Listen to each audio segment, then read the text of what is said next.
Good morning and welcome to Escape to Nature. I'm Alex, coming to you here from Okuyo currently, and also taking you across to Nshatu and Djuma respectively. But what awesome scenes as we just ended off the sunrise safari with Kelly and her leopardess. But we are joined here currently with at least 4 species: zebra, wildebeest, kudu and springbok, and it does look like it's going to be a rather busy day today here in Okuyo. Lovely weather, nice and hot I'm sure, and definitely an attraction, this waterhole, for all the animals that hopefully will be coming through to join us.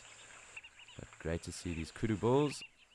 Really a couple of specimens right there, so I'm going to just take us in a little bit and hopefully we get to appreciate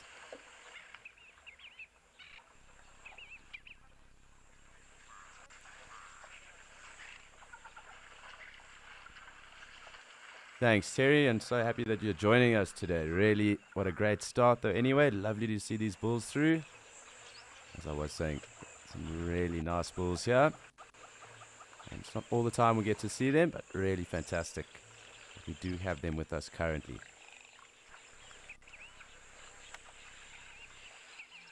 So, as I did say, it did look to be quite a fantastic day here in Okuyo. Definitely going to be quite warm, but it is also time for us to have a look and see what the weather is like across all the other locations.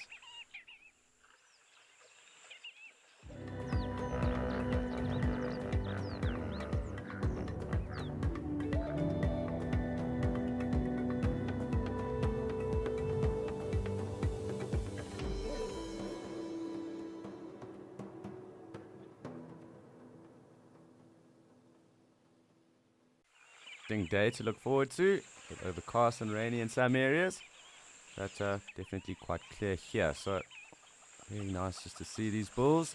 They don't normally stay for too long, the kudu. So fantastic just to have them here with us right now. Lots of bird life as always.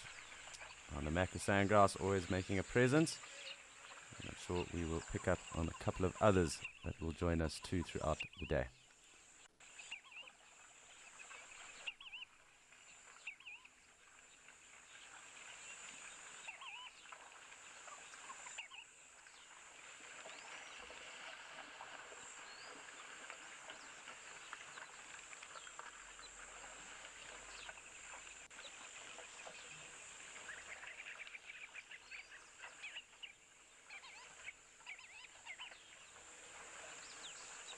Some really impressive bulls here at the moment. So lovely to see them. It looks like 3 of them hitting their 4th curl. So really great to see some lovely big bulls with us.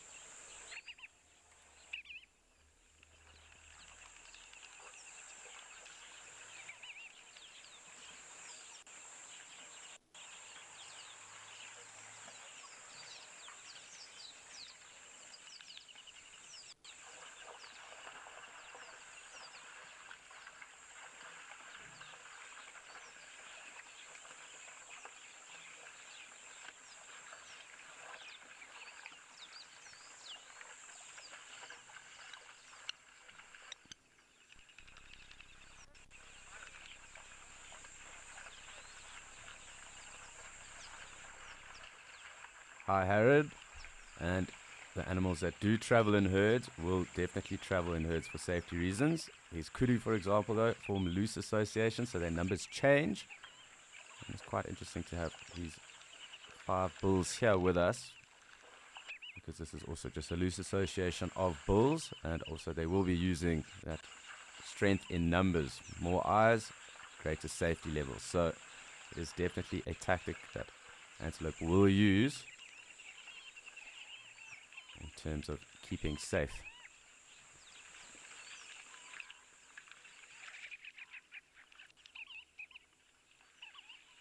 And you can just see that the Maka sandgrouse popping in and out there by that springbok.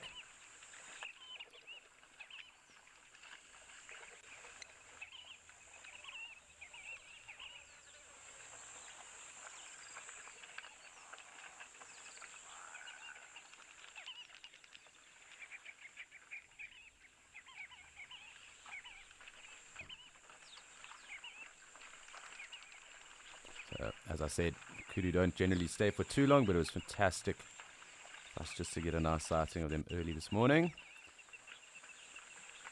It does look like the majority of our wildebeest are moving off as well, but we do have some zebra and springbok that are still hanging around.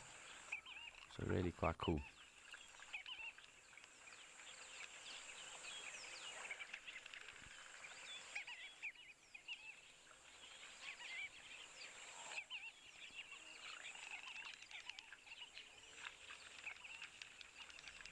And we have some gemsbok in the background as well. So really a good start. 5 species knocked down already. We'll keep tabs. Yesterday was a bit slow just because it was raining in Mashatu, so we didn't have too much action there just because of that. Sometimes the rain does suppress action at the waterholes as well. So we got up to about 10 species yesterday. We're already at 5. So let's just see where the day takes us. It does look like it has cleared up a little bit in Mashatu, and that could mean some interesting species. And we did also have a red hartebeest come through here yesterday too. So really, we can't ever script what or who will decide to come through to the waterholes.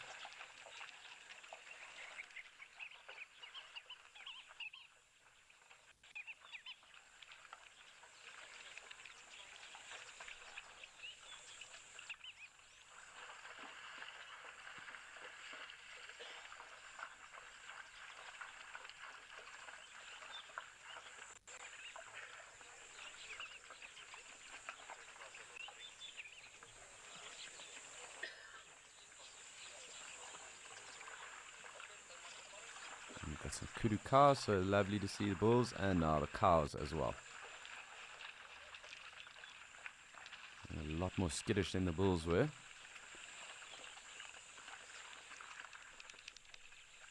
And an impala, so there we go, 6 off the bat.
So while it is definitely raining in some of the locations today, it is also raining general game here in Okukuyo. So a fantastic start for us all.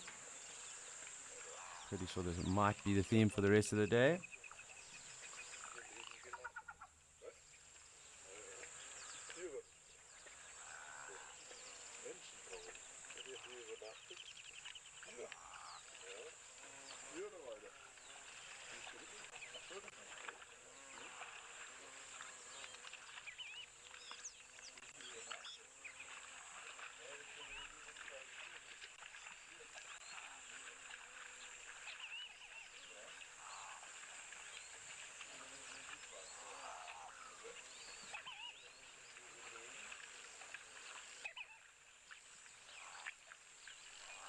Really awesome and relaxing scenes for Wednesday. No complaints from this end.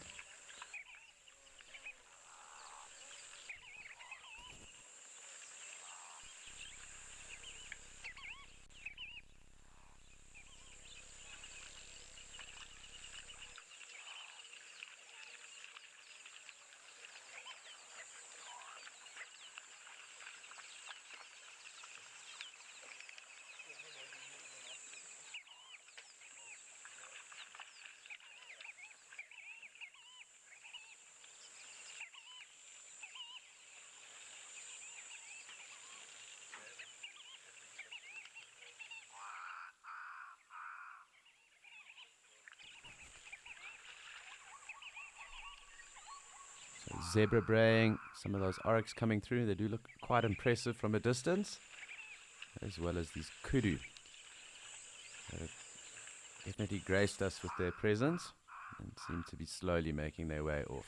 Cape Crow as well now, and I can see little grebes too.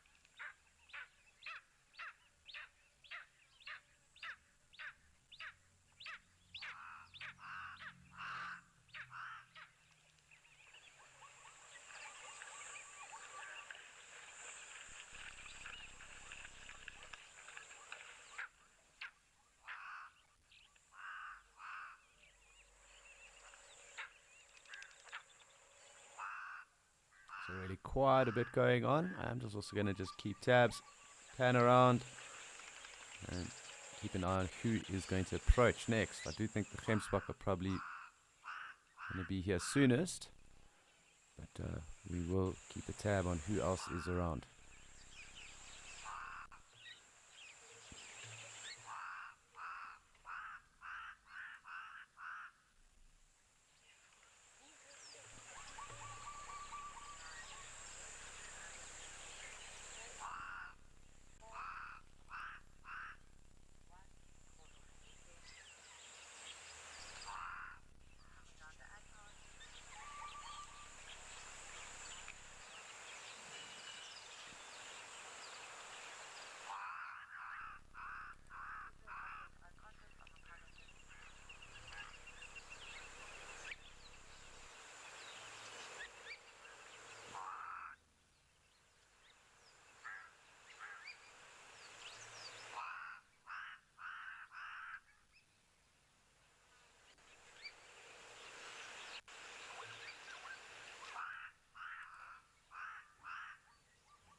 It's always good for us just to see who else might be approaching. Does look like the Springbok are going to hang around for quite some time. We have had really good numbers of them in the last 2 days as well. It was fantastic to see large numbers. It does look like some impala as well, just there in the thicket, as well as these Gemsbok slowly making their way down. So I'm just going to leave us here for now and just wait to see who does come and approach the waterhole next.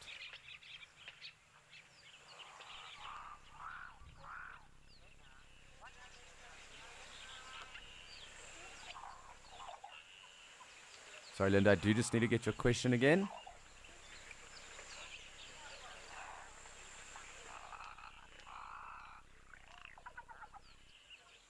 It's a very interesting question, Linda. And quite clearly, obviously, herbivores and predators have difficulty coexisting just because one wants to eat the other. However, here there wouldn't be too much difficulty, I don't think. There isn't really interspecies competition that goes on. And what's quite interesting in the animal world is that a lot of what we do think to be true, sometimes there are anomalies, and these anomalies also blow our perceptions and minds. For instance, I did see some footage of a jackal taking ticks off a hyena the other day.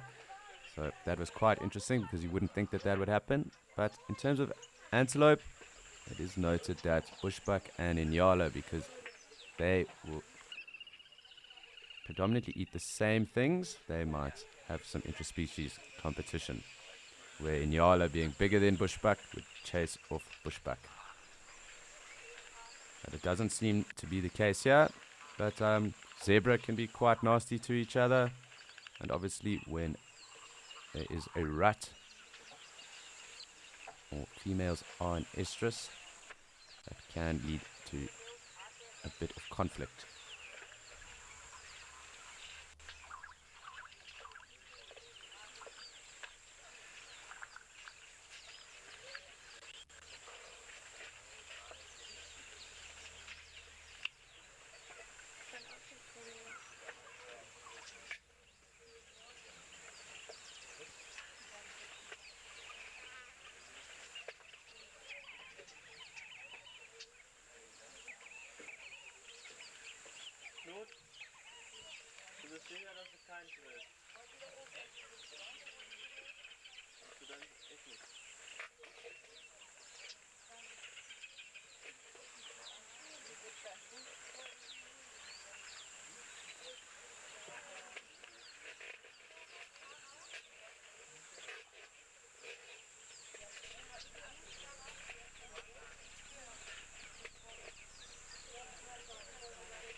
Hi, Martha.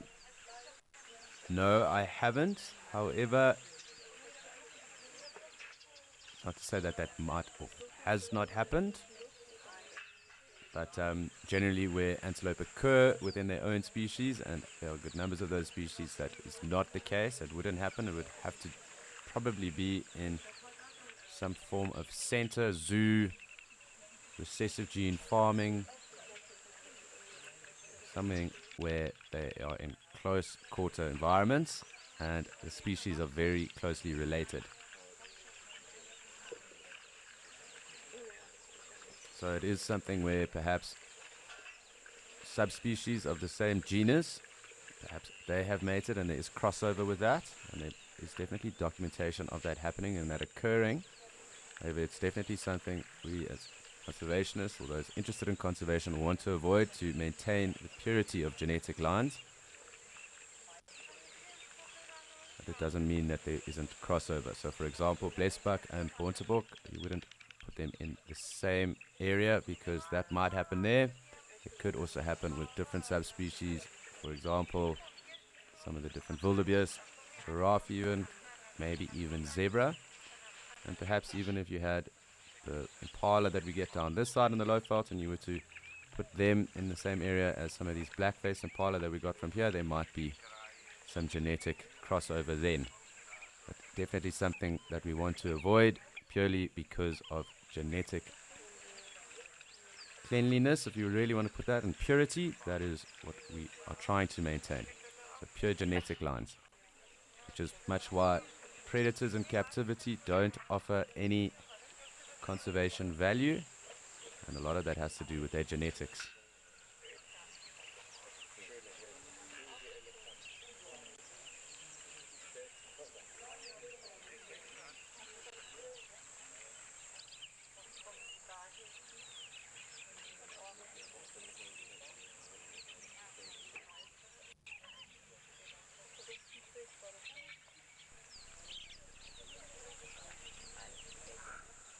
So it does seem like our Gemsbok are taking their time to come across here, but in the meantime, while we do wait for that to happen, we will shoot across to Djuma and see who's come down to Gari Dam.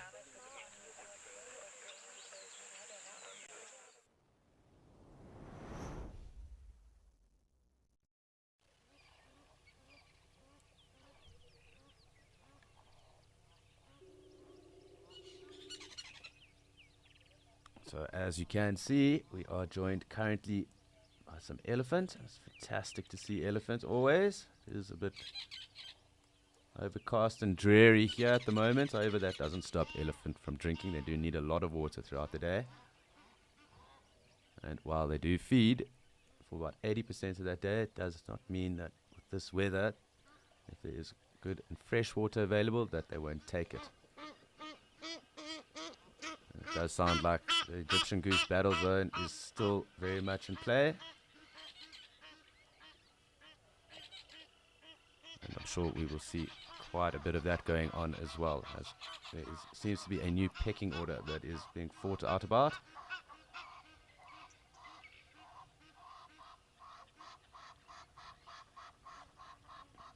Really lovely to see these elephants so early in the morning here as well. I'm sure they won't hang around for too long. Probably not warm enough for them to want to swim just yet.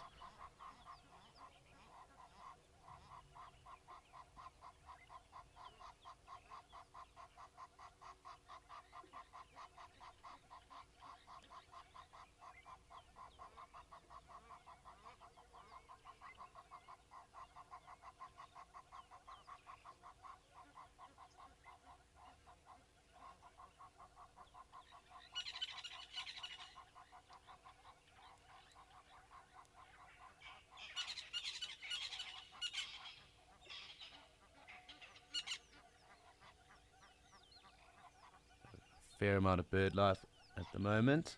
And your hornbills, Birchel's kukkel, as well as the Egyptian geese. It does look like these ellies are going through that drainage line onto the road, possibly going to push up into these thickets.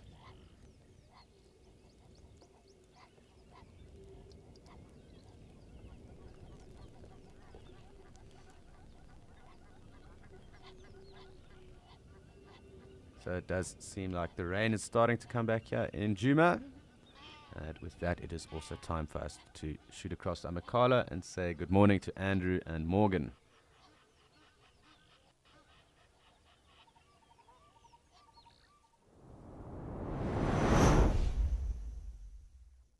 All doing well today and ready to have a good time here in Amakhala. Beautiful day it is today, a little bit of warmth and of course some giraffe and zebras in the distance there. Lovely sighting. Hi there again, I'm Andrew and we have Morgan on camera this morning. It is going to be a good day here in Amakhala and we are indeed looking forward. Thank you for joining us.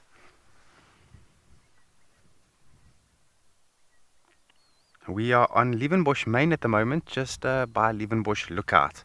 And what a lookout it is. Beautiful sightings over here.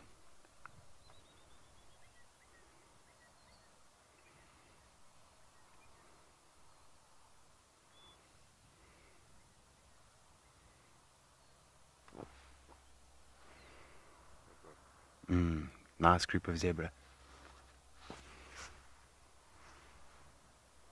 Nice group of zebra there. One is fast asleep on its side there, my goodness. And then moving along here, there's nice area this, it's open.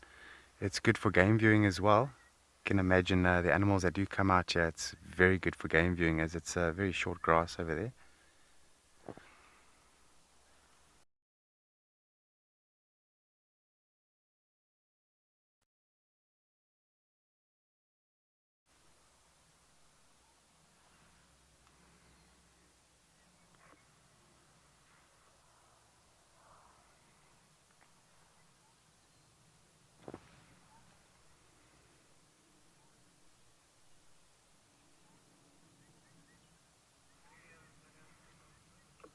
Okay, we're going to watch a little bit more. In the meantime, off to Alex.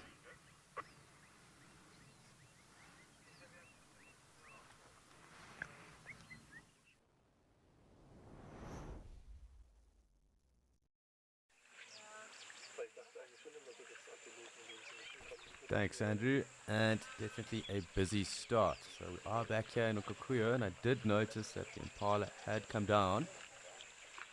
I'm just going to zoom out because I don't think they hang around for too long. And as I said, we are also waiting for those gemsbuck as well. But here, quite a few springbok and some impala as well. So there were bigger numbers of the impala. It just seems like these last few are the only ones that have hung around for now. So we will try and get a better look at the moment.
The Mara Triangle is one of the most stunning locations that we have had the privilege to broadcast from, thanks to the unsung heroes, the Mara Rangers, who risk their lives to protect this Eden. These brave men and women deserve our support. Donate and be one of the helping hands uplifting these rangers, so that we may maintain this icon, the Mara Triangle.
waiting for our Gemsbok to join us. We'll get a closer view of them as soon as they do. But again, it's good to keep tabs on numbers of species or mammals, animals that might be building up to come through and getting thirsty so far. So I'm just going to keep us zoomed out for now, and then as anyone else approaches, we can get a better look.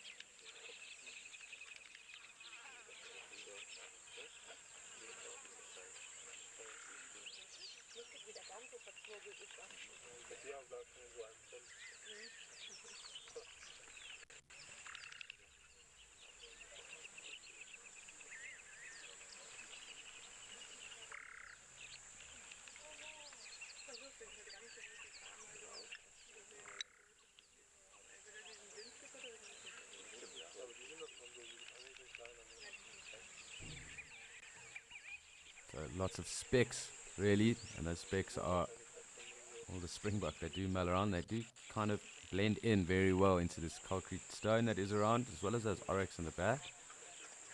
You can almost make out those horns more so than anything else. But when the springbok do stand still, they do blend in very well.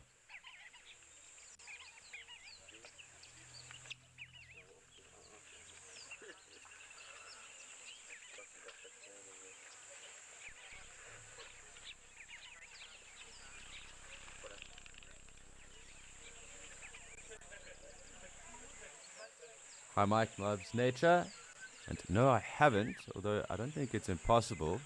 There was a really big terrapin and perhaps a small chick, and perhaps how that would happen would be if there was an overhang in terms of vegetation or trees, and maybe if there were weavers or something small nesting in those trees and a chick fell out, then a terrapin would possibly go for that, but it would need to be quite a big terrapin if that was the case.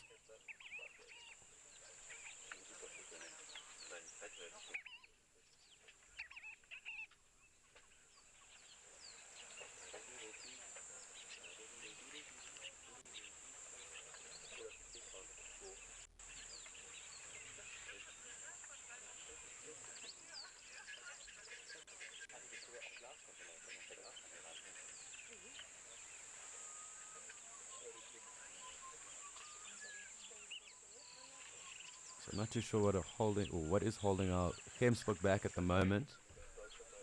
Waiting quite patiently for them to approach. There seem to be wildebeest as well that is looking like coming through. Otherwise, we are just going to enjoy some time with our springbok. The numbers are slowly building.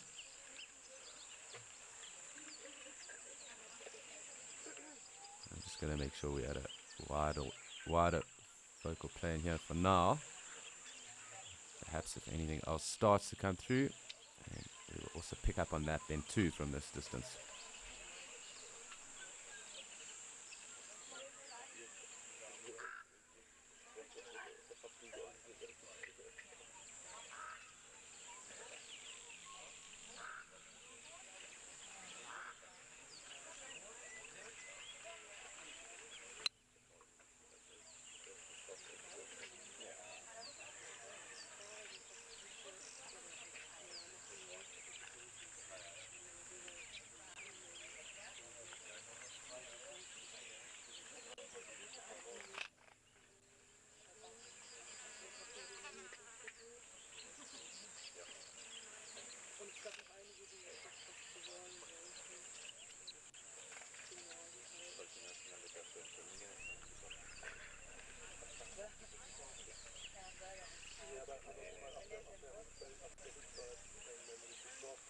Hi, Jonathan, who's 8. That's a very good question because we will also use the strength of numbers, and obviously that increases how many eyes are looking out for everyone when they are in a bigger herd system or harem system.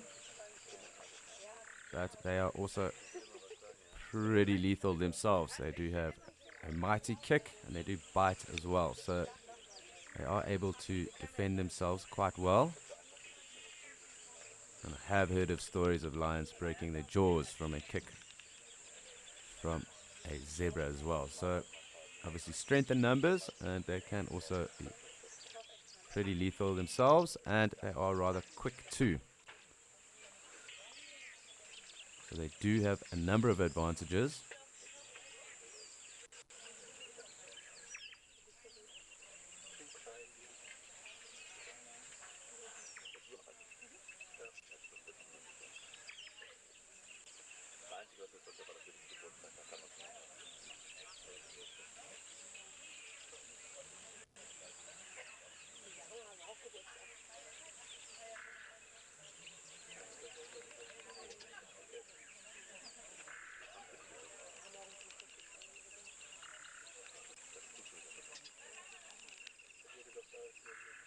So slowly inching towards us, these gemsbucks. So I'm going to get a little bit closer because I think I kind of can see where they're going to come to.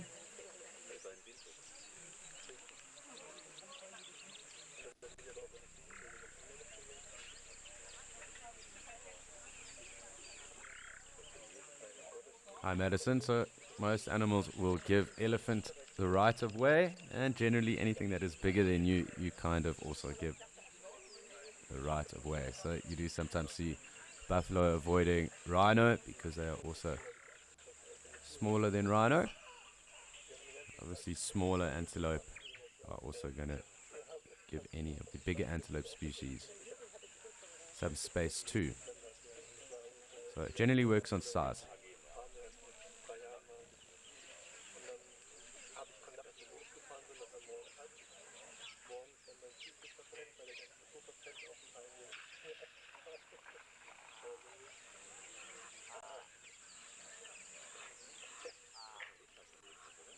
It seems like we've got an Egyptian goose that's joined us here. Can hear that honk, hissy sound that they do make.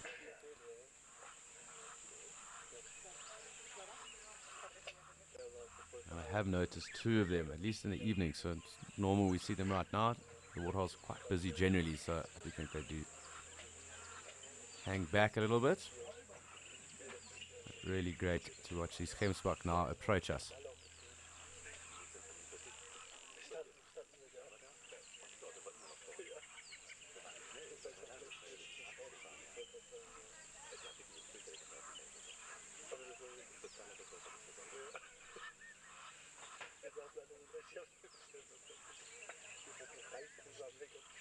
And we have one lone zebra at the moment also approaching. Sure, more to follow. Yep, there we go.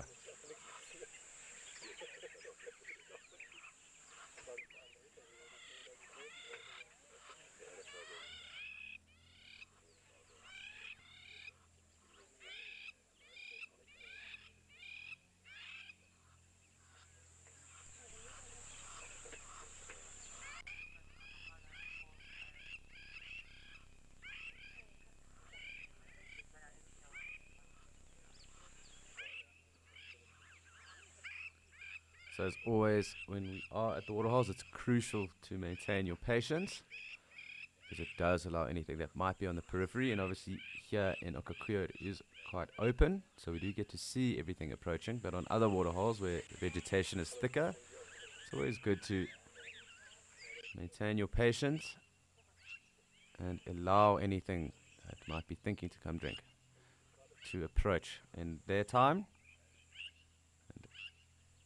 Sometimes that is when the best sightings happen.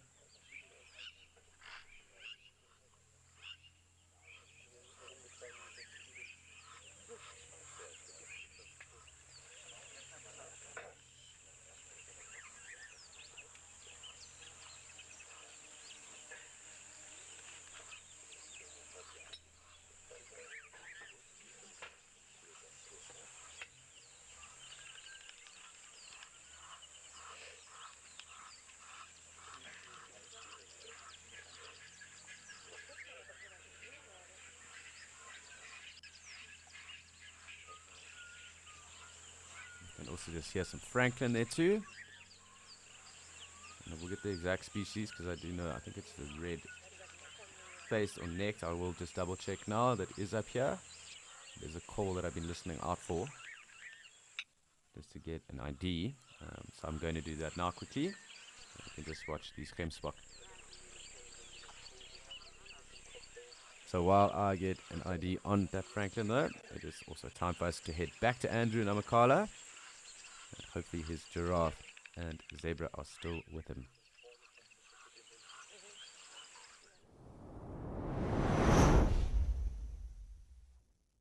So we just have an airplane flying overhead at the moment, but yeah, we're just at the entrance of a road called Dry Dam Road. It's actually one of my favorite roads to drive on, and Morgan is making it nice for you at the moment. Now if you have a look at the road, can you see how sandy it is?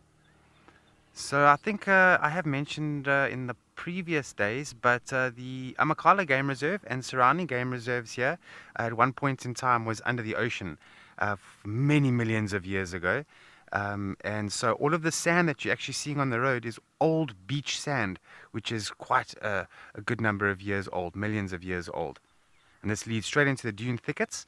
That's why they call it the dune thicket. And you can't see at the moment, but around us we have sort of like rises in land. So those were in fact dunes originally and became vegetated over time. But as I say, you can't see those dunes at the moment. And then also down at Richards Crossing, we do come across oyster shells and seashells and things like that. And if you really look carefully on the game reserve, you can find shells on the sides of the paths. Interesting that, hey? And then there's also calcrete or calcite on the reserve.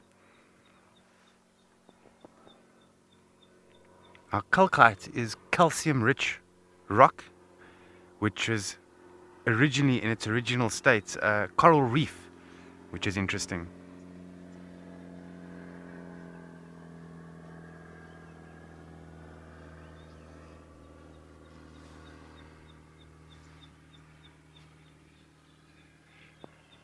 What I love most about driving through Dry Dam Road is it's just the road is so sandy, and yeah, when you go through you have to coast quite quickly, otherwise you can get stuck in that fine sand, and it's just a lot of fun driving zigzagging through this thicket.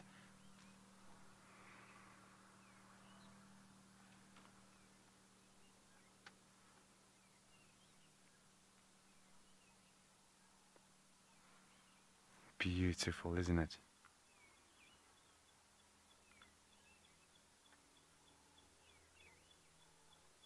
It's an excellent place for tracking animals and following the spoor, as we call.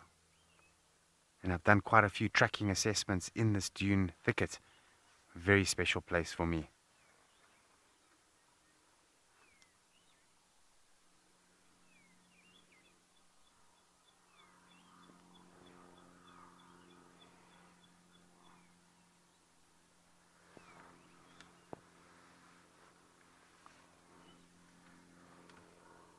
Okay, and you will notice some vegetation that is very common in these dune thickets.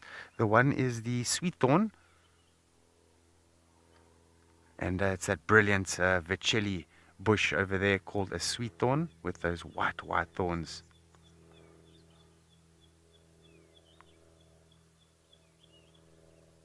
And the fiscal shrike or the butcher bird really love these trees as they impale their prey on the thorns.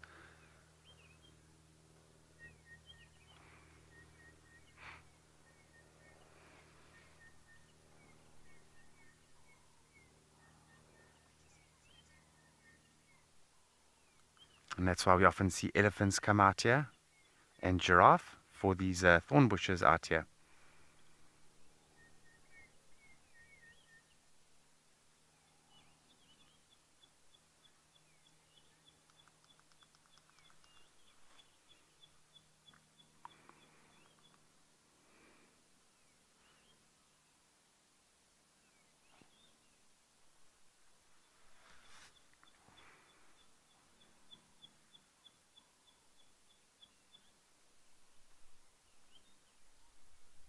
I remember a few years ago when I was driving through the dune thickets, not far from this area that we're at now, on a night drive, night safari, came across 3 bush pig.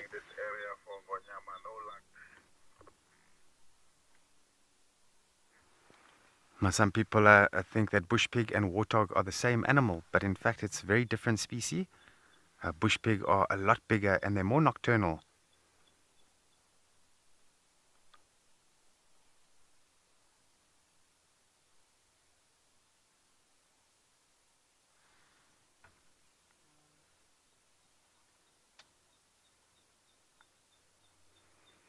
Ah, Luke, thank you so much. You are more than welcome anytime.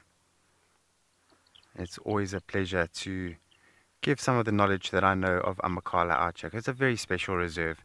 I've got very fond memories being out here, and it's just a privilege to be able to come back here and do what I'm doing with Morgan. Lots of fun. And thank you for that question. And talking about questions, if any of you else have any questions, please feel free to ask them, and we'll definitely go through them.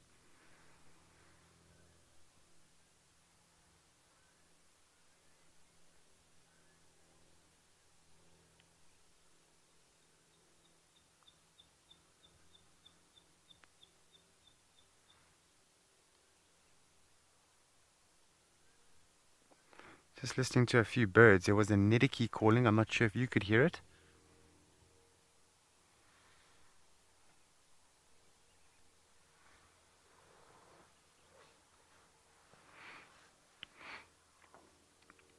Green woodhoopoes really enjoy this area.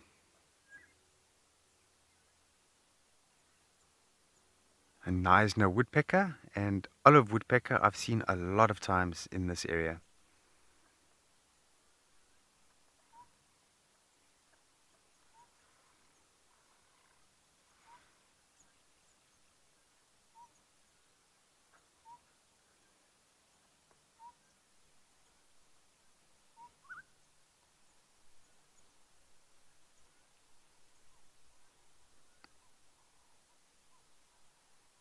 Also a very good place to see porcupine on night drives. I've also come across them in this area. So quite a productive little area. It's sort of on the transition zone between the open area of Liebenbosch Flats and then going into this deeper, thick environment over here. A lot of animals do like those transition zones, and that's why I focus on those areas when I'm on a night safari.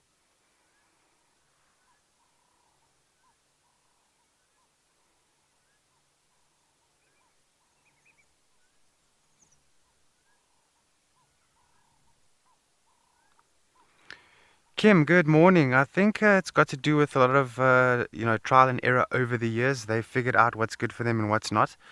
But animals can taste the leaves that are sweet and the ones that are not so sweet. The plants that have got high amounts of tannin, they can taste it and they know.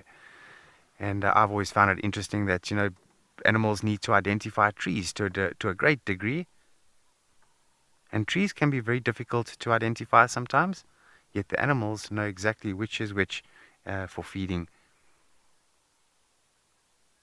But generally speaking, the trees that have got thorns on, generally those are the sweet leaf trees, and the trees have adapted to try and protect themselves. So a lot of the animals are attracted to the thorn felt. Makes it a little bit tricky to feed on those leaves, but they can do it. They do it gently.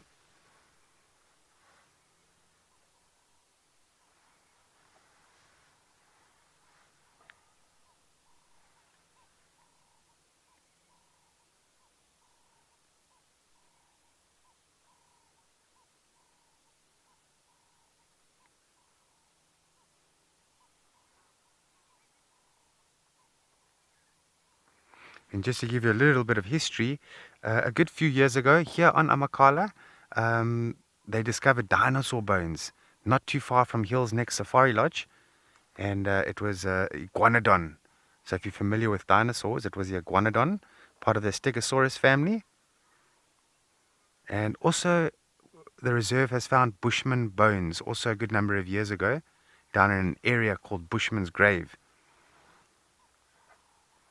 And it was confirmed to be that of the Khoisan Bushman.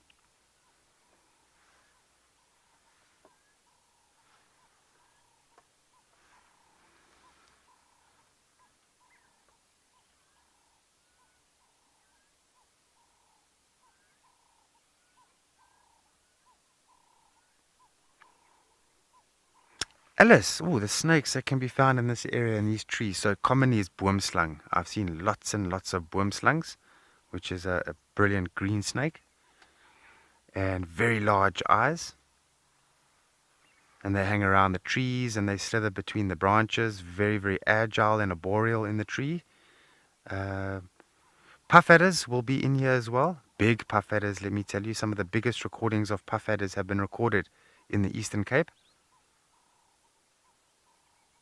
And sand snakes and bush snakes. Cape cobra as well.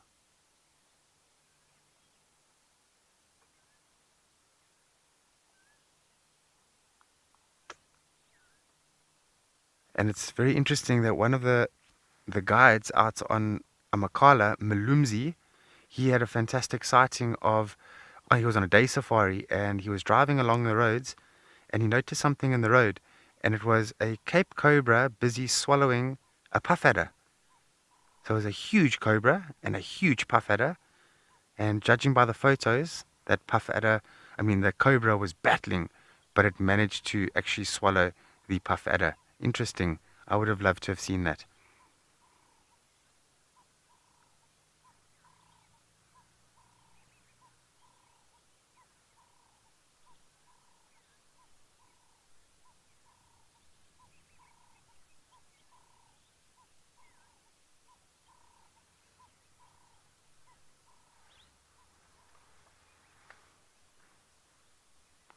Teresa, you're 8 years old. Thank you for joining us and making contact with me. Very nice of you.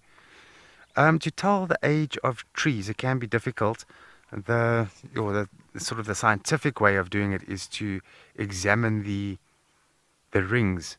So if you have to cut a branch or a stump in a tree, it will have growth rings, and you count those growth rings. And certain species of plants represent X amount of years per growth ring, but also the size of the trees. You also got to bear in mind that there's a lot of the trees out here that are very slow growing trees, and it takes them a very, very long time to grow up big, like the milkwoods and sneezewoods and boerbeens. But this part of the Eastern Cape is not famous for very large trees. A lot of them are quite small.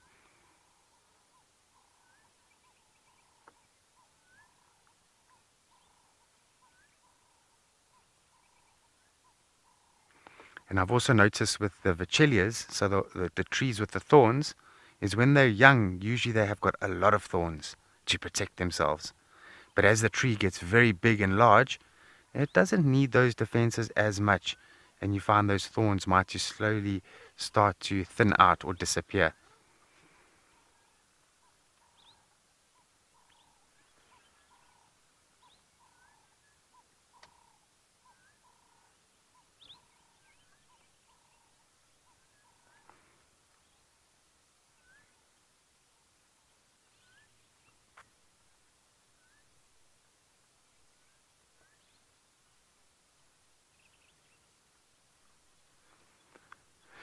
Julia, thank you very much for that. So the benefits of having so many trees around, like in this area over here, it's going to be an ideal habitat for certain species of animals. Some animals, they don't like open areas. They like thick areas. Provides cover and food. And the elephants like to go in here when it's very, very windy and rainy. And it's just interesting that each sort of a habitat provides its own benefits and its own niches.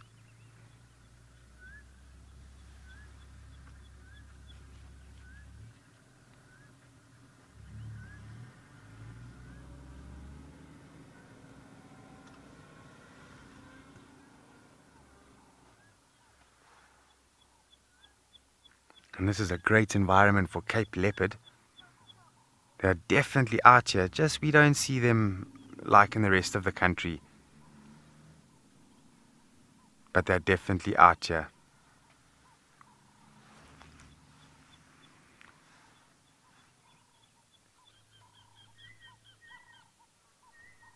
Not sure if you could hear that bird going choot, choot, choot, choot. There's the olive woodpecker that I mentioned earlier. Oh no, sorry, it's a southern boo-boo. It was a southern boo-boo.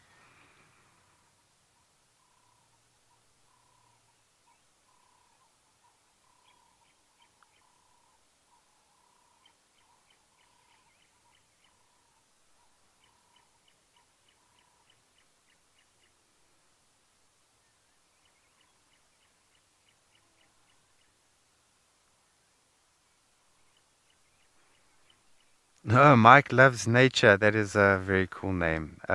Yes, Mike Love Nature. You're very welcome. You're very, very welcome. I'm glad you can be a part of it as well.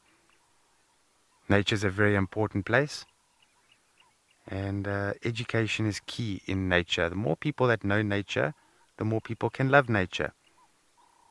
And one thing is for sure, nature will never get old. It'll continue. It'll always continue.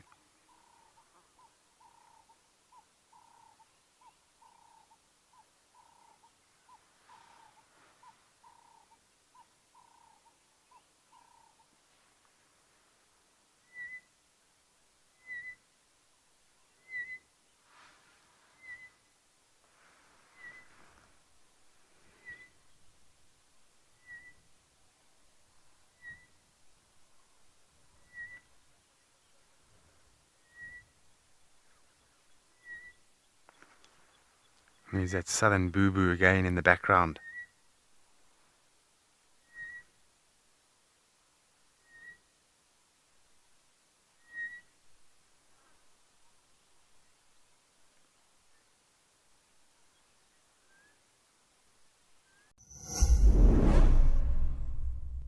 Elephants are one of those few animals that you can watch all day without ever finding a moment where there's nothing that's interesting you about them. Register for free on our website or on our app and get stuck into all the excitement of live wildlife viewing. Ask our expert guides your questions, learn more, and enjoy this community of animal-loving people, all in real time. Wild Earth, connecting you naturally.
And if you enjoy watching butterflies and so on, to come into these dune thickets, one of the common ones to be seen in here is the, just trying to think of the name, the brown-veined white, which is very much associated to the boerbean tree, the Karoo boerbean, known as the Scotia afra.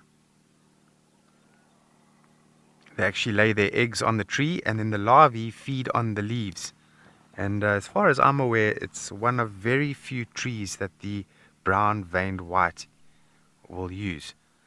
So because of that, the trees are highly, highly protected.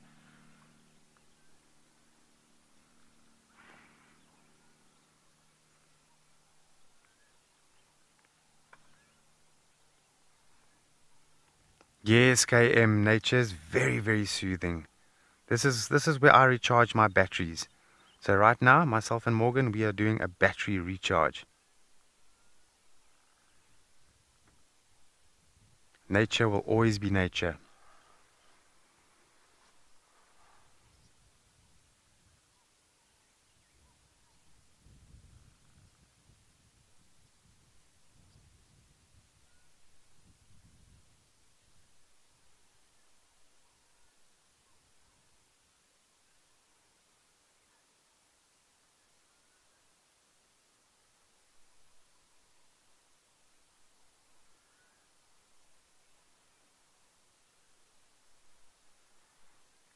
Okay, while we enjoy this nice warm spot, I'm going to send you back to Alex.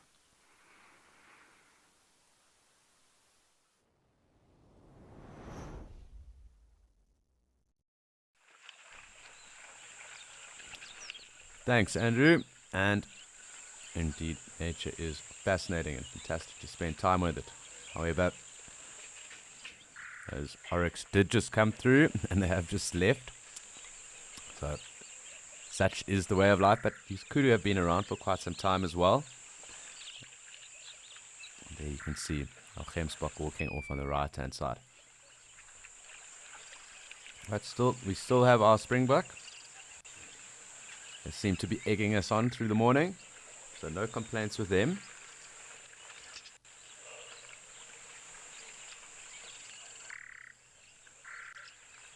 And the spurfowl that I did hear calling just now is a red-billed spurfowl. Just for those of you who were watching and were interested in what spurfowl was calling, that is it, the red-billed spurfowl. Found up here in Etosha. Definitely one I need to tick off my list.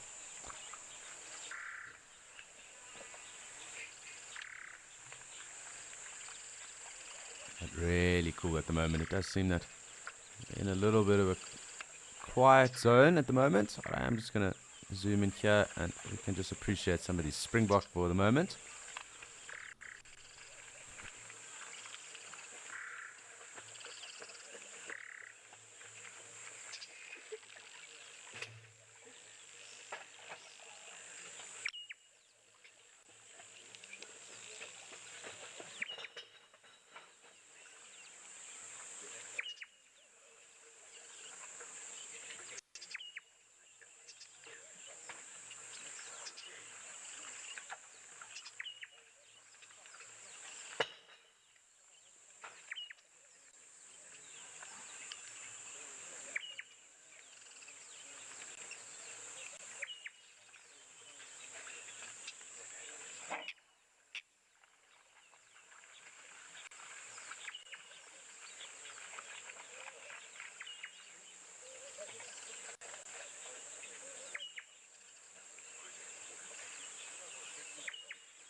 So lovely to have all these springbok, the kudu, one or two gemsbok coming down again.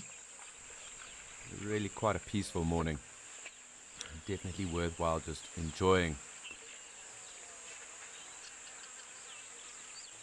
Particularly when these kudu come through, they are so graceful. Really elegant antelope.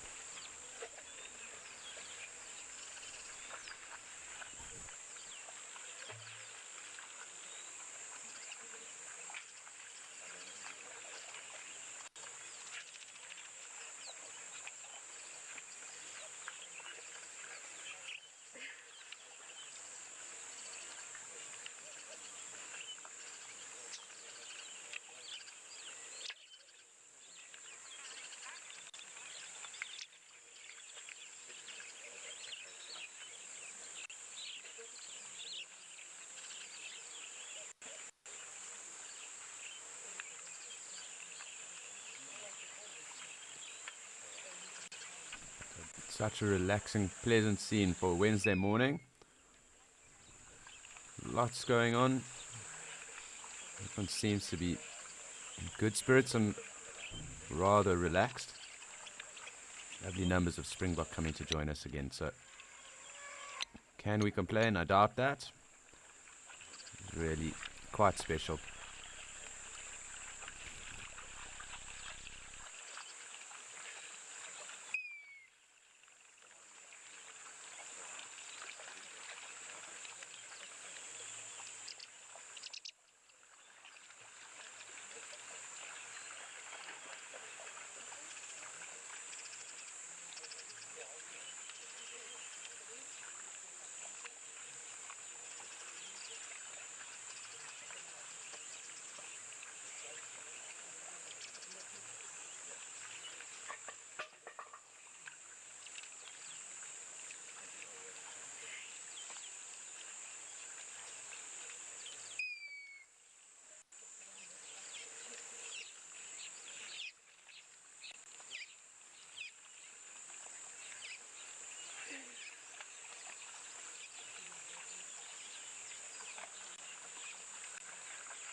Morning, Billy, and it really is important that we maintain the dynamics of any system, really. So it's not just animals, it's obviously the environment too, and the habitat where they occur. So the dynamics and the diversity are really crucial to maintain. There's certain things like the ecological carrying capacity of an area, which basically denotes how many of a certain animal should kind of be carried within an area. Does change, and it is kind of a non-exact science at the moment. It still is something that is relatively new, much as a lot of ecology and the rest coming mostly from around the 80s. So we still have lots to learn about the natural world, and the dynamics and diversity of the natural world are obviously crucial to maintain if we wish to maintain our planet and the functioning thereof. So it basically boils down to us protecting the biodiversity in areas and along and across the world as well. So the dynamics of areas, habitats, these things are hugely crucial points for us to focus on and to learn more about. There's so much we don't know about the natural world, and the further we delve in, the more we learn. And there's a lovely giraffe coming through, and the more we learn, obviously, the better we can handle any changes or better adapt ourselves to how we behave, how we interact with the natural world. So dynamics across all species, across all things are hugely vital. And it's quite a broad answer, but the broader the better really in this case, because the more that is conserved, the better for everyone really at the end of the day.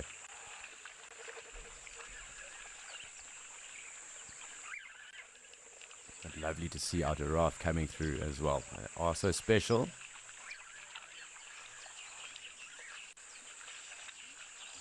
Well, he's quite an anomaly when the Femsbach are right in the middle of the dam too, so lovely to see.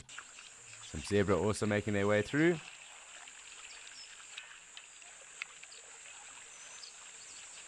Lots of springbok as usual, or as per usual for the last 3 days. This has kind of been the theme. The springbok have been leading the charge for us.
It's really cool watching all these different species come through and spend time here. The zebra approaching now, the giraffe too. All the different patterns that we have in front of us. It really does keep the creative juices flowing in terms of the visual aspect. It's fantastic to be able to appreciate all these different coats.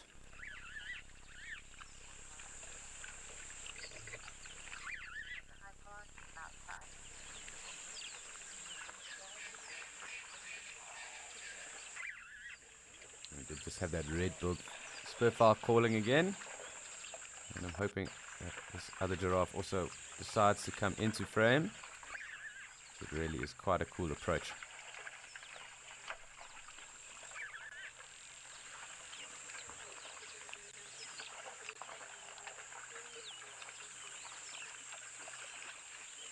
Zebras seem a little bit fidgety.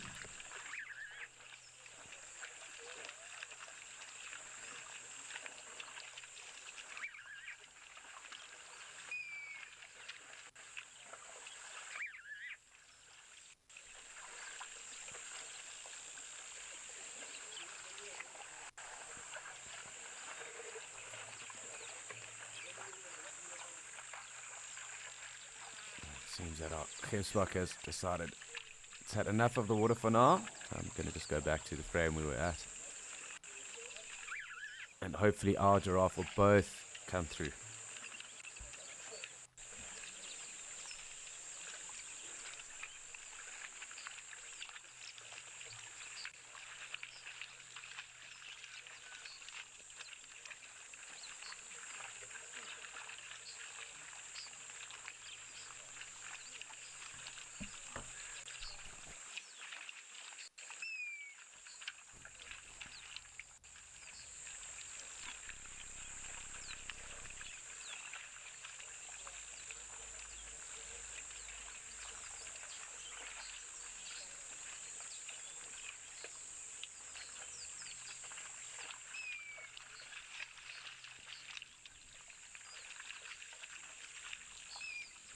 You can also just see the zebra giving the giraffe a little bit of space. Gemsbok chasing each other around in the distance. It's going to be interesting to see what pose this giraffe goes for with regards to having this drink. Will it be the straight leg splay, or will it also, could it even be the little bent legged straight leg splay it is?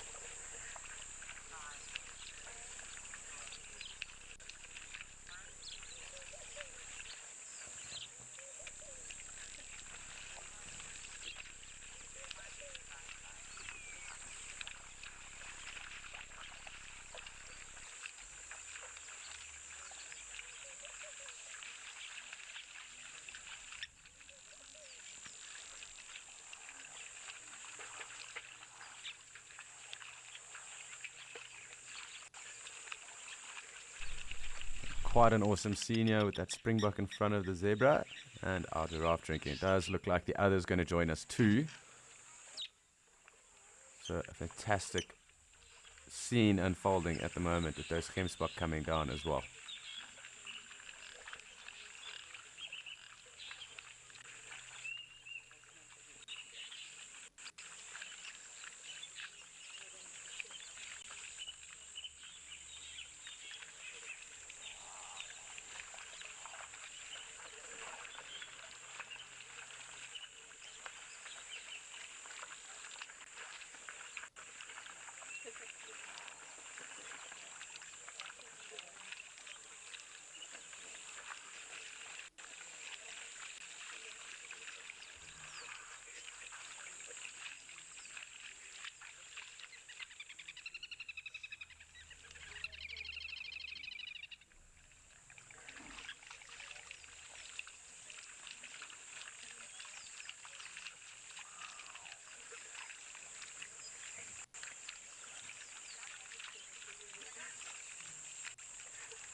really fantastic to have our Angolan giraffe with us again.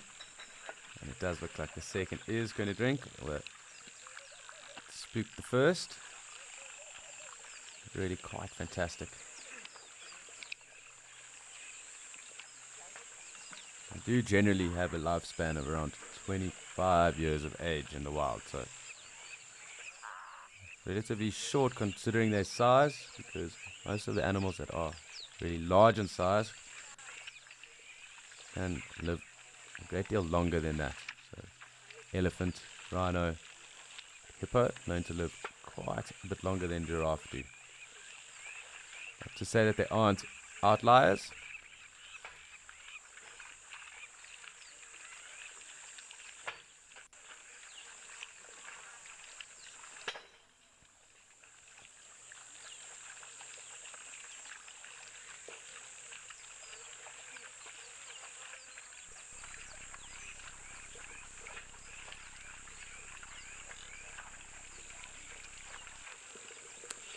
So it's been fantastic, and it always is fantastic watching our Angolan giraffe, different subspecies than we normally get, at least if you are from South Africa or Southern Africa. However, Nick in Karika would love to say good morning to us, and he also has some giraffe of his own.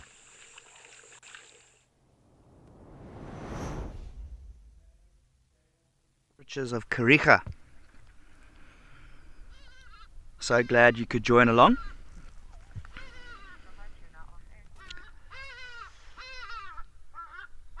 So just to introduce myself, I'm Nick. I'm going to be your photo naturalist for today here at Karika. And like I said, we've got an absolute cracker of a day. Temperatures are rising steadily. One or two wispy clouds in the air. And Scotia Dam seems like the spot to be.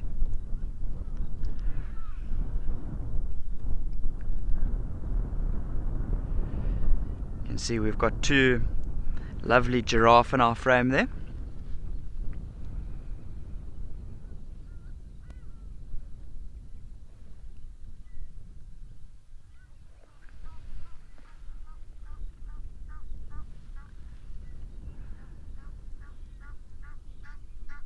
Yeah, the wind is puffing a little bit, blowing from right to left, you can see on the water there.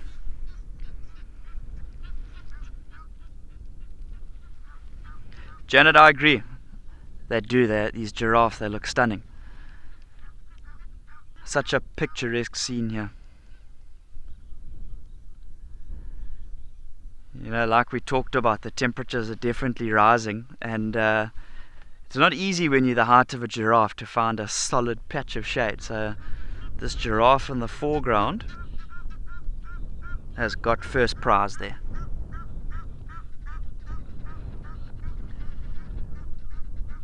Plenty of Egyptian geese calling in the background.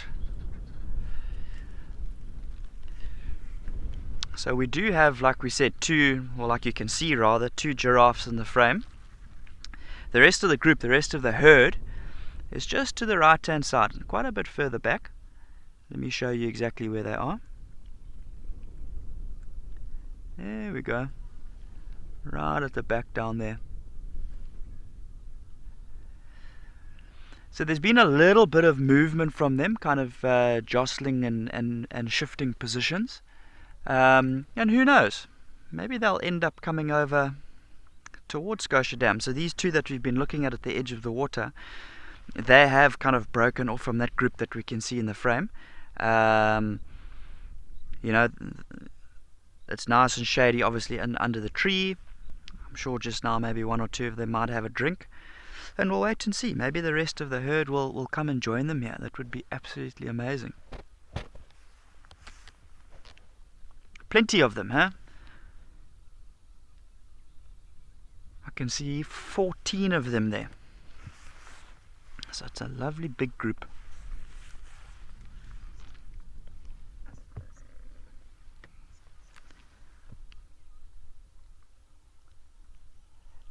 Gabriela, in terms of giraffes aging and any color differences,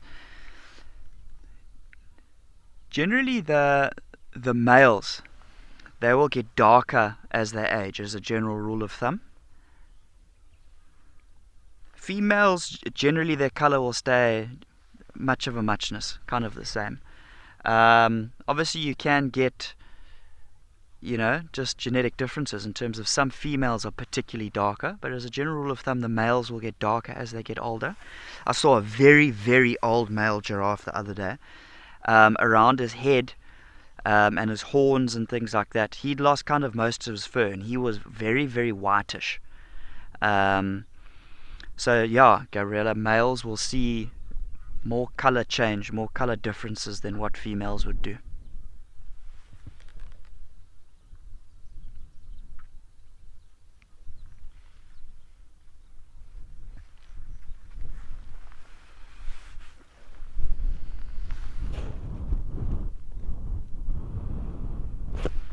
So this giraffe that's under the tree here, this is a female.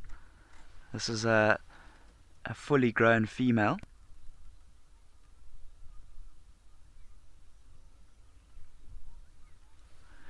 So she's she's quite a normal color, I'd say.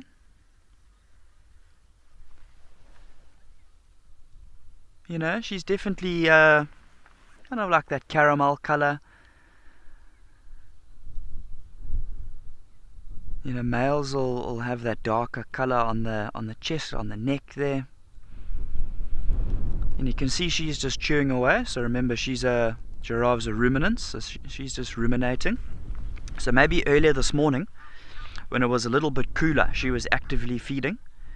Maybe in that tree line behind us there in that scene. And maybe they've popped out from those thickets, and she's now just ruminating on the feed that she browsed on this morning.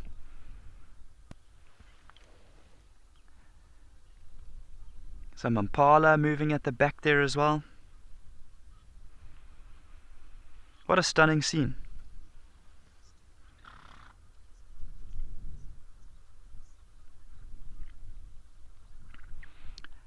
Logan, in terms of the ossicles on a giraffe, the males are going to use those ossicles as a sort of an item to fight with.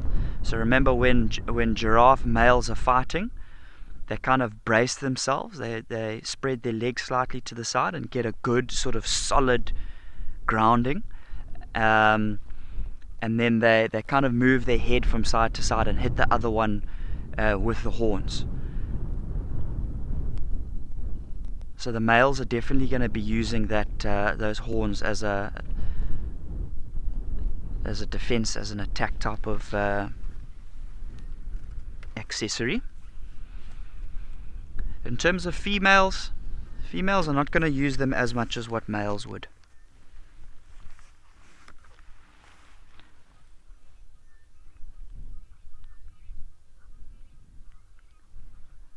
So remember, the horns of the male, there's going to be he's going to be bald on top. There's not going to be any hair on top. Whereas for the female, like you can see in the frame here, she's got those black tufts of hair coming off the tops of the horns. So in terms of differentiating gender, that's only for fully developed giraffes. For younger giraffes, you can't use that sort of technique. So young male giraffes will often have longer tufts of hair.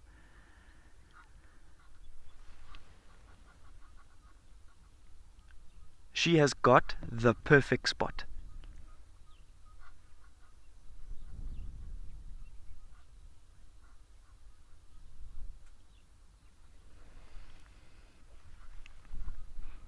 And it looks like in the background there that's a bachelor group of impala, just male impala there.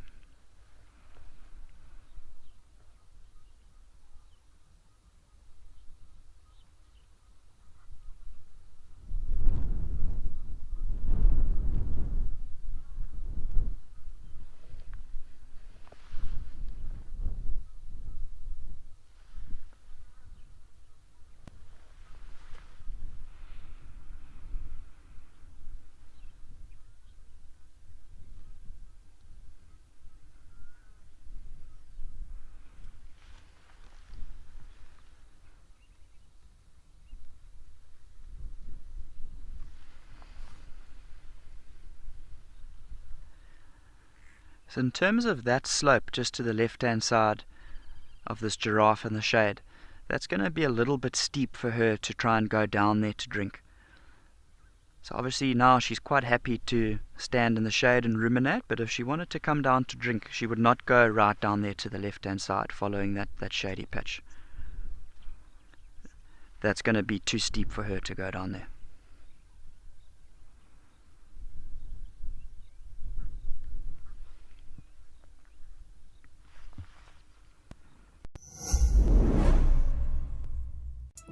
Have you ever wondered what happens behind the safari? And jump! Living in the wild can affect you, It's the smell that... and things don't always go as planned. I'm going to start coming down. Whoa!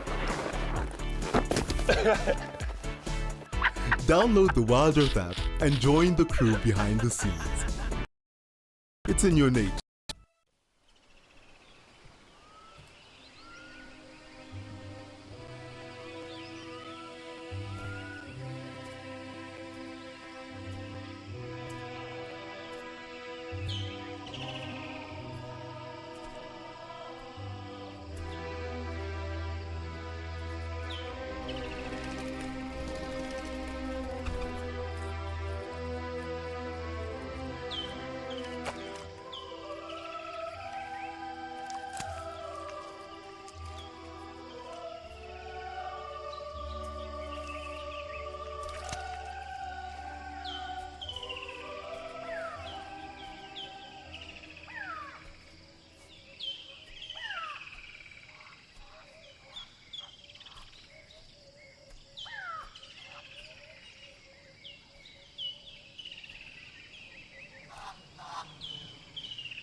So that giraffe at the back there, that's just to the right of the impala, that is facing towards the right.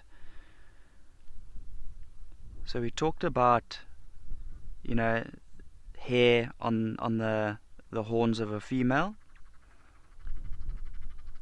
whereas there's no hair on the horns of a male. But remember we said you can't really judge it by until they're fully grown.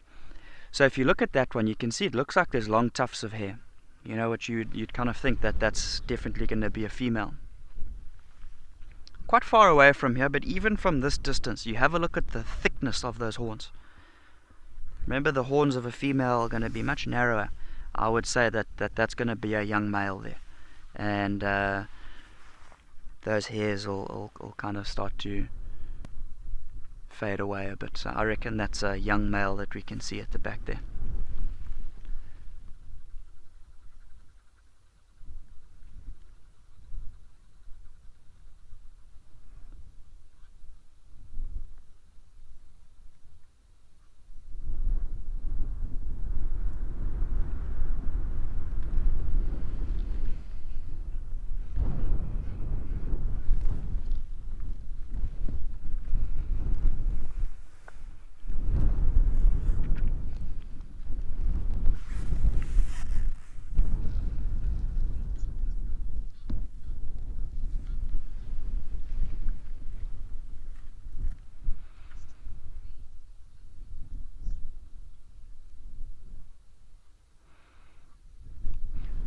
Well, in terms of the distances that giraffe will travel, they can move quite a big distance, so they're not sort of actively holding territories too much. It's more sort of a concept of a home range. But it depends upon a lot of factors. It depends basically upon the resources of an area that's going to determine how far they're going to travel. You know, in an area like Kariega here, where feeding and good browsing material is plentiful, and there's a good amount of water, they're not going to have to travel too far. Whereas in an area where those resources aren't as freely available, that's going to force them to travel further. You know, most likely the distances between the water holes and the good feeding areas, that's going to be a bigger distance.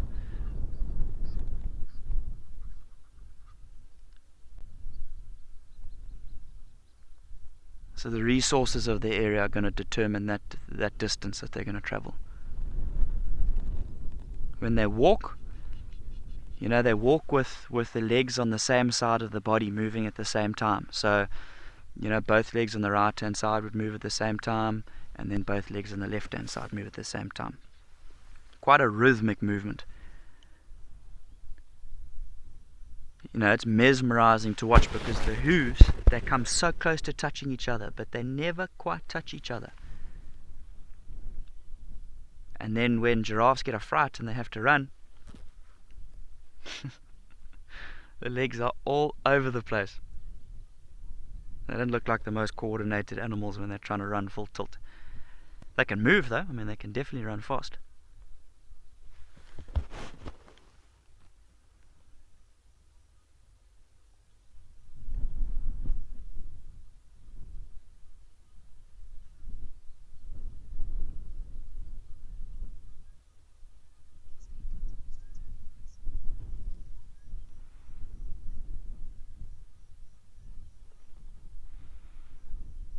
Wayne, thanks for the question there.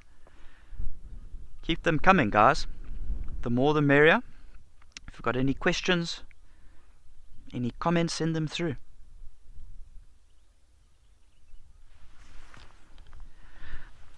Just going to pan to the right hand side for you here. There is a giraffe that's starting to come down to the waterhole. And we were just talking about the way that they walk. You can see the legs on the same side of the body moving at the same time there.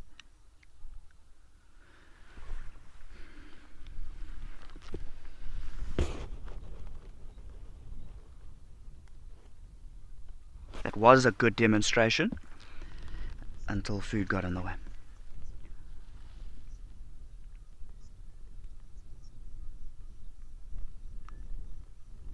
Elijah, thanks for the question. In terms of their favorite foods that they like to feed on, so remember to start off with, giraffes they're browsers, so they're going to be feeding on leaves and things like that. They're not really going to feed on grasses. In terms of some of their favorite browsing material, you look at our acacia species, so you know the ones that have got thorns. They love those. So here at Kariega we get a lot of sweet thorn. They'd love to feed on sweet thorn. So it's nutritionally, it's a very dense plant for them to be feeding on. You know, it's a good quality plant to be feeding on. So that's something that giraffes are going to love to feed on.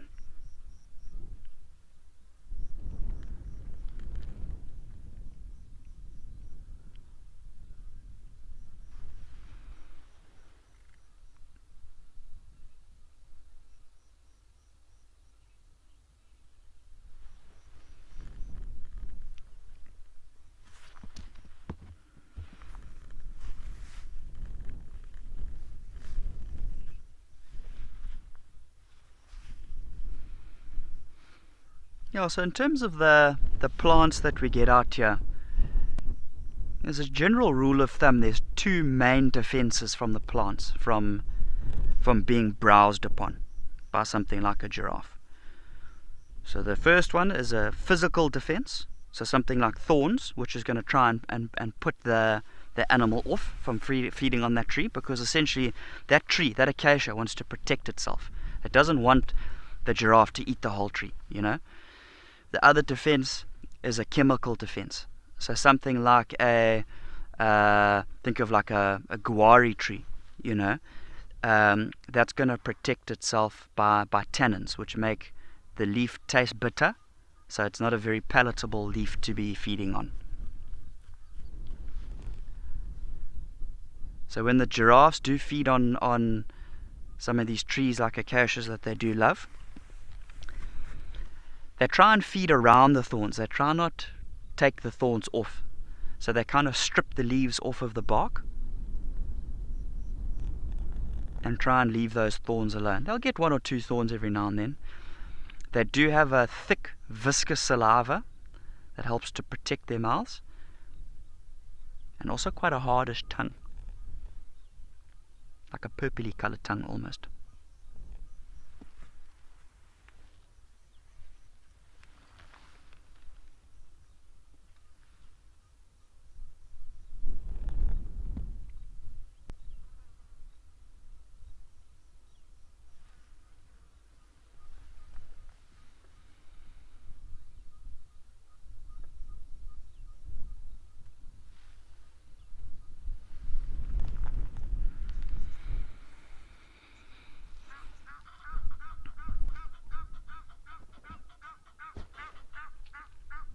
Randy, thanks for the question. Giraffes do have good eyesight.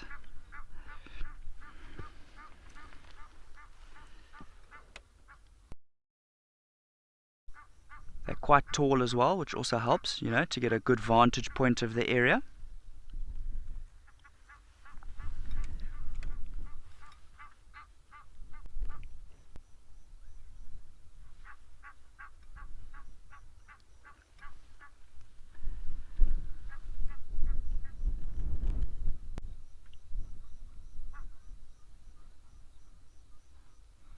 See there, like we talked about, how this giraffe is going to be very, very wary around here, coming down to drink.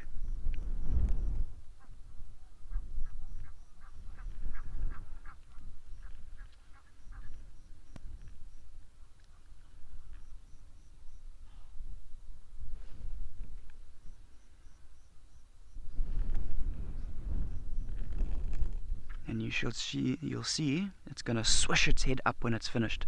There might even be a trail of water behind. There we go, look at that. Lovely.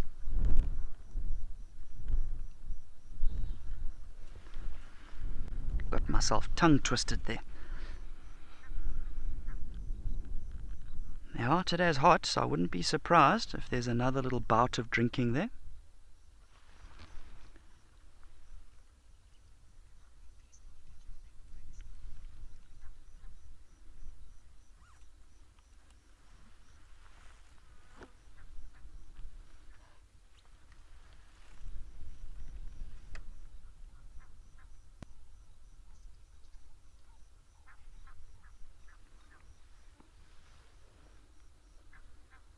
You can see that whitish bird in the foreground.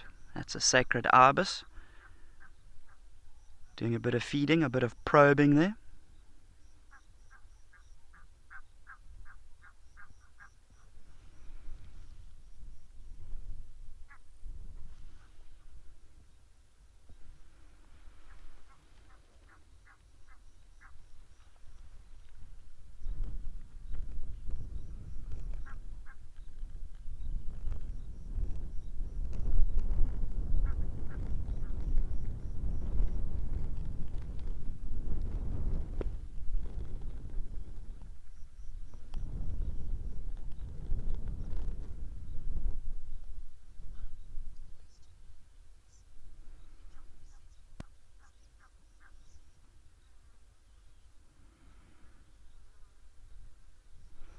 Doris, in terms of giraffe sensing if any danger is near, yeah, I mean, that's essentially the name of the game, huh? They want to try and detect something as soon as possible. So obviously they're very tall animals, so that height is going to give them an advantage to scan around into the surrounding area. They do have good hearing as well. So they're going to try their best to try and detect a potential threat as soon as possible. You know, you look at these impalas that are in the frame on our left-hand side. You know, for them it's quite nice because they're at shoulder height. They're quite a short animal compared to a giraffe. So the giraffes being taller, you know, they're going to have the ability to see further and detect a potential threat faster than what those impalas would do.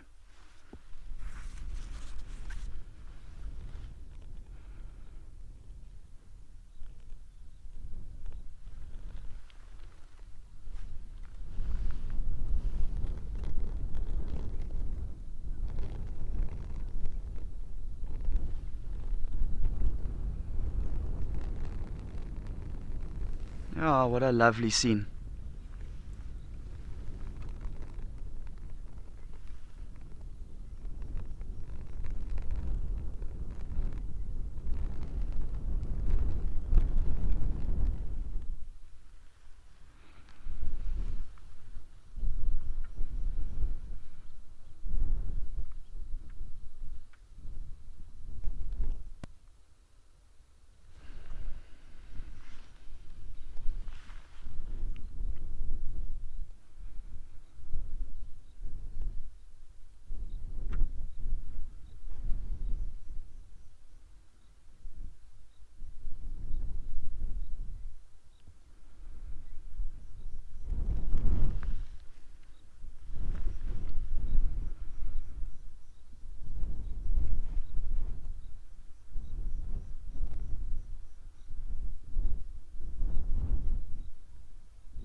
So remember,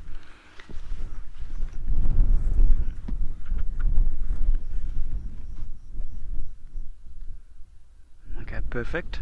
We're going to take you across to Alex in Okukuyo,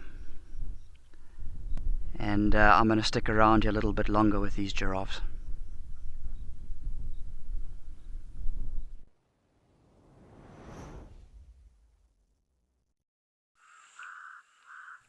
Thanks, Nick. And indeed, we are back in Okakuyo, and we are here with our gemsbok, the wildebeest, some zebra, and of course, the main theme of the last 3 days, the springbok. So really, really cool to have everyone coming through, and I do think we're going to get some of these gemsbok wading into the center of the dam momentarily. Always quite fun to watch. Them and the springbok love getting rather deep into the water here.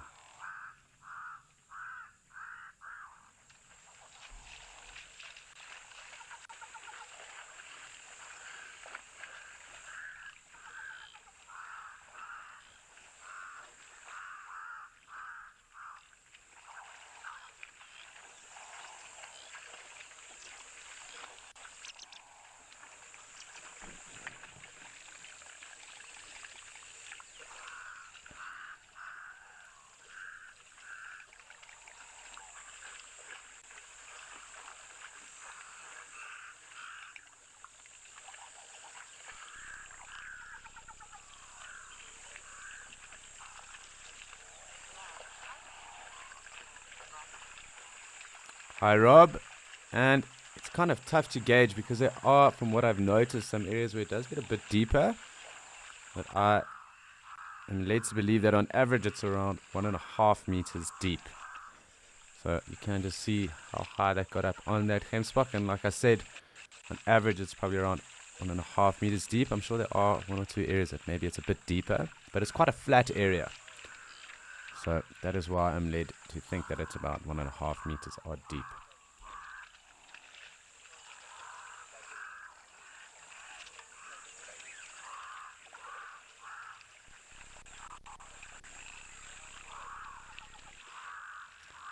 So it's fantastic watching that gemsbok get into that water.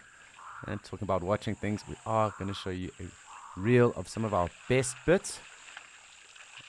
And we do hope that you enjoy. We will be back in Okakuyo shortly. But it's just something just to remind everyone of some of our best bits and highlights from some of our safaris and locations.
and I hope everyone did enjoy those best bits that have been playing out for you. But it is really nice. Great, fantastic scenes here in Okukuyo, and a hive of activity as always. So lots going on. I did just scroll out just to make sure I hadn't missed anyone else on the peripheries.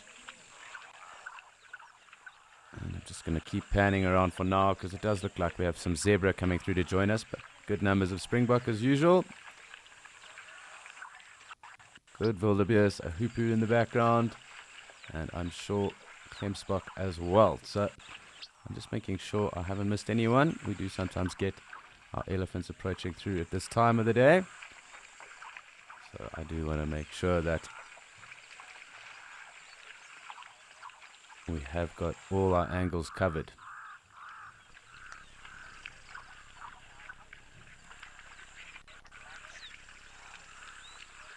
Hi Isabella. So generally the diseases that would affect antelope would be anthrax in areas, and that is actually from spores. So sometimes even those spores are found in the ground and where the antelope might even dust bar themselves.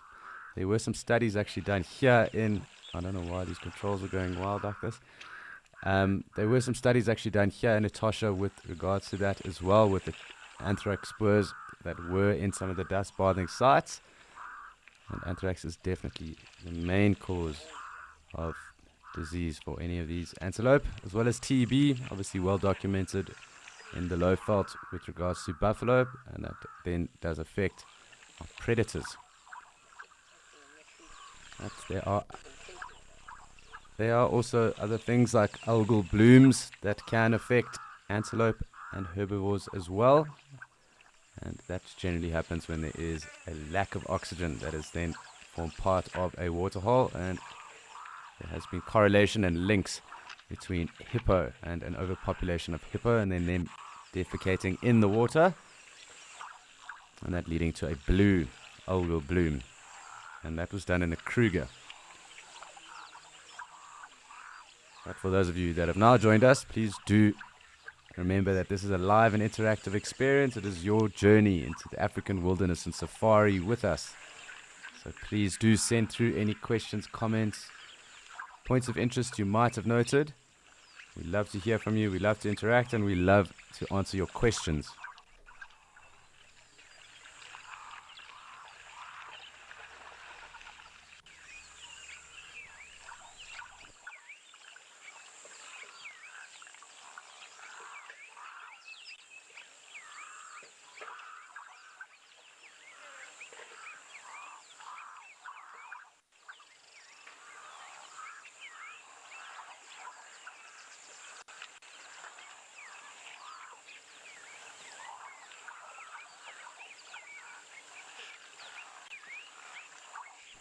So it does look like our zebra numbers are slowly building up again. They also do like to come through.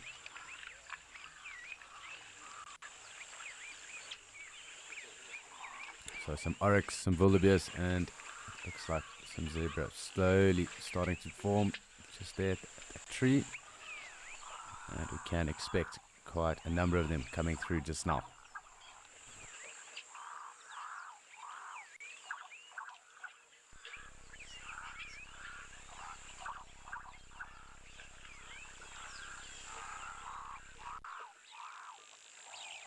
Sorry, please just need to get the comms again there from Natalie, who's 8.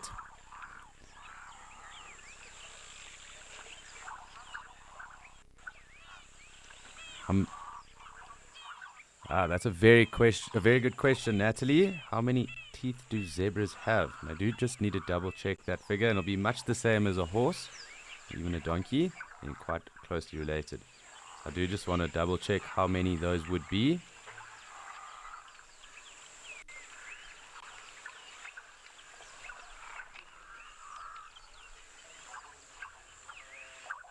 And they will roughly have around 40 teeth, a maximum of 40 teeth, zebra. It's a very interesting question. I hadn't actually thought about how many teeth a zebra had before in my life. It definitely caught me off guard there, Natalie.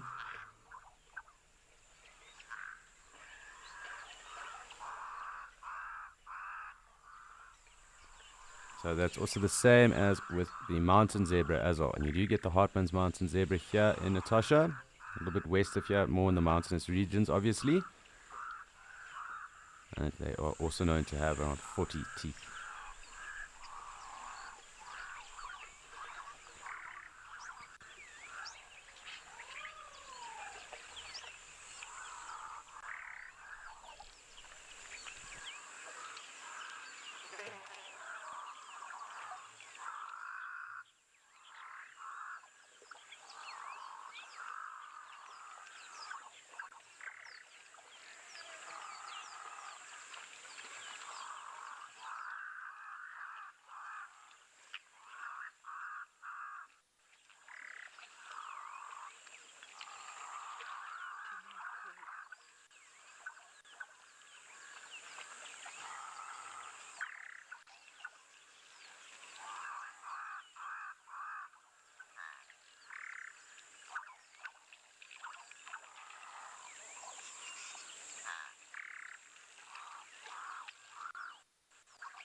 Hi Vincent, yes, zebra do have very good balance.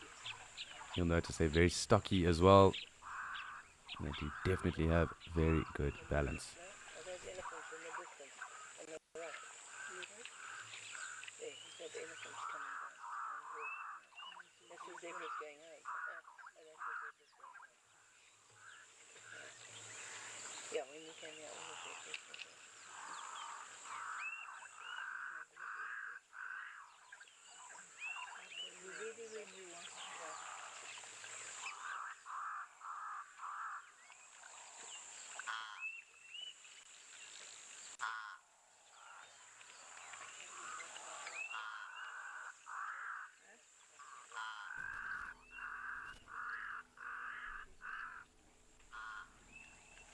So it does look like everyone is slowly getting more comfortable with coming down to the water's edge. It possibly means that thirst is building. So I'm just going to wait here for a second. We've got our acacia pied barbet calling there again. But we are also, as I said, just waiting for some of the other numbers to build up. We can take a closer look at some of the springbok as well for now. I do think we're going to have quite a bit of action quite soon.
Hi Amber, and You do obviously hear that characteristic bray that they do make. You might hear that, I'm sure, at some stage with them being in the distance or actually leaving or coming through. They do snort and grunt as well, and you do also hear their lip smack as well, almost like a kind of sound with them. And I'm sure there are also the odd non-verbal communication tactics that they do have with each other as well. And you will notice also that with like posturing and also them giving away for dominant stallions that might be around, or other stallions as well. And you also notice stallions that are competing, posturing with each other as well. So there are a number of ways that they do. And a lot of the time we actually notice the body language first. So it's always good to keep an idea on what animal behavior is and how they are behaving around each other as well. They are obviously vocal. Sounds and calls that they will make too.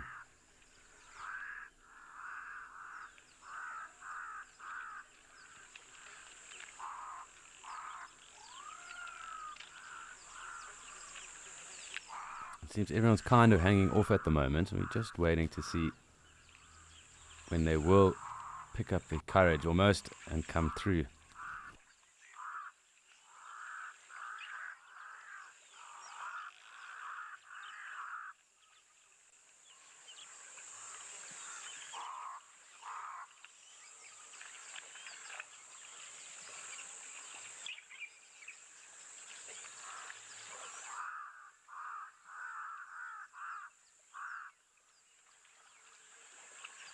As I have been saying, it's really fantastic watching the springbuck as well. Such cool behavior, seeing them wade so deep into the water. And there almost was one swimming just now where it got into a bit of a deeper area. Looks like these gemsbok are going to come joining in as well. Two more coming, or at least one racing into these other two approaching us now. And the zebra numbers slowly starting to build.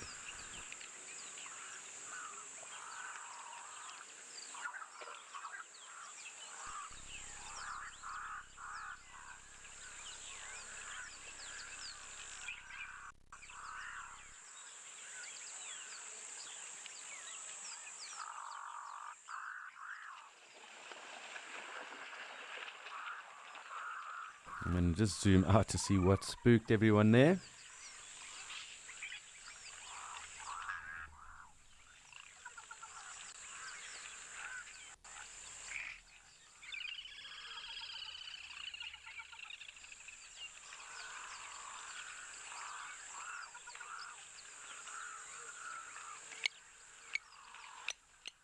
And to be honest, I'm not too sure what that was, but animals are generally quite flighty around water holes and around the water in general because they do have to drop their guards when they do drink. So not uncommon to see them being quite flighty either. But these gemsbok slowly making their way down. And we do have the one center frame really.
it's definitely an interesting bit of animal behavior that has been going on in the last few days, and that the gemsbok have been quite boisterous and chasing each other around.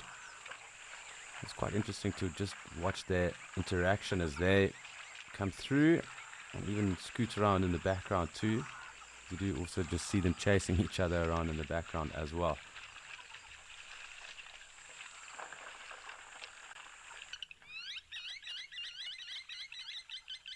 Zebra being a bit skittish as well. It looked like that was a bird of prey that just flew past.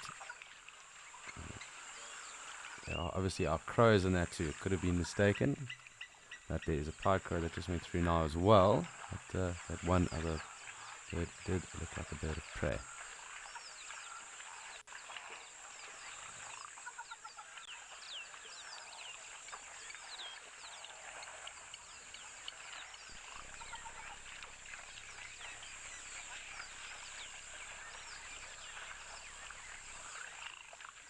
Hi Kevin, so there are a number of predators found in Ukukuya Etosha. Etosha is very well renowned for their lion population. There are also cheetah, leopard, spotted hyena, and I wouldn't be surprised if there are brown hyena also recorded, but with higher numbers of other predators they are probably on the lower side, and there will be caracal and jackal around as well. Very good numbers of lion here, and one of the most stable populations of lion left in the world, and roughly up to about 750 individuals. But they have been impacted upon in recent years, or even in the last 20 years. Human-lion conflict being one of the main causes, and also a major drought that did occur up here some 15 to 20 odd years ago that obviously affected prey numbers, and with prey numbers decreasing, that obviously meant and led to lion numbers decreasing too. It is on the up, and there is good work being done, in particular with human wildlife or human lion conflict. Something to always monitor and manage as well, because it is important that when there is human lion conflict, there is obviously solutions that are available for that. So whether that is repatriation of funds for livestock that might have been killed, and obviously creating awareness and education too.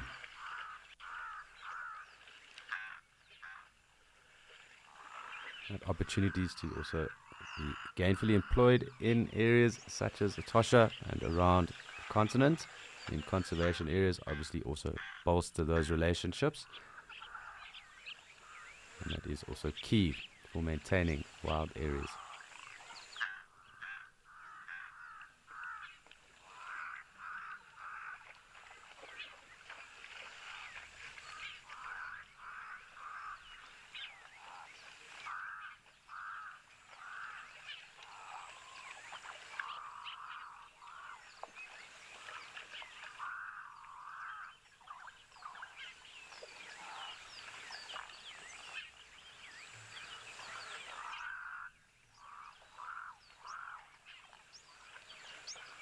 Oryx horns really are quite imposing.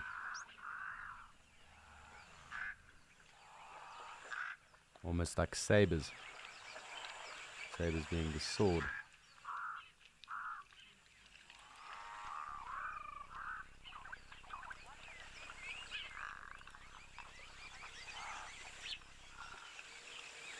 Hi Grace, yes they can.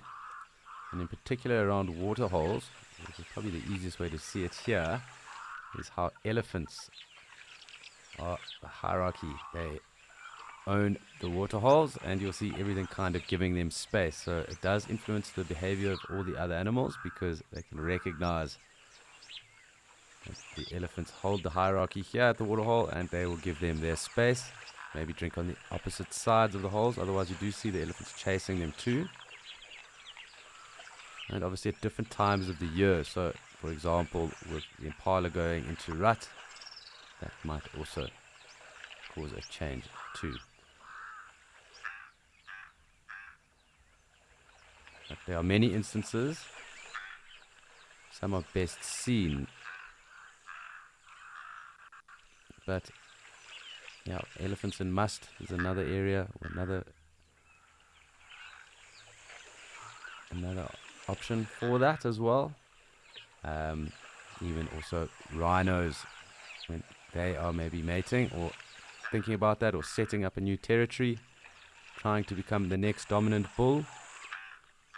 A number of things that have happened in different reserves and in different areas as well, with buffalo, rhinos, some of the bigger game too, hippo bulls sometimes as well. They can all influence the behavior of other animals, do kind of put them on edge too sometimes.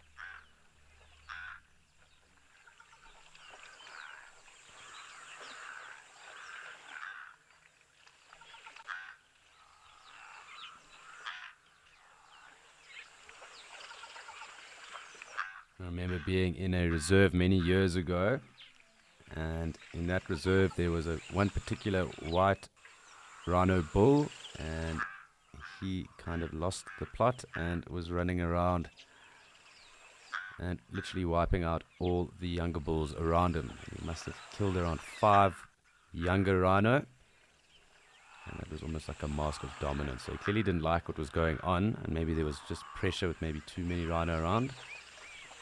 And he was definitely an outlier as well, but he also did mold and adapt the behavior of those rhino, at least in those areas.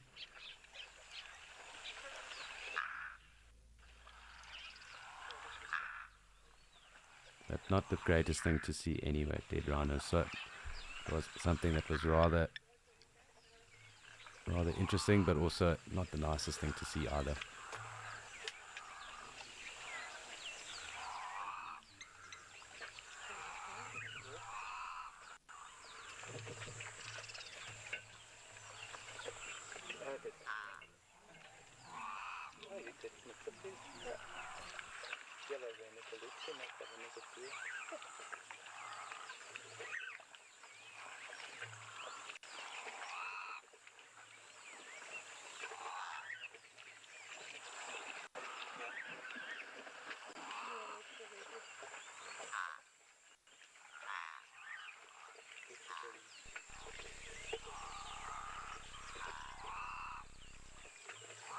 So always fantastic watching the Gemsbok and talking about some of the topics we have chatted about. Sometimes quite tough. However, it is fantastic that we can also go and join Nick and Karicha with some different scenes.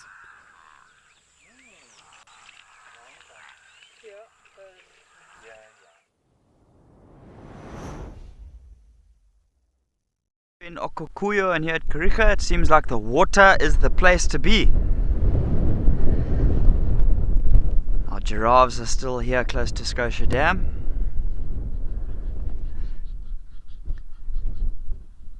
You can see we've got one on the right hand side lying down, ruminating.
Yeah, still a very nice peaceful scene here. Been very interesting that the giraffes have been here for quite a while now, and with this heat I really thought we would have seen some of the other species all tending to, well, I thought they would look to concentrate their movements here around the waterhole. There was a small group of warthogs that kind of scampered past, but otherwise it's been dominated by the giraffes here. Nothing to complain about. It's lovely to have them here.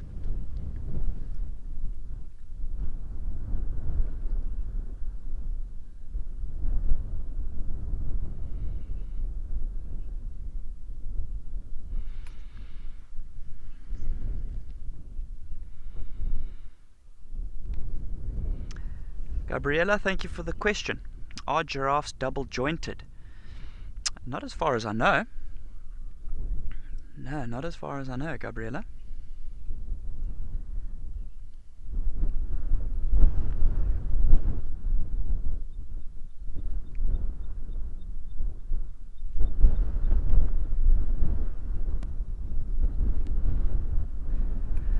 Yeah, so that giraffe on the right that you can see lying down like that, he's obviously tucked its legs in, having a good little feed.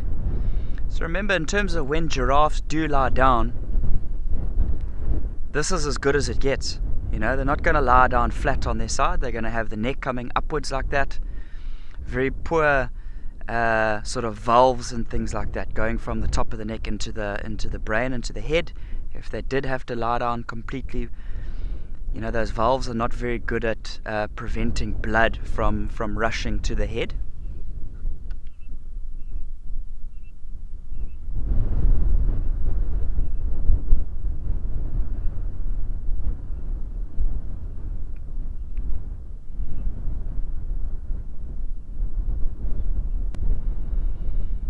You know, also if that neck does go down all the way onto the ground by some accident, very, very difficult for a giraffe to get back up again as well.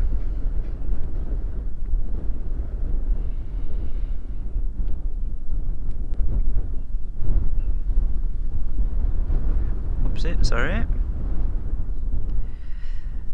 I have had the unfortunate chance to see a giraffe head down to the river to drink, and it did try to cross the river from the southern bank to the northern bank. Very, very rocky section, and those rocks were covered in algae, making the rocks very slippery. And yeah, the giraffe had a very rough time with those rocks, slipped a little bit. It wasn't the easiest crossing there. I'm going to stick with this journey of giraffe, and we're going to take you back to Alex and Okukuyo.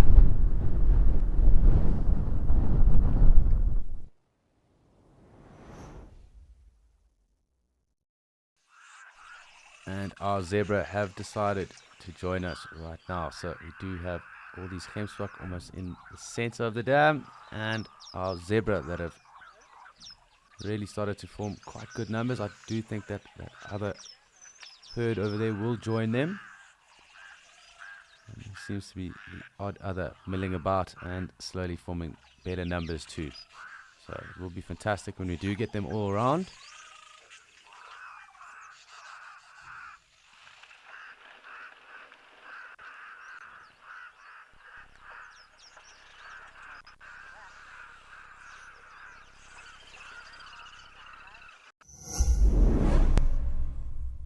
Did you see that incredible sighting with Lauren and the wild dogs?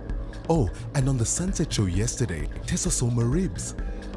Are you someone who only has time for the best bits? Well, we have some great news for you. It's absolutely amazing. Download the Wild Earth app today and you can watch the best highlights from each safari show. Look at this! Every single day. Look at how fascinating this is. Wild Earth. Cheers.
lots of zebra and our gemsbok still around. It does look like we are going to get that approach from those others just here in the foreground.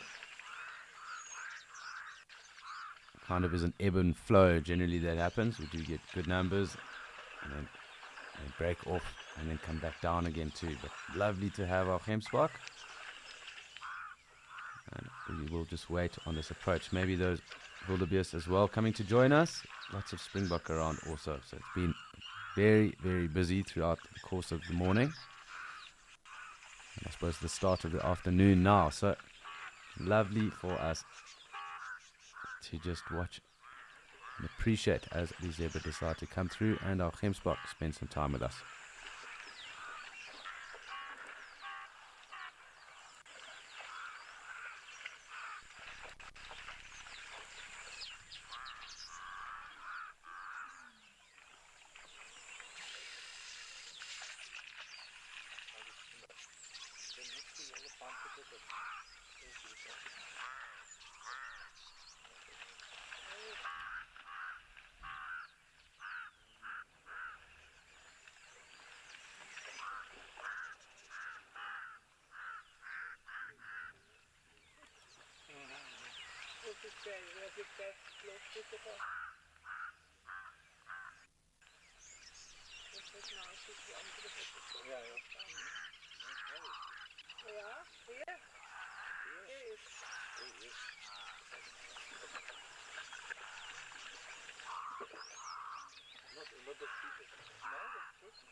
So it kind of looks like our gemsbok are almost dancing next to each other here in the water. Quite interesting to see them move around as well. So obviously can't see the bottom, and they will obviously have quite a few stones, I'm sure, to navigate as well and feel with their hooves.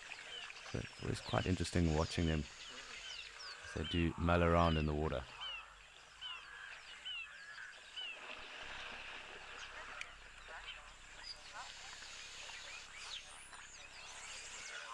Hi Russell, so zebra won't mud bath. If anything they do, dust bath. So they will lay in dust and kind of roll around in that. And obviously that would be when they feel like, so if they feel like they are obviously itchy or need to get rid of exoparasites, they do obviously have those big tails as well that assist with swatting flies. But generally when it's dry and hot, that is when you'll see them kind of dust bathing. Normally in the evenings or early mornings as well. It's predominantly when I've seen them doing that. You don't normally see them doing it when it's overcast or rainy either. And it is quite fun actually watching zebra do that too. I think it is a bit rocky here, so I haven't actually seen any of our zebra while I've been around dust bathing up here in Okaukuejo.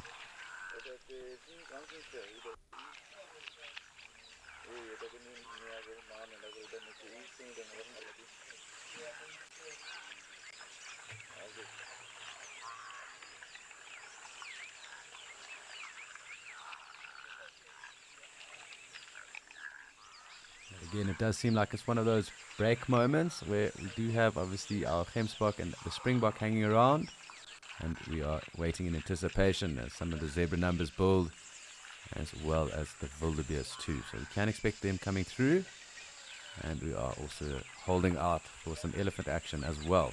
It's quite a warm day, and I hope we can expect some elephants at some point too.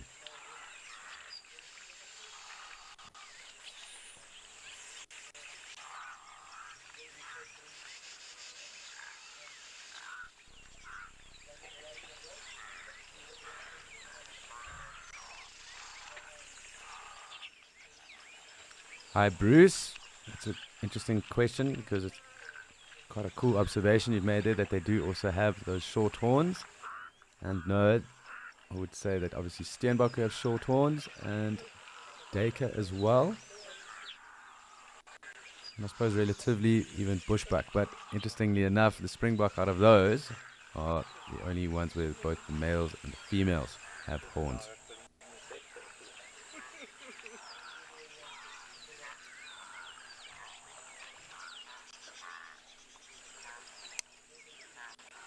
I suppose if we go up further east into Africa, the gazelles that we do find there, so Thompson's gazelles, they also have quite short horns. There are a number of others, and there's some smaller antelope too. So I did say it's Steenbok, there's also the Dik, Vryspok as well. They also would have relatively quite small horns.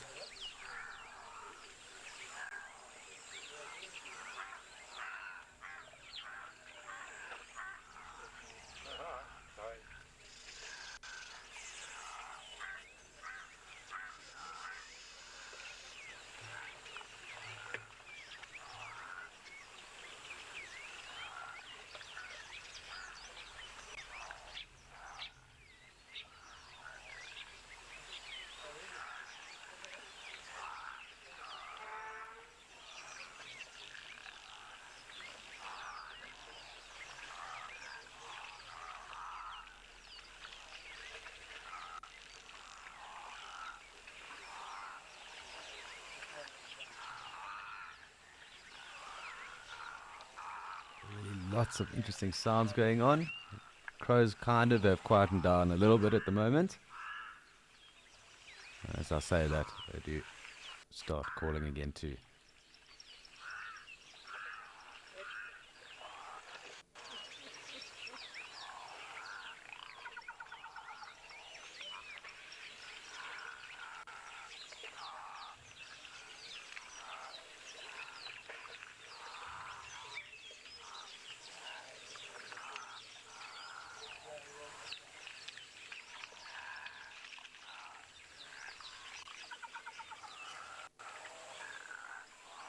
Quite an interesting scene unfolding here.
Quite interesting behavior going on there with the Gemsbok. What is interesting to note is that they breed roughly every 9 months, and the gestation period is roughly around 8.5 months. It's a very short window that they have in between giving calves and coming into estrus again. So just something interesting to note on them. And maybe that has also got to do with the spike of activity we are seeing now at the moment with them. Well, obviously, once they drop their calves, kind of lead them away from the herd before bringing them back. generally only give birth to one calf. But we haven't seen any calves around yet. I do think there'll be a spike coming into the rainy season now.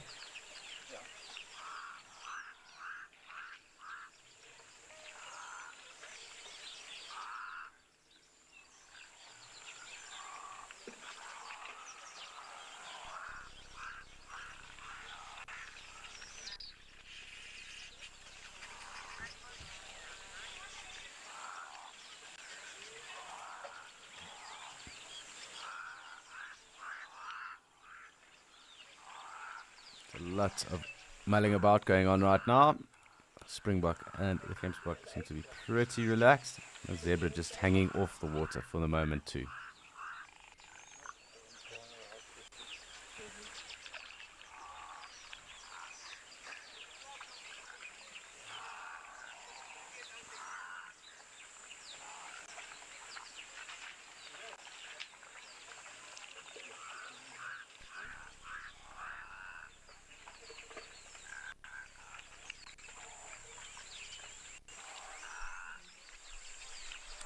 Hi Lawrence, smallest antelope, and I'll give you the smallest antelope in the world.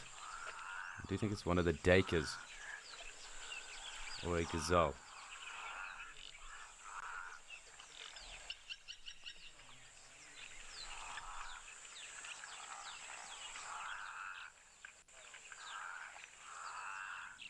So there's one, and this is exactly what I thought it was, would be in West Africa, and it's actually called the royal antelope.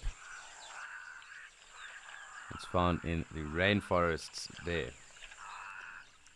That is the smallest antelope here in Africa and in the world.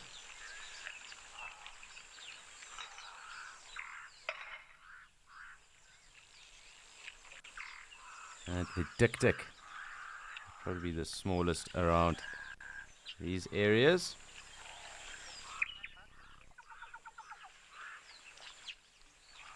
There's also the Sunni. There are a number. There are quite a few. The blue deka, it's also very small. Cape Grijsbok as well. Sharps. It's also a Sharps Grijsbok. Red dakas. Steenbok's also very tiny, but not the smallest. Klipspringer also quite small. Orobi and a common deka to round that list off for you.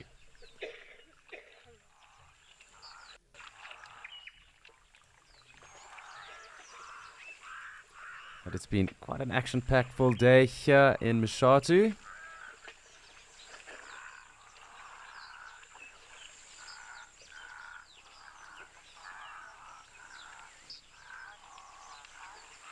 And also it does seem like the rain has let up a little bit in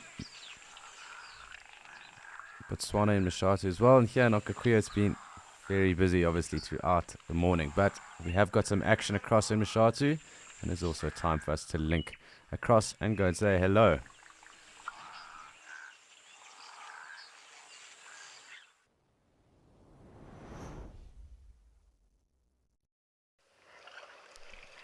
So great scenes here. It did rain most of yesterday here in Mshatu. And with the rain, we didn't get to see too much.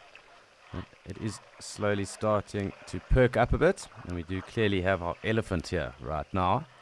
And really great to see our ellies and something else in a different space for us to view wildlife. You can hear the Egyptian geese as well, but good for us to see our elephants, and they love this little rocky point where they are right now. It is where the fresh water gets pumped out of.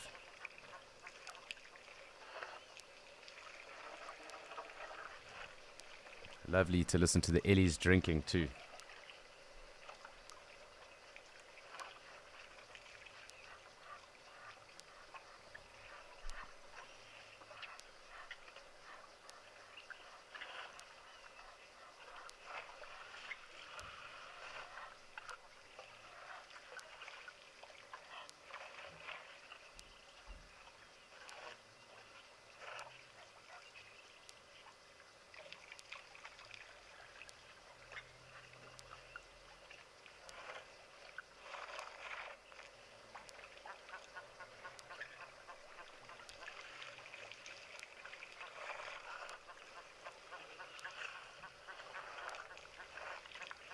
So even with all the rain, it doesn't necessarily stop elephant from coming to waterholes because they do need to drink a fair amount in a day.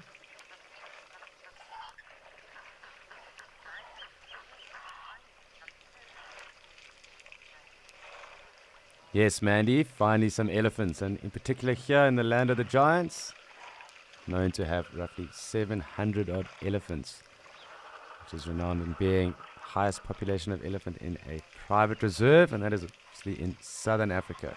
I was looking at some figures earlier, and in Mount Kenya, in the reserve there are roughly 2,600 elephants.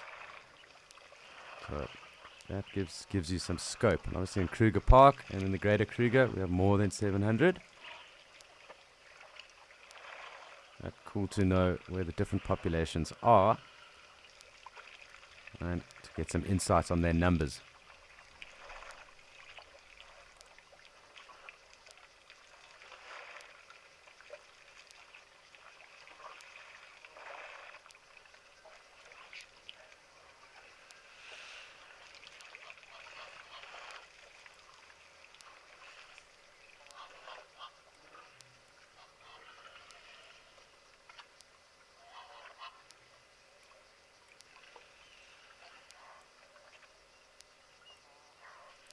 Great to spend time with some ellies. It's really cool listening to them drink as well. Quite an audible sound and pretty unmistakable.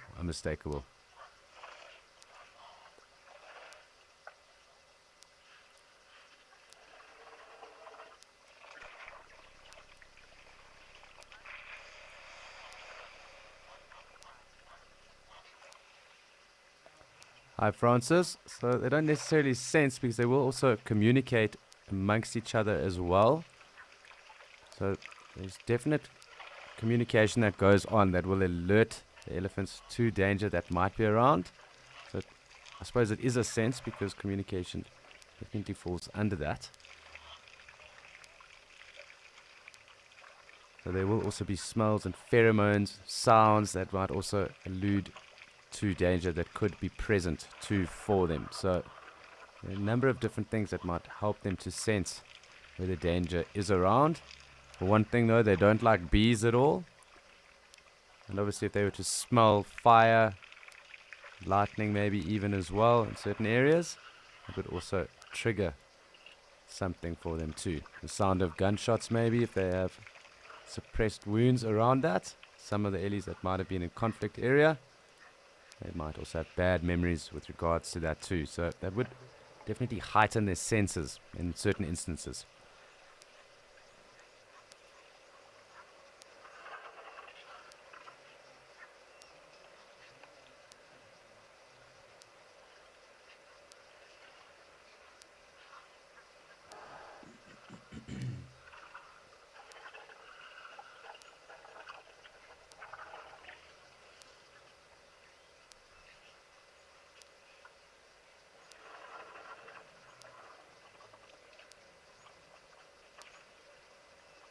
Quite clearly also hear the cicadas in the background here as well. So I'm expecting a bit of a green flush to start to occur here in Mashatu in the next few weeks. It will look remarkably different when we do get a number of these trees all turning green too. Lots of little blue wax bills around too.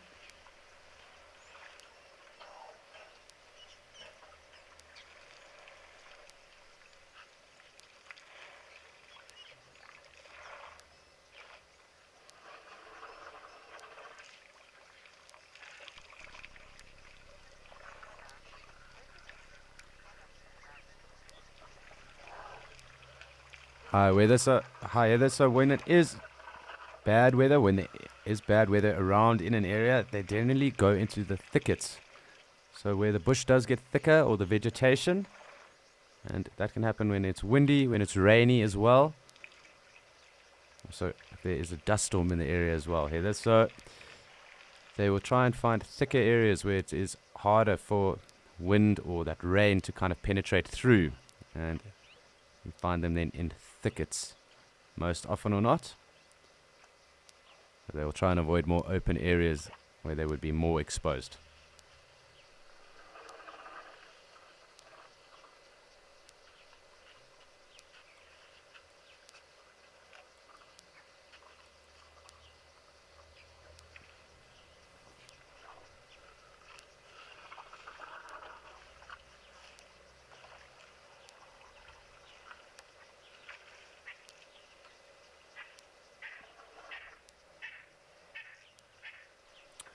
we'll just be able to hear the lilac-breasted roller. That is the call of the lilac-breasted roller. Coming into their breeding season, but definitely starting to get more vocal.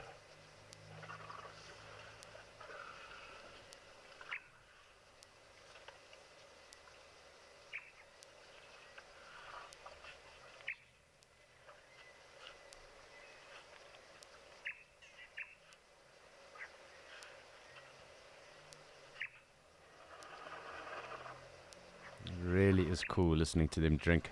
Suck up that water there from the pump or the spring.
It does look like a lot of them are taking the opportunity to rest. Can just see lucid trunks. Not much movement going on, so definitely does look like they are resting.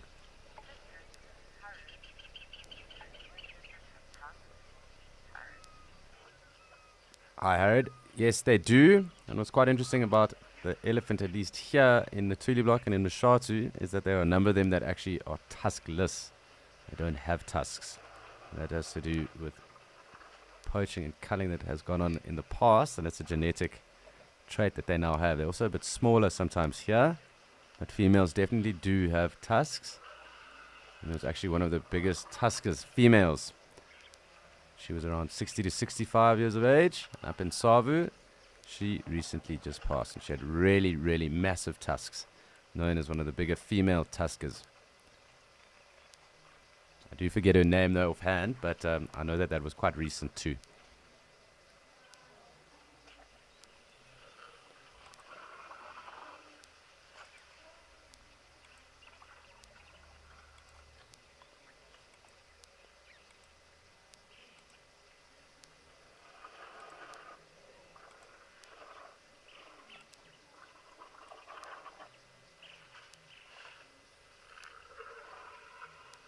Really quenching their thirst at the moment. So as I was saying, even if it has rained, ellies still do need to drink and eat.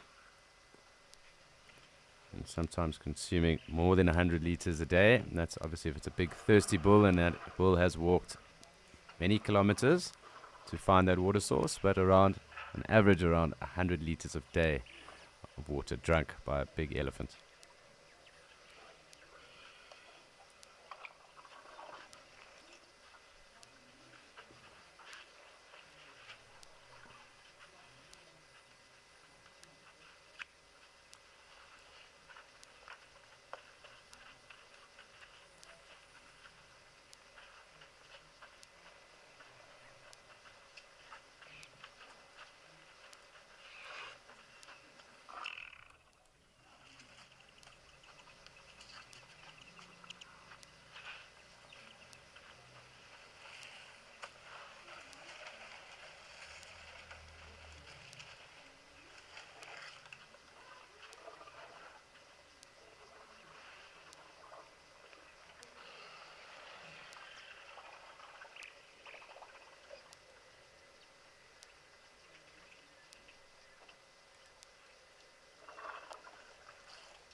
Really awesome getting to appreciate ellies while they are around, specifically when we haven't seen them for a few days. So really lovely to be able to spend some time.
So just make out a small little flock of quelea opposite the elephants. It's a little bit further back on the right hand side of the bank. And obviously with that rain, we haven't been able to see or hear them, and they are around, or they have been around in large numbers. So really quite cool to see everything starting to venture out, and I suppose life kind of returned back to normal after a lot of rain, but it does look quite cool, and was obviously very hot prior to the rain. It does look like the cloud is slowly lifting, but who knows? The system could be around for a few more days. And sometimes in the bush, the rain does fall sporadically, so we do get green flushes. That's what we call it, where the rain will fall in one area and possibly within the next kilometer or two from that, it won't have fallen at all. So it could be quite sporadic.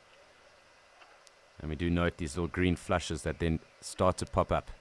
Obviously, as the wet season does come through, then, the ground does obviously get greener, and that rain obviously has fallen on more area as well. So initially, we can see these green flushes that do start to form once the rain does start to fall in the wet season. But really great. We are spending some wonderful time here with our elephant, gracing us with their presence. But also, just to any of you that are watching, please also do remember that this is a live and immersive experience, as well as your journey into the African wilderness and safari with us. So please send through any of your questions, your comments, any points of interest. We love interacting with you, and we love answering any of your questions. So please do send them through. We'll happily attempt to answer as best as we can. Sometimes you do catch us off guard, and then we do have to rack our brains, but it's always fun.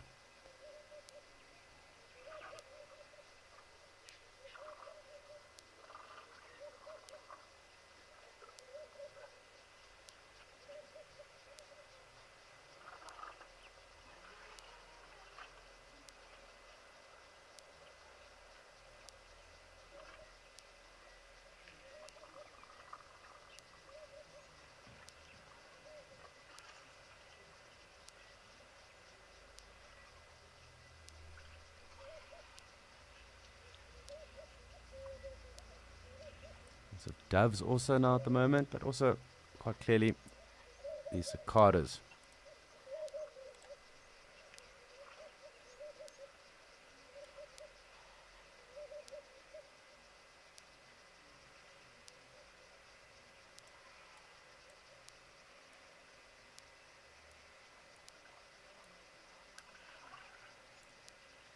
Always good to be able to sit with the elephant while they are around. Just appreciate their company and what they get up to as well at water.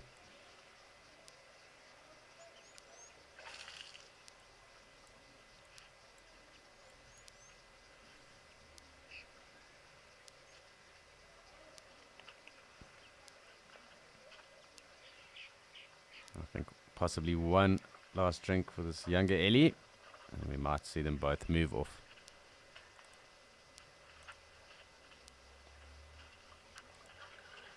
We'll try and follow them for as long as possible. I don't think we're going to see any mud bathing today. Perhaps a bit too cold for them. And obviously no sun out.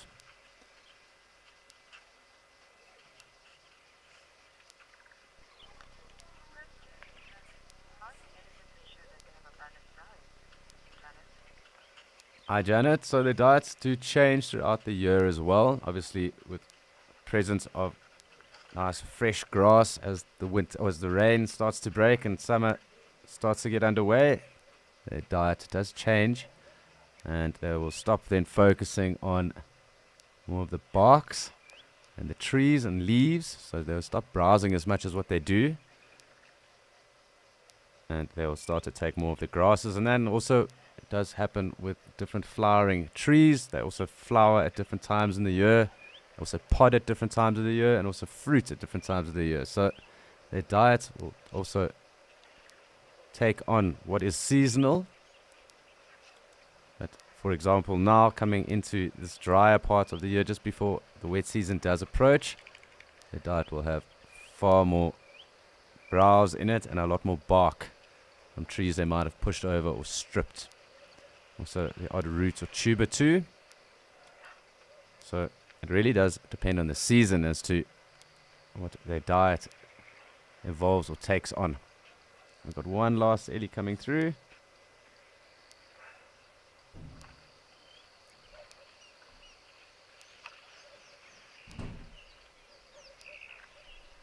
So for example, when they eat marulas is when marulas obviously fall, and that would be around February, March.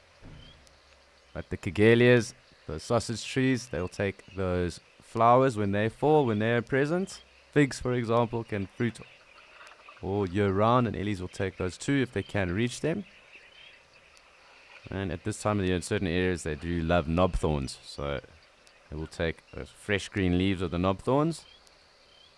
And in other areas, obviously, the anna tree pods as well, and certain other pods, acacia pods or buffalo thorn pods, they will also take too. So it does depend on area, but predominantly their diet is also dependent on the season.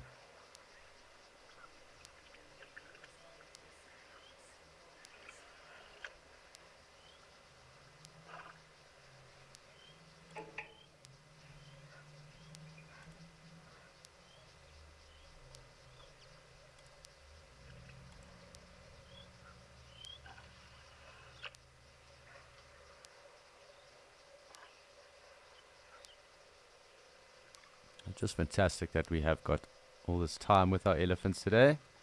Lovely to know that they still are in the area.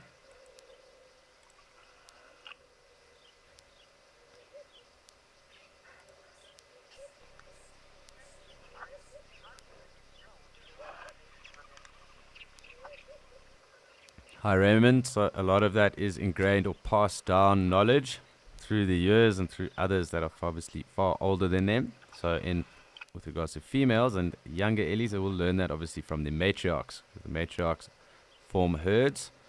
They generally are family units. So aunties, sisters, grandmothers, nieces. So that almost forms the... Sorry, I was just looking at what was going on there. But those matriarchal herds then form a basis of knowledge, and as the bulls get older and get pushed out, so between the ages of 15 and sometimes even up to maybe 20 years, depending on where we are in the areas, they will then push on and form loose associations with older bulls, sometimes with others that are younger or their age as well, and they do pick up on their traits as well. So it's learned behavior or ingrained behavior that helps elephants then to figure out what trees or what fruits are the right trees or fruits to eat and that aren't obviously toxic to themselves. They do have a very rudimentary diet as well. They don't really digest too well. So, or rudimentary stomach, so they don't digest too well either. So it's very common if you do see elephant dung to see obviously bits of plants and plant matter, bark matter, even old fruits, nuts, where they might have eaten those as well, and depending on the season. And they do actually have to practice a form of coprophagia when they are young to get those digestive enzymes into their stomachs. So the young calves will actually digest or eat some of their mother's dungs over a period of time to help them develop those stomach enzymes that help them then digest the food that they've taken on or eating at that time. It's quite a process.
So it looks like our early action is slowly starting to dwindle.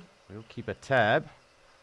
But I think it's also time for us to head back to Kikuyu, where we have some other friends that have decided to join us.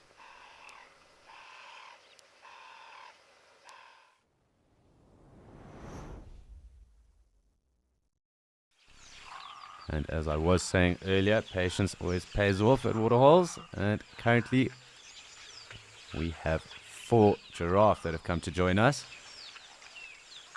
They do look rather big as well. I'm going to try and get us a closer look.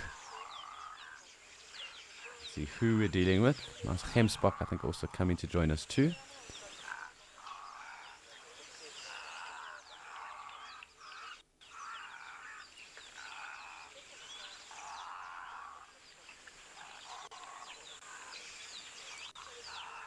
You can just note the 2 drinking styles there. One with the bent leg and the other with those straight, almost kind of triangular setup that they've got there. Very cool to note the 2 different drinking styles.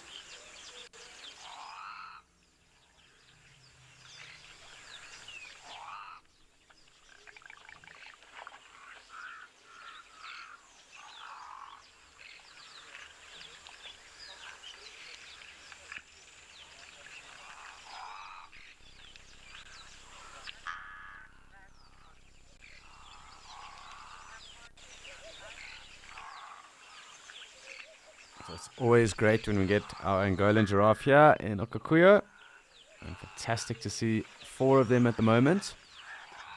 And really great just to take the moment. While it is a little bit quieter with everything else, these giraffe obviously feel quite at ease.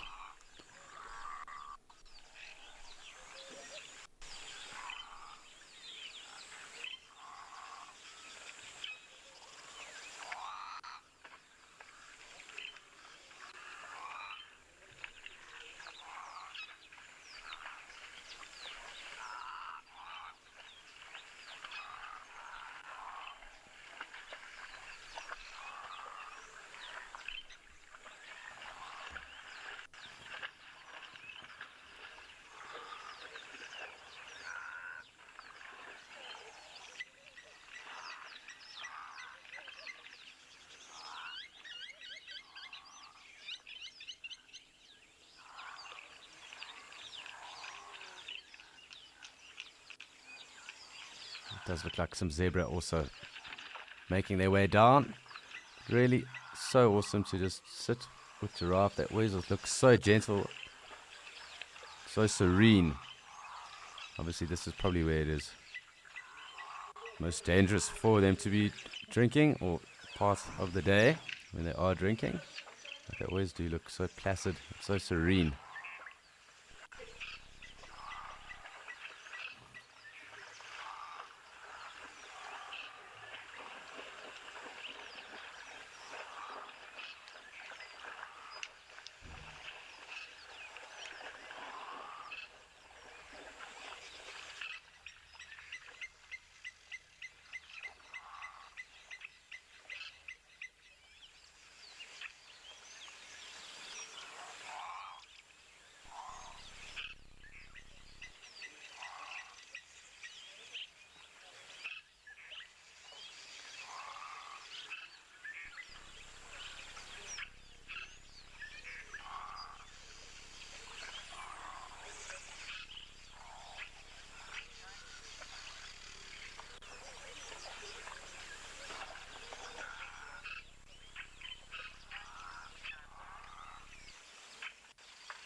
So we have a rather large number of zebra coming to join our giraffe, as well as these gemsbok that are with us right now.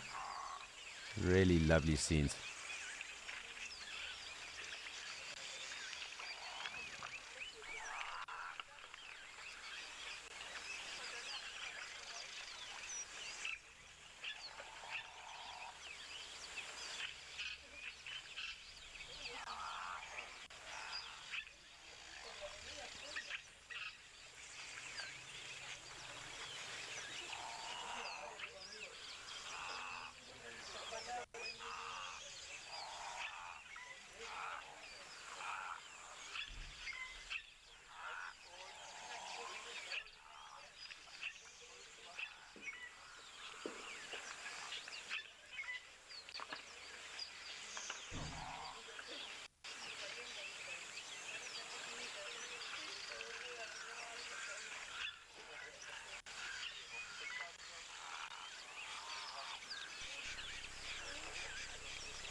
Hi, Sophia, who's 9, and yes, they do have very strong bones. They're supposed to take such weight as well and be so tall. You do have to have very strong bones to be able to carry everything else that is going on within your body makeup. So yes, they do have very strong bones. In particular on the bull's foreheads as well. They do also grow almost like a bone deposit that is on the top of their forehead there in between their horns. And you'll note that as well as they get older too, those do get bigger. And that obviously also assists when they are necking or fighting too. So just an interesting thing, a point of interest. But yes, Sophia, they do have very strong bones, and that obviously helps and is part of their design and genetic makeup as to how they can carry themselves and get around, having those strong bones.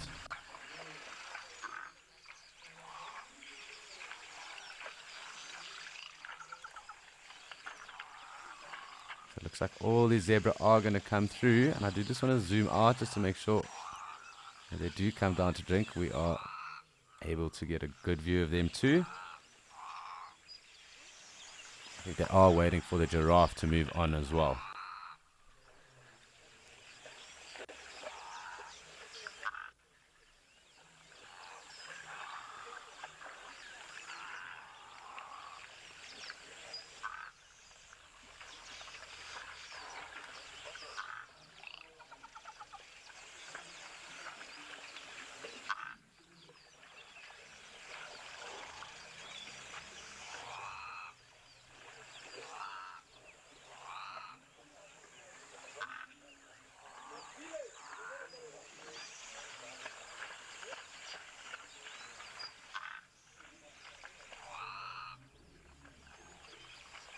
I do like to come exactly where the giraffe are right now, so I'm going to take us in closer there because I do think that they are going to, as the giraffe move off, I do think that these zebra are also going to slowly take their place.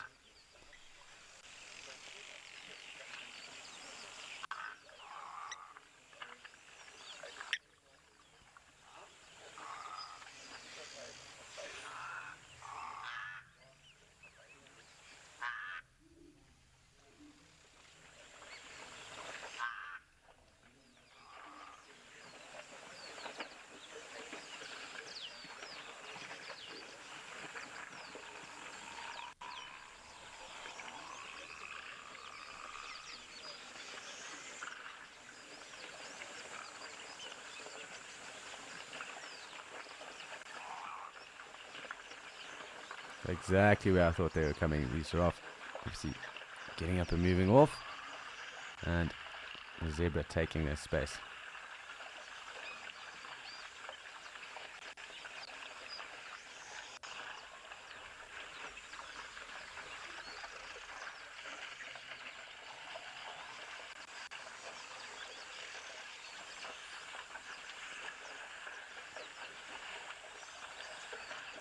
Like the doves giving the zebra on the right hand side a bit of a skirk. Nothing too crazy.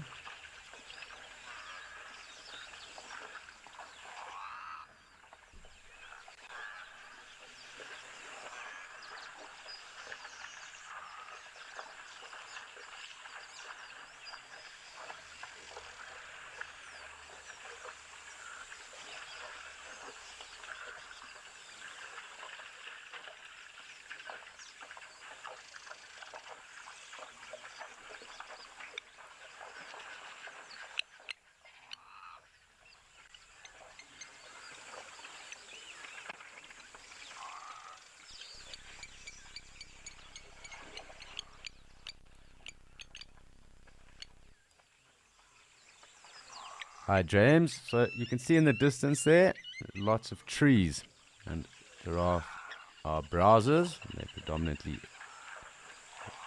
eat acacias, or the species of the acacias in the areas where they are found. Obviously certain areas have different acacias too, and their favorite food are the leaves of the acacias. They do take a lot of other different trees as well, depends on the area and where the trees are. But they are browsers, and they will be browsing on the trees. And in particular, the acacias, or the Senegalias as they are now referred to, I think. But giraffes love those trees.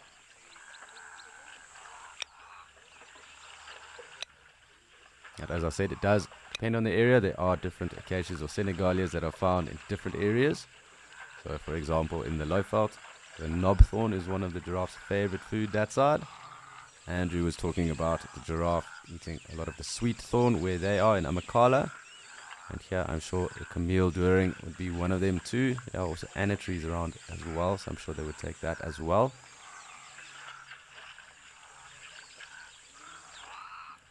And they are also ruminants, so they ruminate.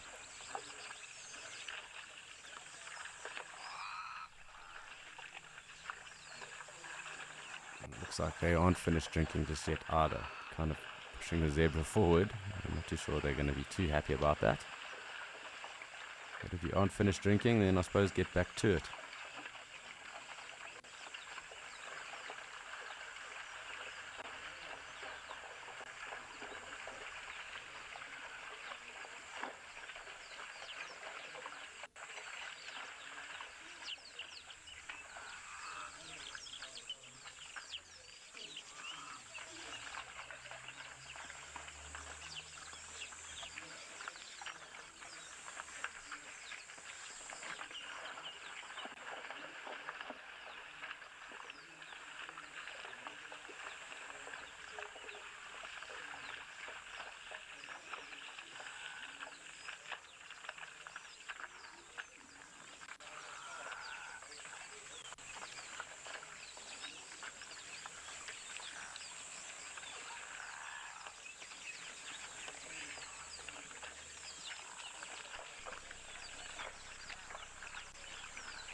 Sorry, Drac, I just need to get comms again there.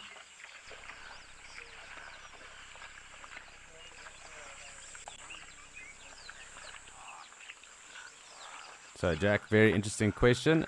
And why they do have that gastric imbalance is because they are hindgut fermenters. And because of that, that can lead to quite a lot of gaseous exchange. And it means that they are quite flatulent. So it's very common. You do hear it all the time when you are with zebra, that they are rather flatulent. And that passing of wind or gas is how they would then deal with that. It's also a release then, because that gas will build up. And that's also why they look bloated a lot of the time as well.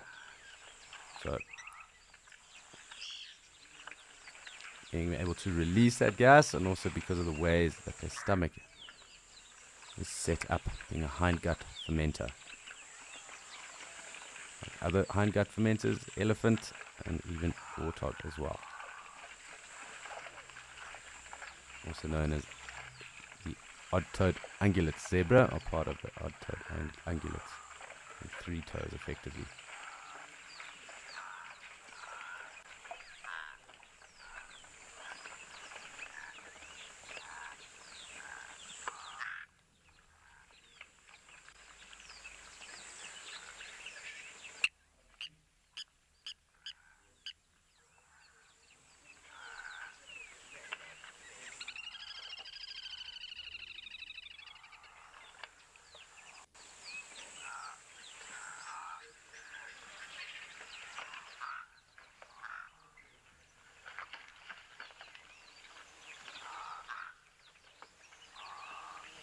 Really cool to be able to spend time with these 4 giraffe and all those zebra. We do have some others coming to join us as well.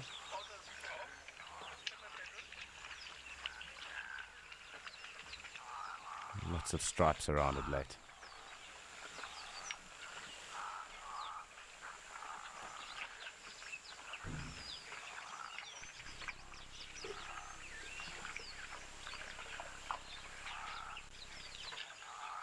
Hi Lilypan. I haven't actually thought of it like that before, because they are exposed to these harsh conditions all the time. So they do have obviously melanin that they have obviously ingrained in themselves, and there's coats and the fur as well. So I don't think they would get sunburnt, no, because they are actually adapted to be in these areas, and those coats will help with that as well.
If you aren't an explorer yet, here's a sneak peek at what you're missing.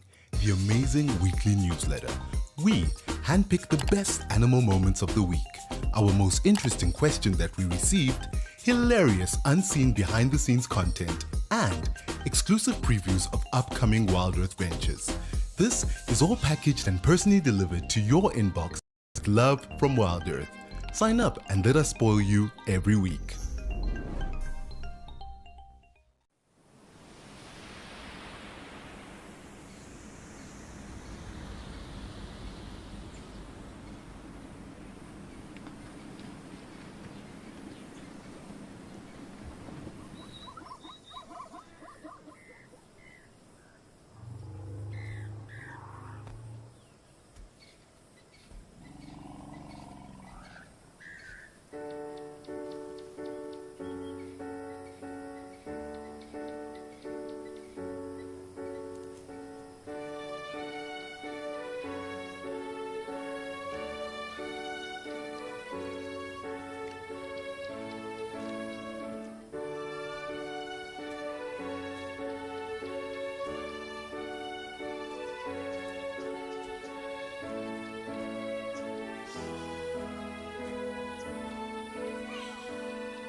quite cool and completely different scenes. Obviously, with all this cloud cover that is here, compared to Okakuya, where quite open, barren, no cloud cover at the moment. Really, really different scenes.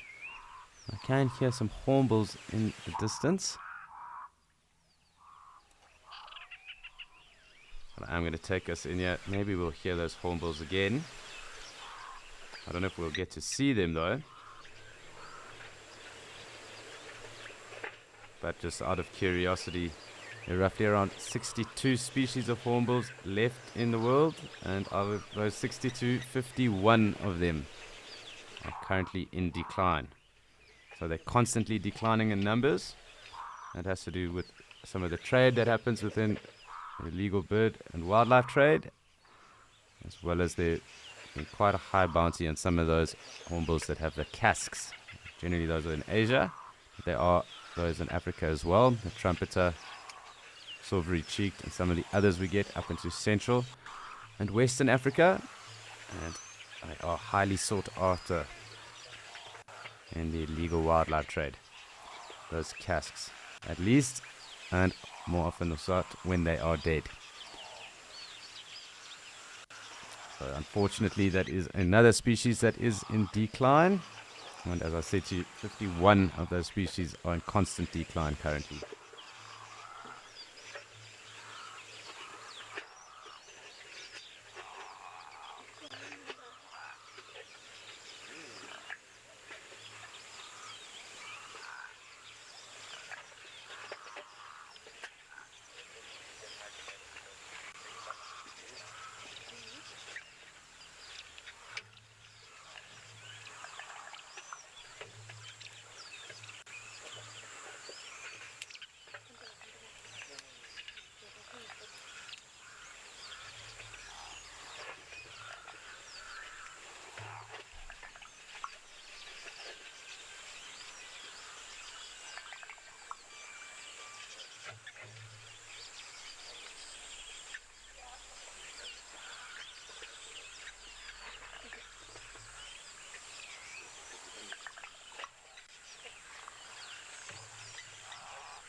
So it was really fantastic spending some time again in Okakuyo, but we are also about to head back to an elephant friend of ours across in Mashatu.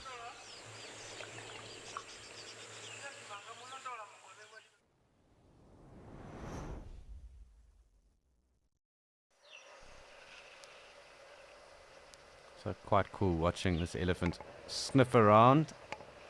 The wind is slowly starting to pick up again, but just sniffing around where that water is and around the rocks too. Can possibly smell the scent of the others that we did just watch a couple of minutes or so ago.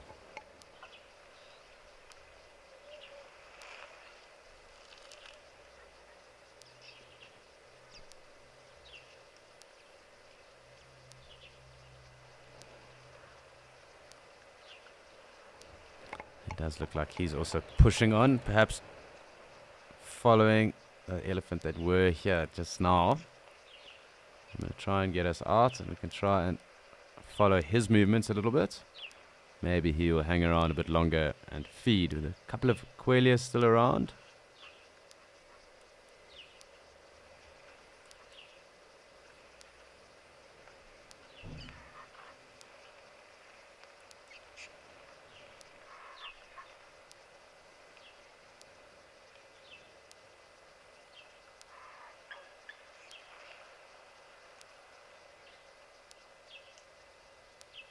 Looks like he's slowly making his way off into the bush this side. I think hot on the trail of the elephants that were here just now.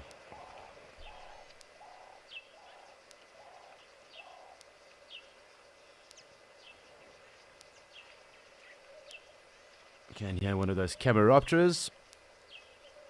And surprisingly with this weather, I haven't heard any meaved starlings, so you're generally always around.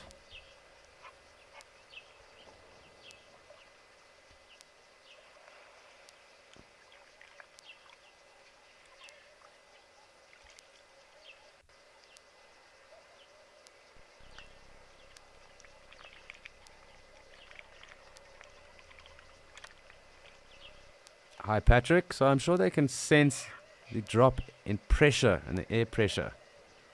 That does happen just before. So obviously with a lower pressure that does form just before it does rain, the air pressure will drop. So they'll definitely be able to feel that drop in temperature as well.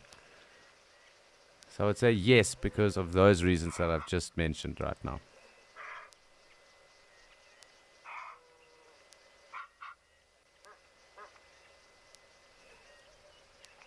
I do just want to see if perhaps crocodile isn't anywhere to be found. It doesn't look like it. Egyptian goose coming through.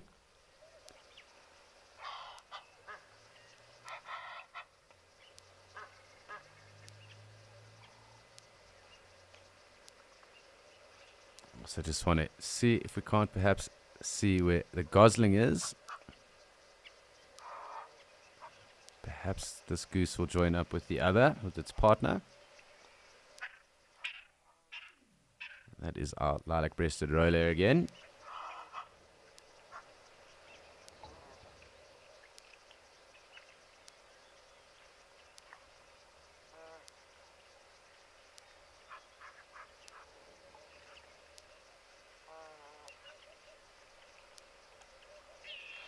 And yes, quite clearly we do still have the one gosling, so very nice to still see that.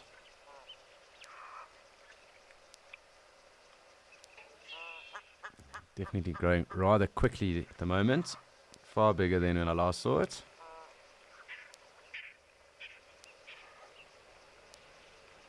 So hopefully these two Egyptian geese will get that one gosling across the line. They did lose around 3 others. I'm not sure to what, but they did lose at least 3.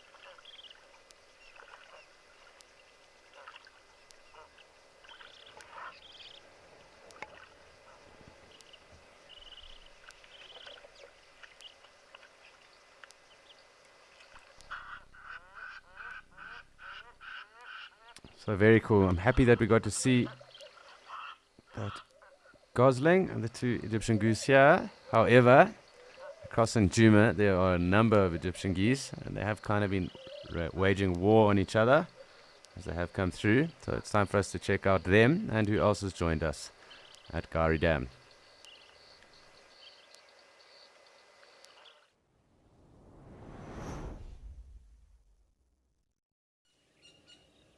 And there has been a bit of Egyptian goose turmoil being going on and or playing out in the last 2 days, and you will notice all of them sitting over here. And since the rain came in, you notice a big increase in their population. There were 2 with about 4 or 5 goslings, and now, if I can just make out even here,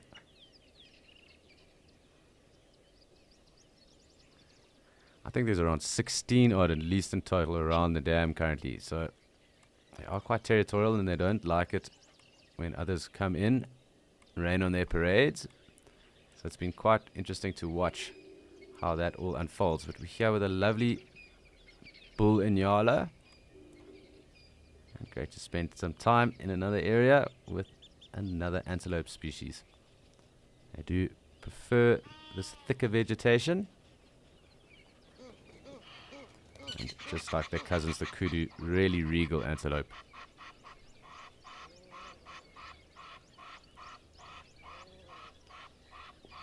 You can just hear the goose warfare going on.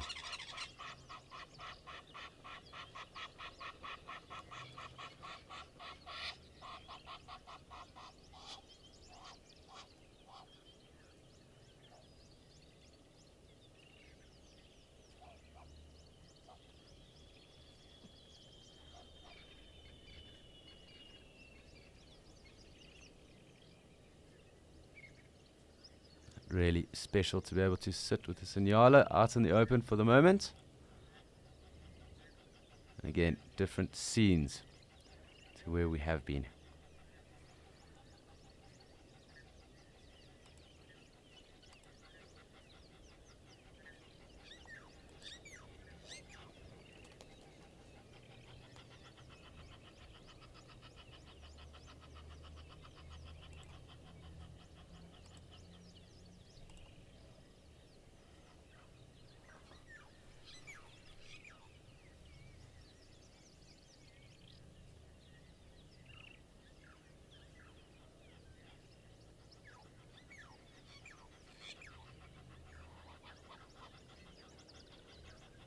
Seems like the rain has held off for now, perhaps, and hopefully for this afternoon too. But this weather system has been around for a few days now. A decent amount of rain has fallen, and we will also start to see quite a nice change to the bush and vegetation as well in the next few days too.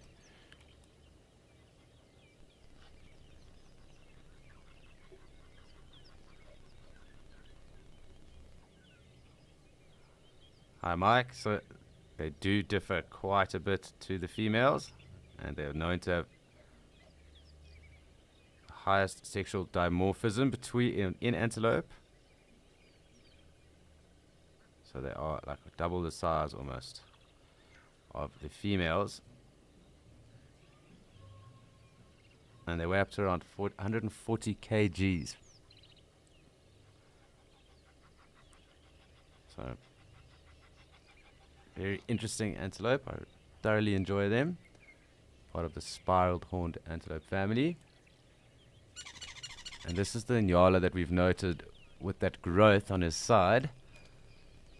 So it's just interesting to note that he has been around for quite some time, and I don't know what that growth is from. Maybe from fighting.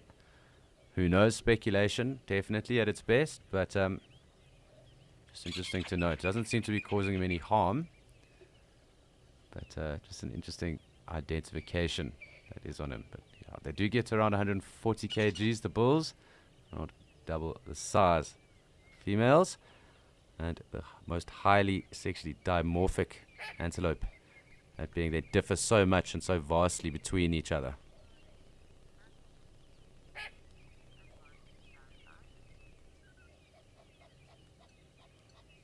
So just interesting to follow this bull as he does walk almost towards us, and you will be able to note that growth. Unsure what it is, possibly just a cyst or something.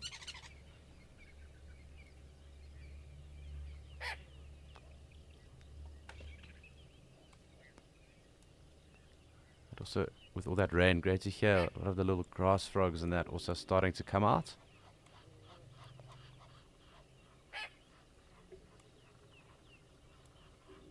Let's just see, he's going to go behind the tree, but I do think he'll pop out on the other side.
We're just going to track this bull as he miles around. Possibly going to get closer to that mud. Yes, I thought he might do something like that. Cover his horns in some of that wetter mud. Sometimes that is done territorially, also to make them seem more opposing as well. They cover their horns with mud, making their horns look a bit bigger to any challenges in the area.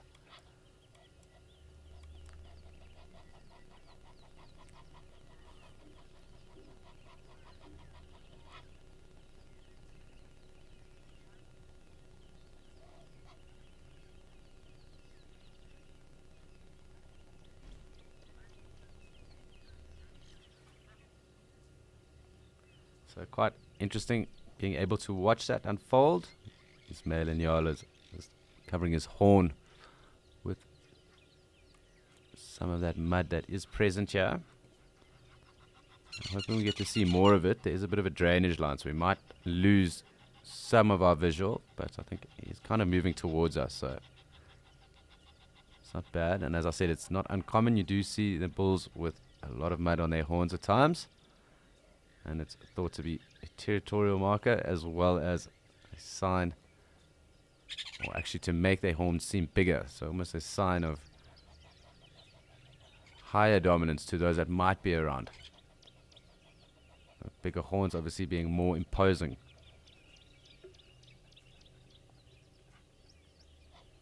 And sometimes you also see them with that mud and vegetation also between those horns. So quite a funny thing that they do, but also very interesting to watch.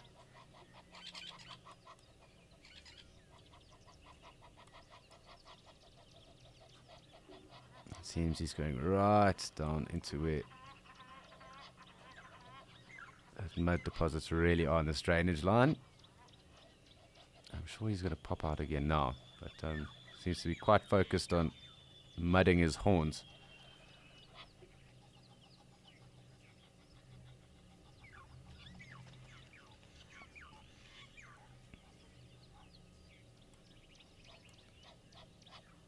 Might as well just pay attention to this one goose that's here and just see if he does pop out, because it'll be interesting to note how cladded he's got his horns.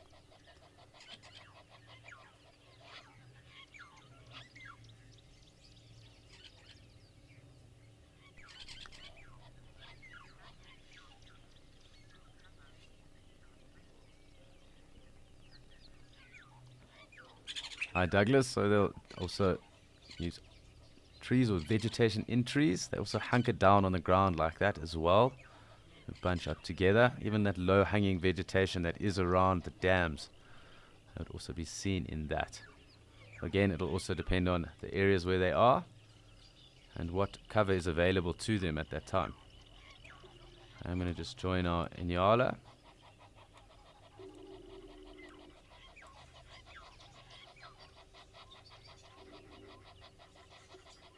They really are pretty, but you can quite clearly see that mud on his horns now.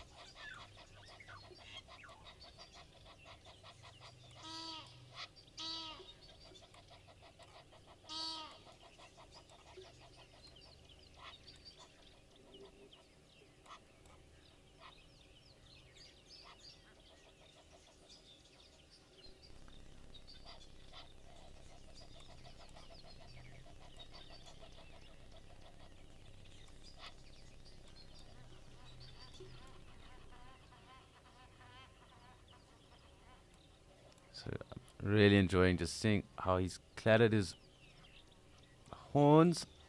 Also just being able to see that vegetation that's also now stuck to that mud. But yes, very regal bull. Unfortunately he does have that growth, and no one will really know, I'm sure, about how that formed or where it came from, or when it even developed, I suppose is the best way to say. But quite fascinating.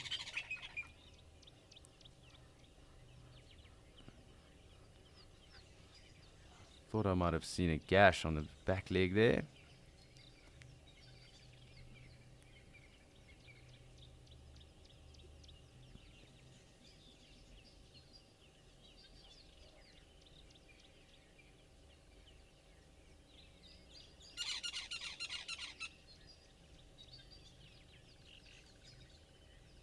I think it's just the light playing on his coat.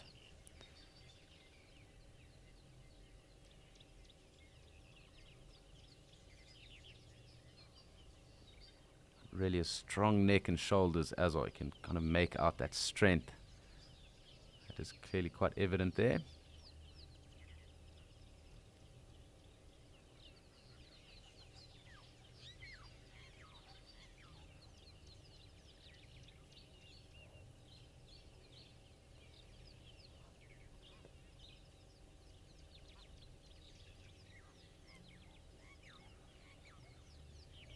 Really nice big eyes as well.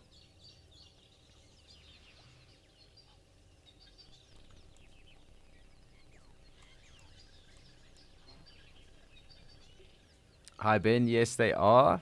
They do you see the females congregating more so than the males? Now, they aren't territorial. There will be a dominant bull that'll obviously, they will fight for dominance and for mating rights. And they do congregate socially as well. And when the bulls do fight, before they do get into any locking of horns, they do get into this very beautiful, and it's this Inyala dance that they do have, and their hackles and their manes rise, and they kind of eye each other out, with their faces pointing down and their eyes locked in, and they go around this quite sequential dance that they do. So it's rather fascinating to watch, and that's before they get into anything more dangerous, locking of horns or anything like that. It sounds like we've got some Natal spurfowl there as well calling.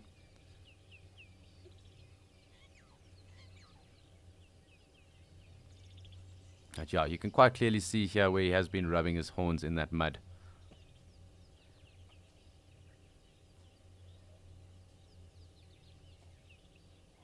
Really beautiful coat though.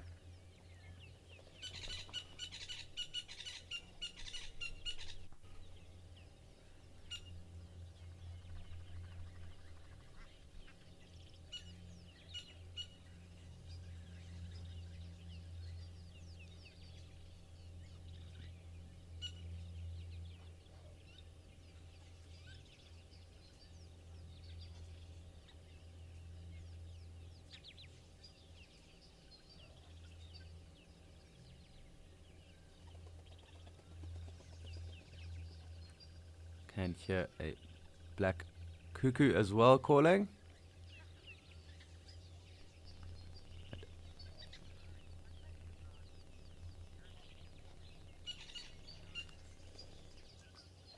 Hi Laurie, so they are predominantly browsers, and they will take grass obviously where it is available or where the shoots are good, maybe even fresh. So they are found characteristically in ravines or around water sources. So that could be along rivers or even around dams, such as this one. And the grass it is, oh, there's a little squirrel as well in the background there.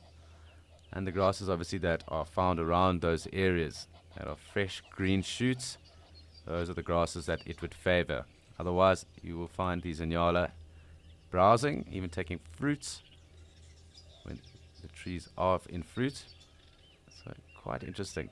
You have a mixed graze obviously, or mixed feeding habit, because quite clearly here we can see it grazing, but they do tend to favor browsing.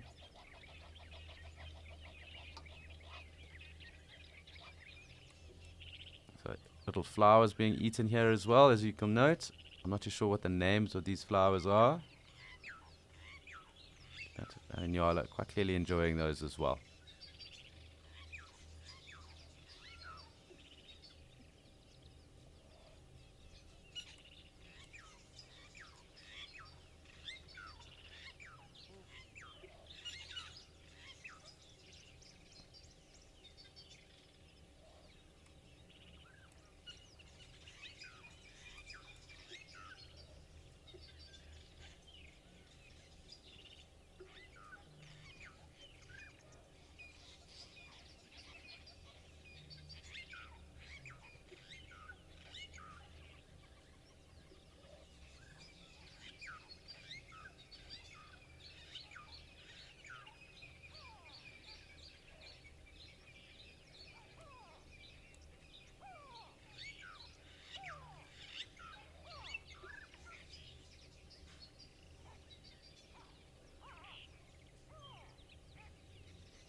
Really awesome. I didn't expect to be able to see this Inyala bull for so long. Really so cool to just watch it going through its different feeding habits, those little flowers that it's now eaten as well. Being able to immerse ourselves with a very relaxed bull. Hopefully for a little bit longer. I'm sure at some point we might lose visual again, but while we do have the opportunity to spend some time with him, let us capitalize.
awesome to be able to share this time. Not every day that we get to spend and be so close and just observe natural behavior going on. So just this feeding that is going on, Nyala Bull just looking to see what is going on. Clearly very relaxed with where he is. Going to take one or two more of those flowers perhaps too.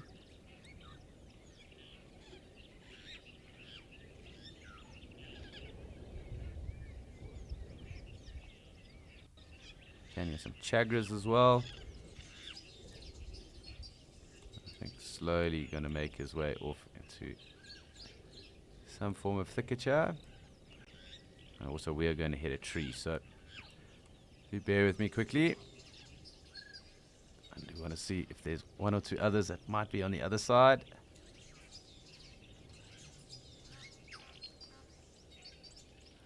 Shouldn't take much longer.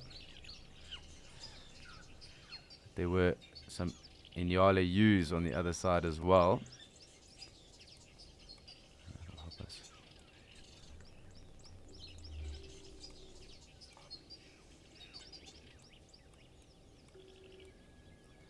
So I do just want to have a look around here. There were some waterbuck and quite a big herd of wildebeest that did move past, but they were moving quite fast.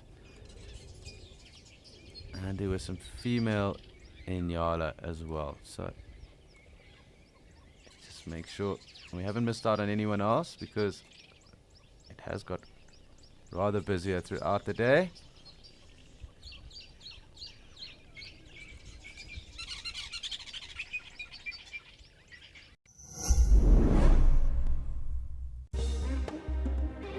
To sit down around a fire in conversation is a practice as old as mankind. There is an ancient sense of magic about sharing and learning as embers twirl into the night sky. Here at Wild Earth, we see the value of this practice and want to retain it in an age where so much divides us. If you sign up to be an explorer, you can join in this gathering and return to the ritual of connection with Wild Earth.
Bull Inyala, and fascinating seeing what goes on with Egyptian goose warfare. However, our friends in Mashatu have joined us again, and it's time for us to go back and see what is going on with them.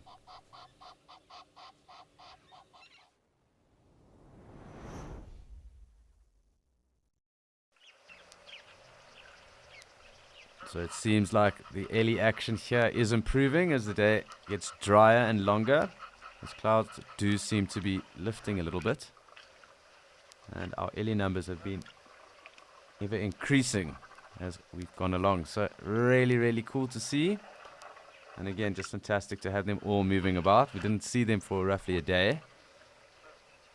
And that was due to the weather that was there. So clearly now that it has started to dry up a little bit, weather and the cloud starting to lift, we are starting to get more and more action here at the waterhole.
Really great having them back around, and again you can hear these Ellies drinking too, and it's quite a mesmerizing sound.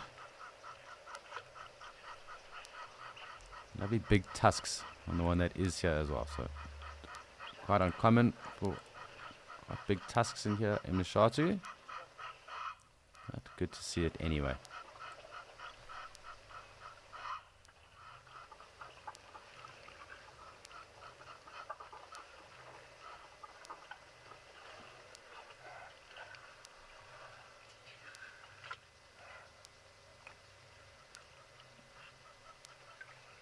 We've got a blackback jackal there as well, so fantastic. Everything's slowly starting to make their way through. It's surprising this elephant were really so relaxed with that blackback jackal. You want to see if I can zoom out a little bit. Perhaps it'll hang around, but I don't think so. I'm sure the elephant will definitely make sure it doesn't. And there it is, coming back. Must be having a drink just behind where the elephant are right now.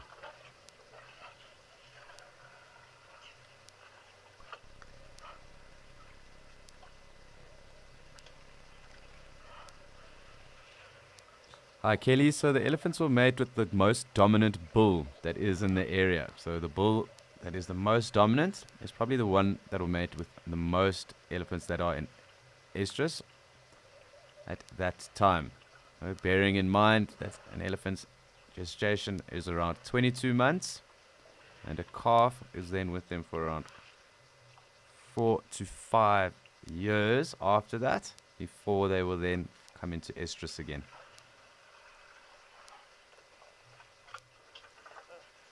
So if that bull is no longer the most dominant bull in the area and there is a new dominant bull, then that bull will then take on the mating rights. I do just want to check something. You can just see that that jackal has gone across. So the bull then, when those females in that area, and obviously in a big area like this, there will be lots of bull ellies and a few that will be dominant, and then obviously that will come to conflict. And they will have to sort out who is the most dominant of the bunch and then who gets mating rights. Right. Lovely that our blackback jackal is here as well. We have had quite good blackback jackal interaction here and sightings.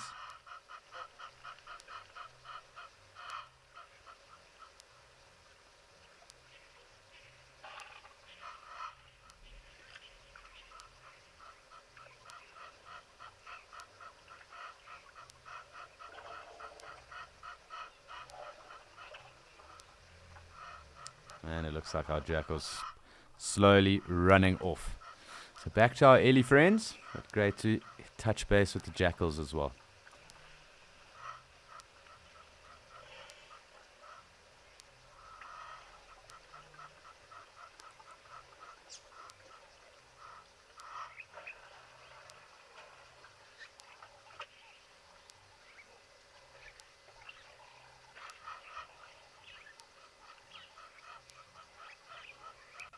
Again, it looks like these ellies are also quite happy to sleep as well. Definitely some resting going on. There is one calf drinking or feeding there as well.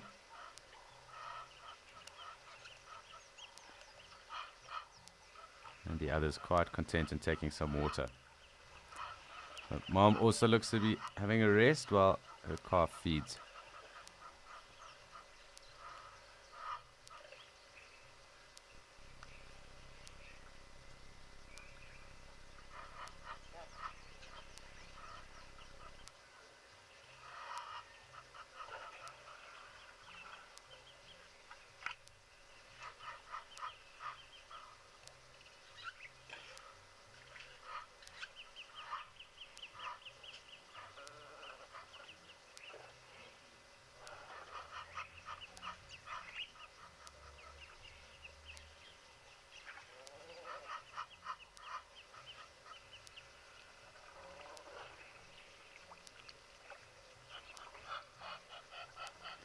So quite cool watching these ellies almost turn into statues.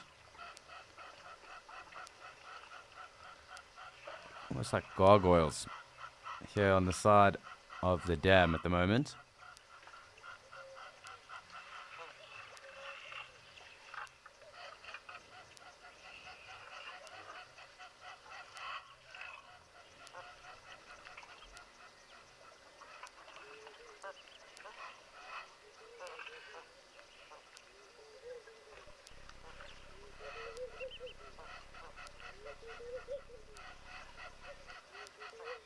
Hi Sam, yes, it really is an amazing interaction to watch. It's so special watching when ellies do sleep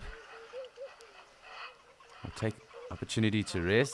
It doesn't mean that they don't sleep on their side. It's quite rare to see that, but they do sleep on their sides too.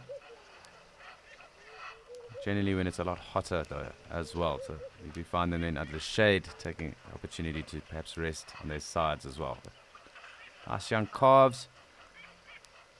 Really a lovely interaction going on. Quite cool to see the jackal hanging around and the elephants not getting too irritated with that either.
A quite relaxed elephant at least as well. I do think that the cooler weather also does help with that. They probably are far calmer because of this cooler weather, not being so hot and bothered. Enjoying a quiet drink and then probably off to browse. Or feed or graze depending on what is available, but it does look like browsing in this area at least will be the name of the game. Not much grass cover, if any, at the moment.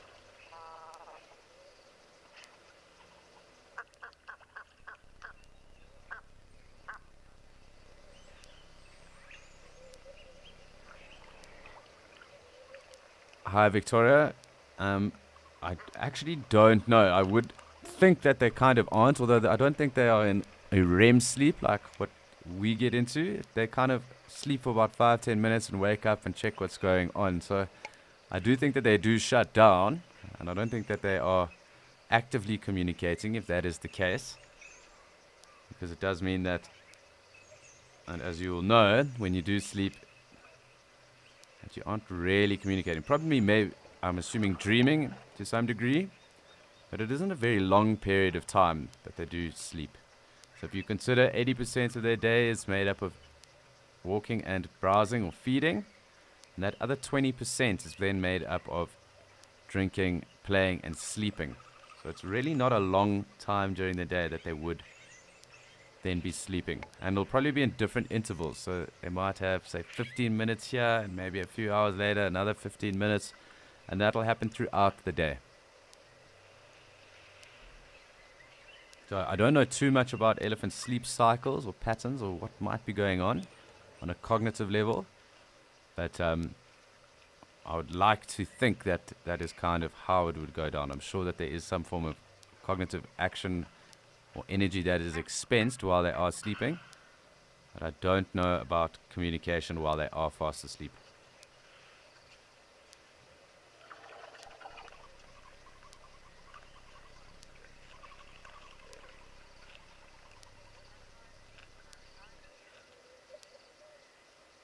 So really quite relaxed elephant at the moment. Perhaps we will have that black-backed jackal come back as well. So just going to keep eyes peeled for the moment.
So really great to spend some time with our elephant and get an insight into their life. While we don't get to be able to follow them from here, we do get to see some part of their day-to-day.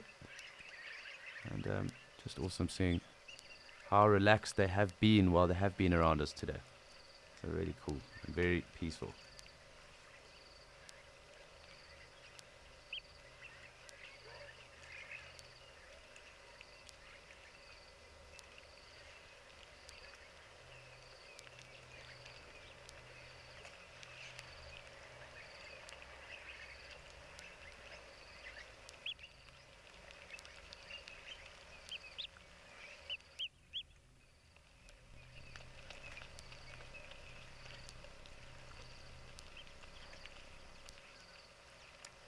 So it is definitely starting to rain again here. Can't see the little water droplets hitting the water surface there as well. But our elephant is still here, and it won't deter him from drinking.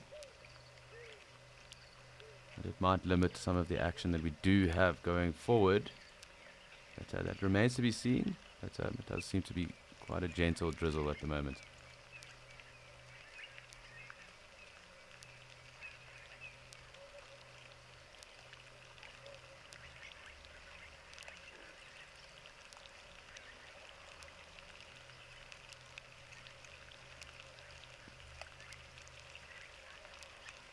That's a she. Looks like one of the cows. And it looks like the calf is coming back to have a drink. And I can hear the bee eaters again, so sometimes it is a little bit difficult to make out because our picture does scramble sometimes. And I also clearly was not paying good enough attention either, so please do forgive me for that.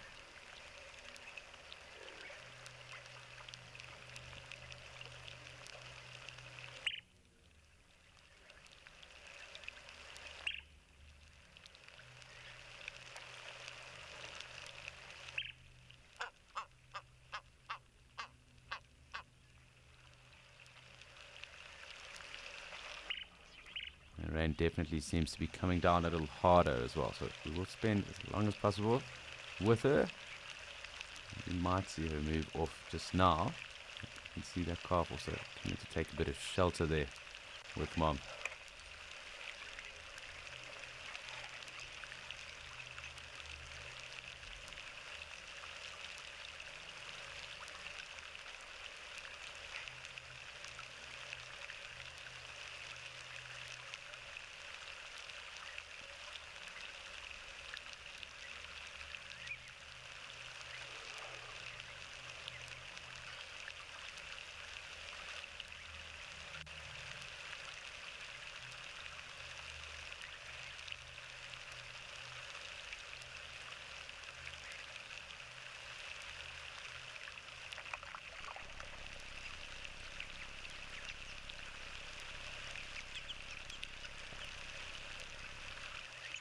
So the rain is clearly coming down here, but it's not in Kariega, so we're going to go and see what Nick is up to down in the Eastern Cape.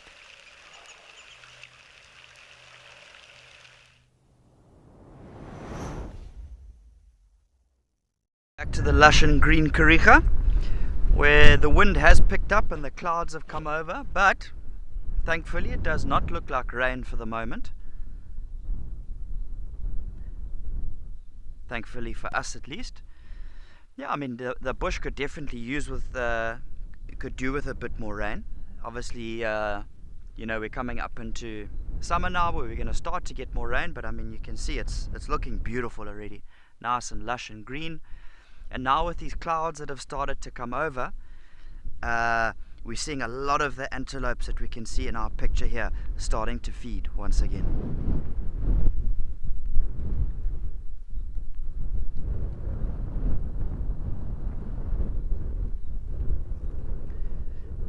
You know, you look closer to sort of midday, and a lot of our antelope species were lying down, ruminating if they were ruminants. They weren't actively feeding, kind of all sitting with their winds to the back, you know, so kind of steering off in the opposite direction from where the wind is coming from our sort of our east.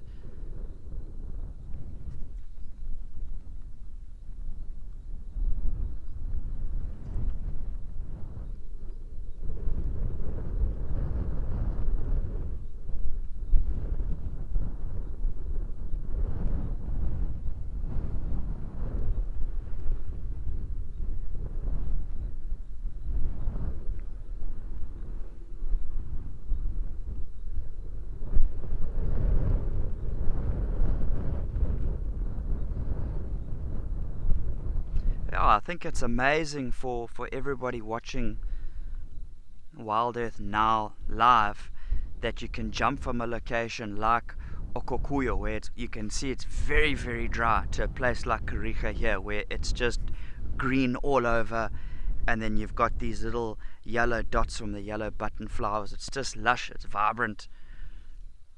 It's just beautiful to look at and watch.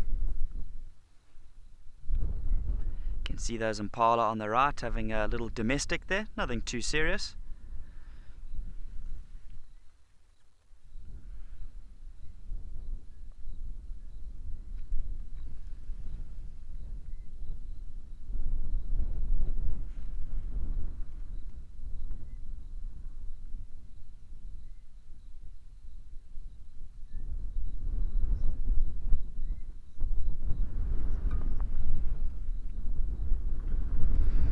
Craig, thanks for the question.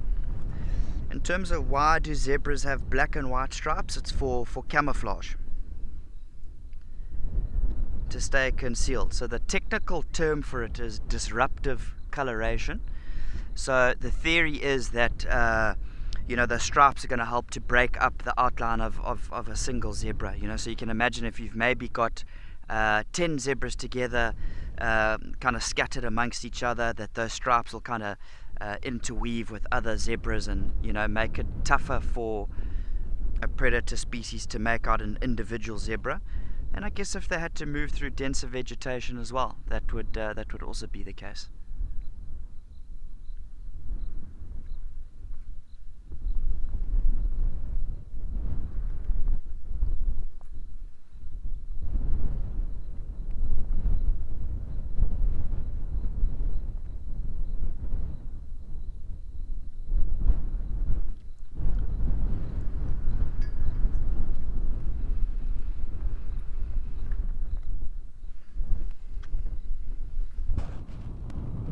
See that zebra that we've got in the frame, that's a slightly younger one, not fully developed. Yeah, so in terms of those stripes, they're going to help with camouflage. Black and white stripes help with camouflage. There is a theory that a predator like a lion can potentially only see in black and white. Whether that's true or not, I haven't done a deep delve PhD on it. But another one of the tactics that the zebra has got is that the height of a zebra will be similar at sort of belly height of a foal to an adult. So the theory of that is that if you've got sort of 10 zebras or so together, and there's a pride of lion maybe surveying the zebra and assessing, is there an old one, is there a young one that's maybe going to be easier to catch? The zebra foal having legs that are quite long, it's not like when that pride of lions looks at the herd of zebras that it's going to see the small one underneath the belly of the rest of them.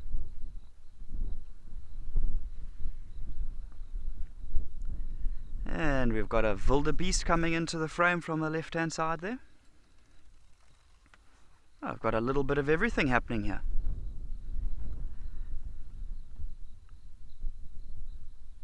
Stunning, stunning scene.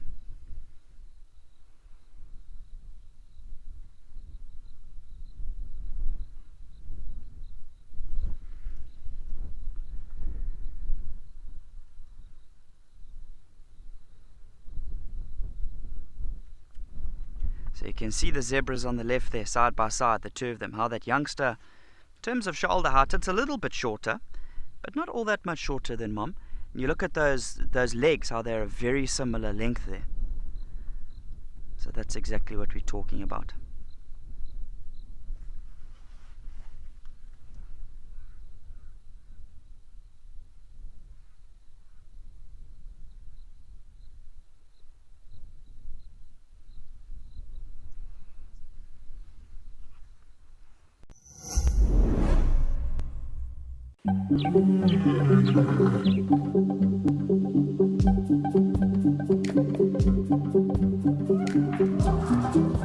What is your role at Eco Trading? Tell us more. I'm very excited to actually be talking on a more personal level. 2, 1, Live. Some early information before it kind of hits the wire. General banter, just connecting.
Photographing this scene, it's a little trickier now because we do have quite a few individuals here, and they're kind of something caught their attention a little bit looking on the left there, but body positions are all different.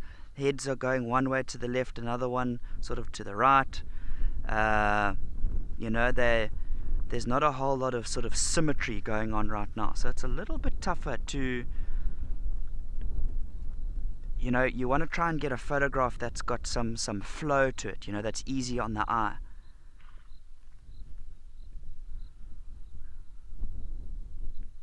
With the wind that's picked up like this, it wouldn't be uncommon for maybe an impala to give an alarm call or something like that, and maybe the eland would lift their head, and even the zebras would do so, and it's just a little spark of interest like that we would maybe look for.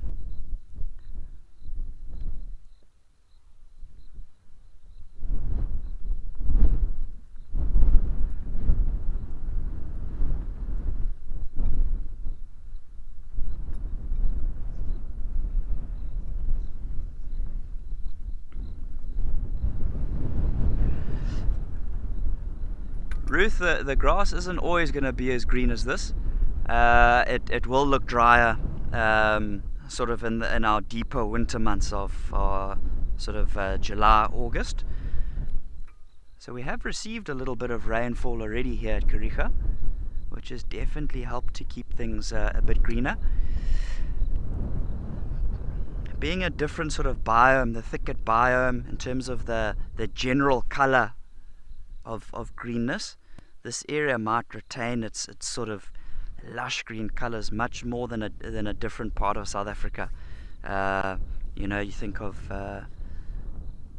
Djuma, place like that, it wouldn't look as green as Kariega would in the winter, but it's looking stunning.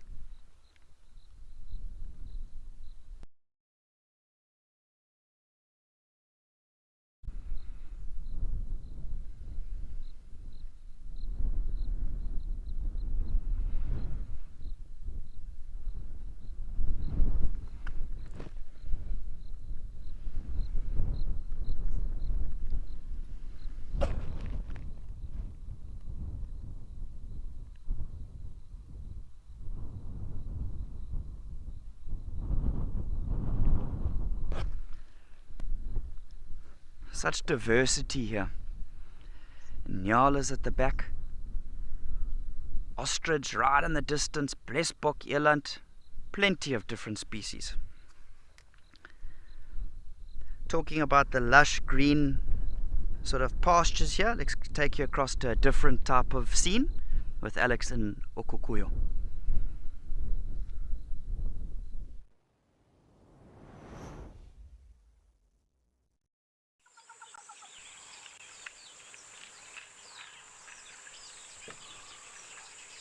Thanks, Nick. And completely different scenes. Very barren here at the moment. Not too much going on, really.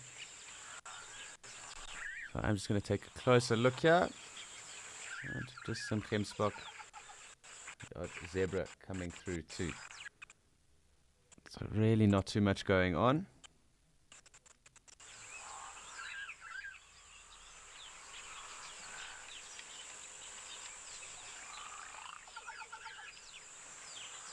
But lovely to listen to those morning doves.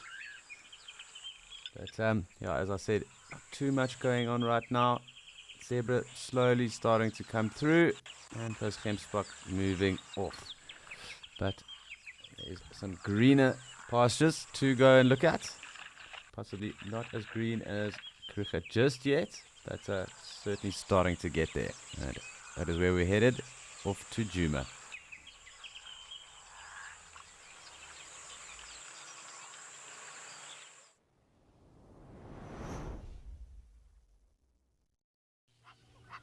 So it's quite fascinating. These young impala rams are all chasing each other around.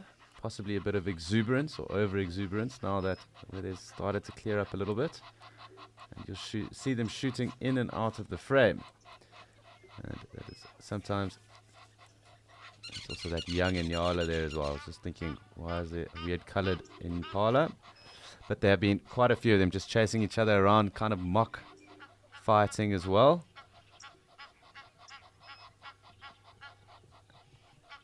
And almost mock sparring. So here's one of the youngsters here now, and you will see them kind of testing out each other's strength. Who is the boss?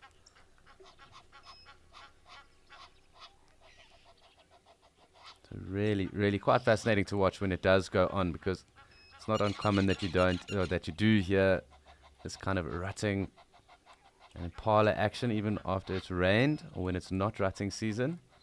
So really, really cool for us to see. I'm hoping that it does continue, because watching them fly around and jump through the pane or this camera screen is really quite fascinating to watch. But we seem to have missed that moment, and for any of the other moments that you might have missed or are keen on catching up on, please do remember that you can download our app. And on our app are all our best bits, including on Escape to Nature, but from all our shows too. So please don't forget to download that app and stay tuned or catch up on any of the best bits that you might have missed out on. There's always lots going on in the bush, and a perfect way for you to catch up on anything that you might have missed is through that app. But really cool to have these impala come through right now. Some other Inyala obviously in the background. This one here just marking using those glands at the front of its eyes and head. Also just giving a scratch too.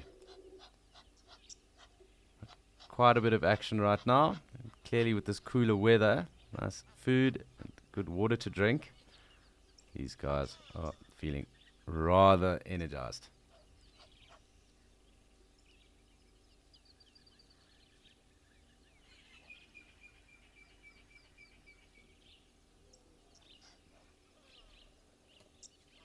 You can just hear those oxpeckers as well.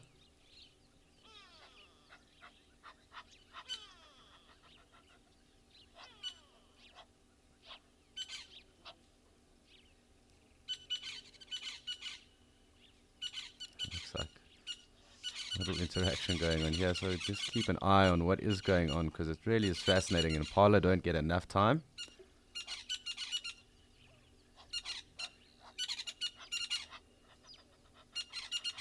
See if anything does pan out with them.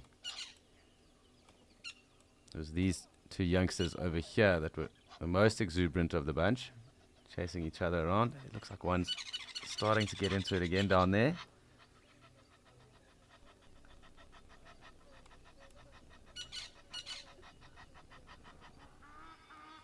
Hi Judy, it's generally the smaller seed eaters. They can even be the little firefinches as well, because there are a number of little differences, but you do really need to have quite a good look at them. And obviously you might have heard of the term LBJ, little brown job. Some of those little brown jobs can also be rather difficult to identify. And there are some other identifying techniques that we will use depending on the area, but you also look at the vegetation and the substrate that is around, because that could also lead you to getting the correct ID. Generally the smaller individuals or smaller bird species can be really tough to identify. And also those that specialize in, say, undergrowth or any of the thicker vegetation too. They can also be rather hard to identify. That's why learning calls, or the bird calls and audio, it's also a very good trick. Definitely does help. And as you can see, lots of impala running around right now. Chasing going on. Characteristic snort.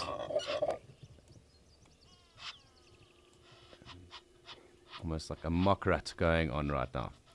I think more exuberance from the rain than anything else.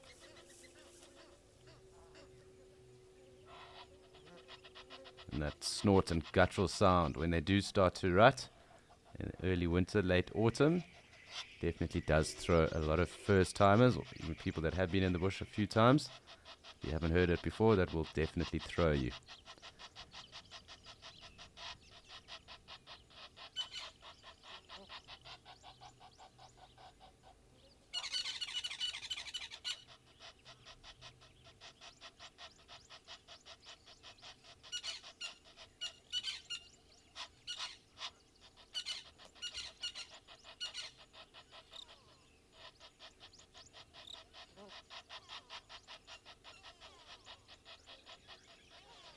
It seems like they are kind of spreading out a little bit at the moment. Not a bad thing. It seems to be the same ram that was here just now doing exactly that.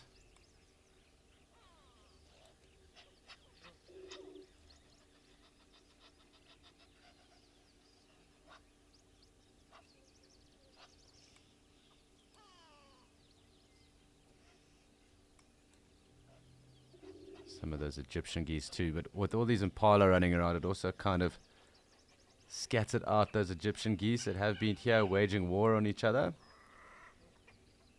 Looks like we might get some action here again.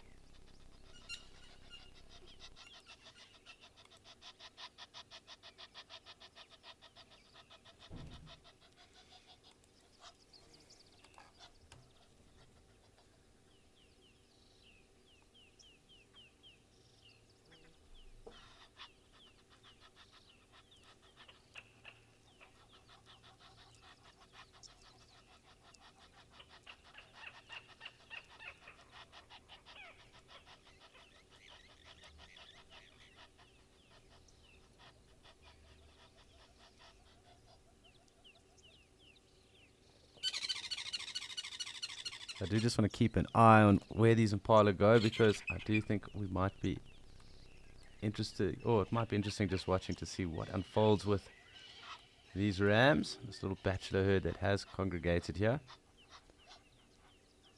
And generally, if they are in an energetic mood like this, we should be able to get some more visual of that behavior going on. So, as I said, just trying to keep some tabs on what is going on. The oxpeckers are out as well, can hear them. And some more impala here.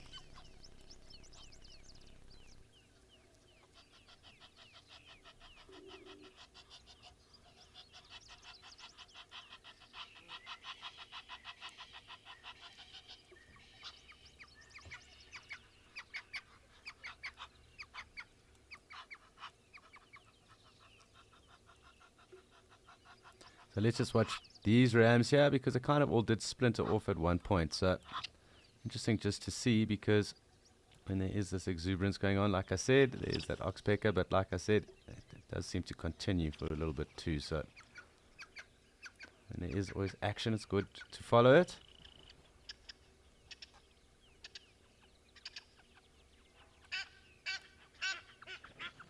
This is exactly where all those geese were lined up just now. So impala bolting around like they did and pushed them all off and kind of scared them all away for now too.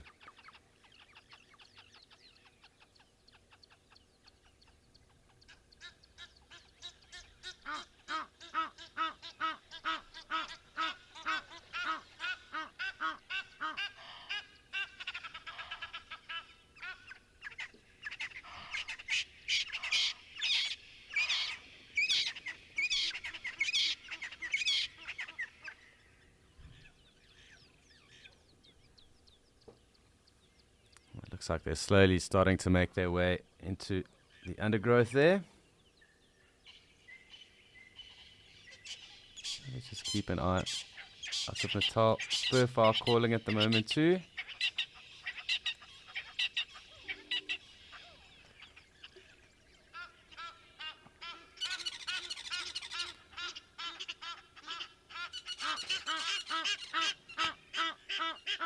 You can see that Natal Franklin running through there as well.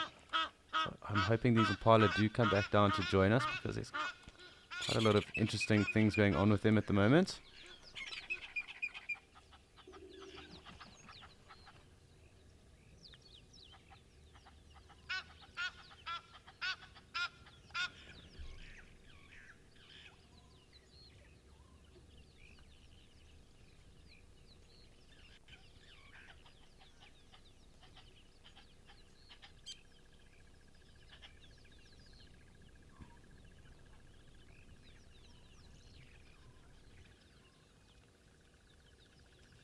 And we still have our young Inyala bull there. So the impala seem to be pushing off into the thickets, but our young Inyala bull is here.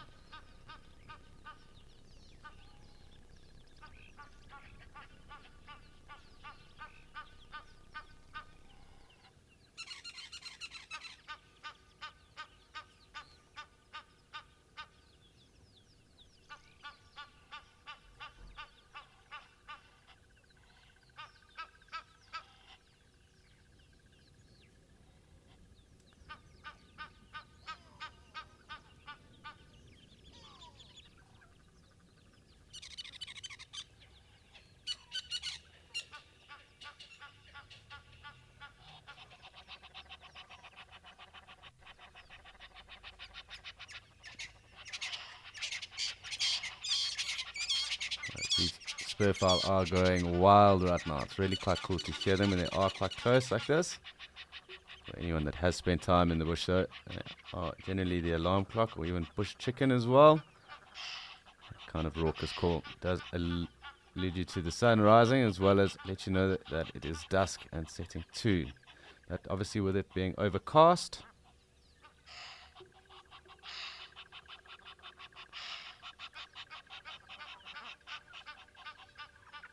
they are obviously more prone to being more vocal. So nice to see this young Inyala bull here, also with that red-billed oxpecker on it.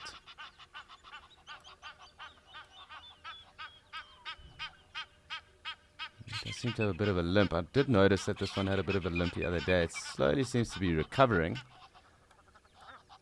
But clearly not walking the easiest.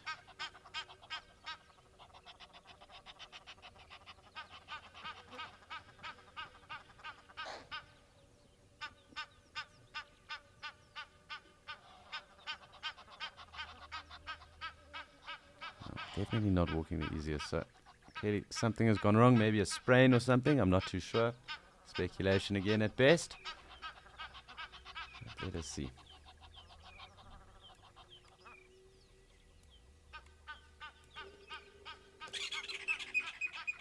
And it looks like our impala are back and jesting again. So let's have a look and just watch this. It's quite funny.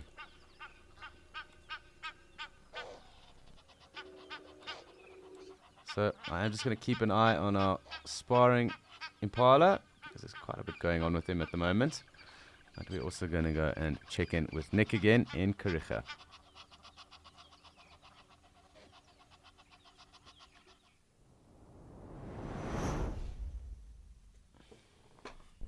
To the definition of peacefulness.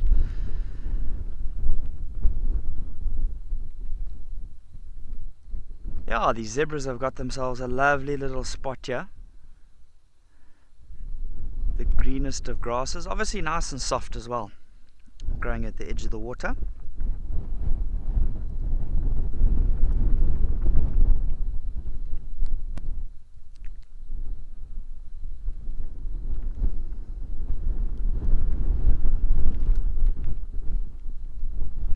And you can see that little black dot in the water on the right hand third there. That's our little grebe, the bird. Shame, the wind is gusting a bit out here now, and for such a small bird I reckon it can't be easy. You can see the direction that the wind is blowing. A shame, he seems to be doing pretty well.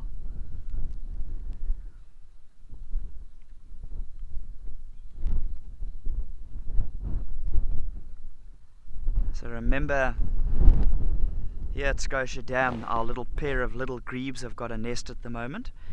And luckily, in terms of when they do build their nest, you know, of little bits of grasses and things like that, that they usually attach it to, you know, attach it to a reed or a piece of grass that's sort of attached to the ground there. So that in conditions like this, where it gets very windy, it's not like their nest gets blown away.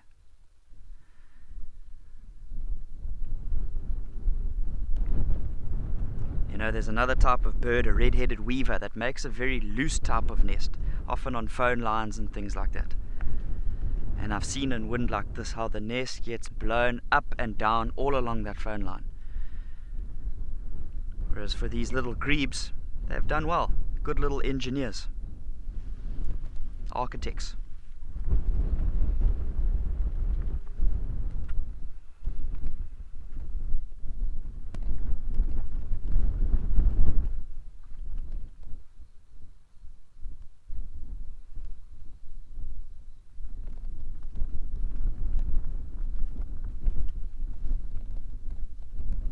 Little argy-bargy happening on the right there.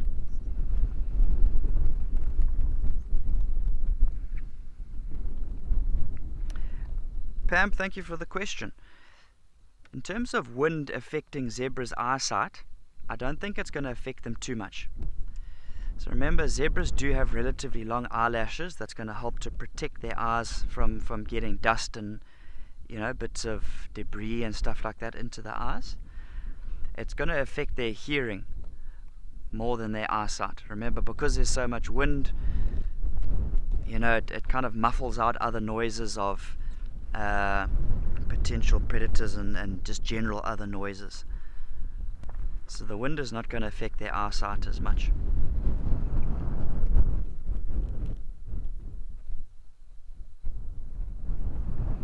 It does make them kind of vulnerable though, you know, because I guess if it is very windy and maybe even there's a bit of rain, you know, like we said to some of the other species, they kind of turn their back towards the rain so that rain isn't pelting in their eyes, and the wind and the dust in their eyes makes them a bit more vulnerable. But if it's just windy like it is now, it shouldn't affect them too much.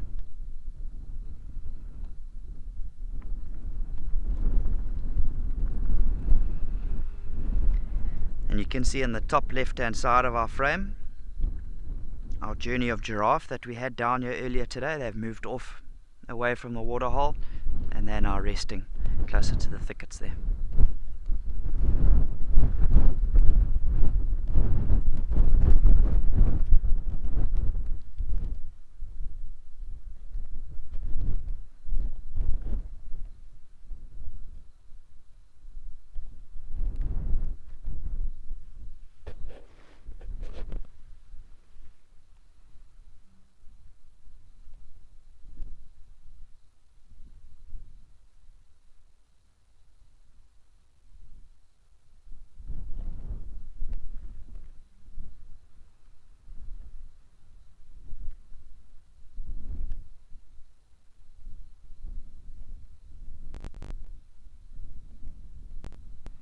you can see it looks like the two zebras on the left-hand side are a lot dirtier than the three on the right-hand side there. So maybe those two on the left have been rolling around in the dirt, maybe trying to get rid of a little itch or something like that.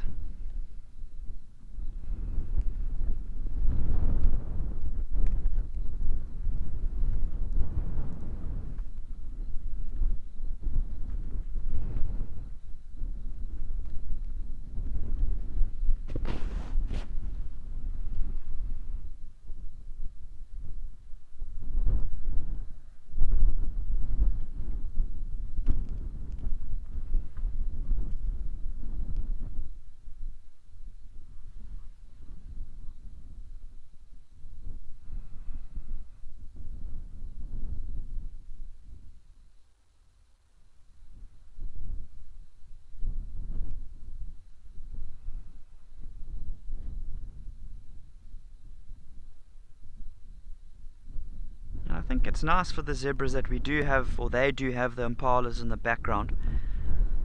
See, even though it's windy and the zebras have got their heads down actively feeding, I'm sure the zebras have seen that the impalas are there. And you know, if the impalas did have to see something, they would give an alarm call, which in turn would obviously alert the zebras. So I think they're quite happy that they've got the impalas there.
So the other day we were talking about planning your pictures and, you know, kind of thinking about where you want to go with it.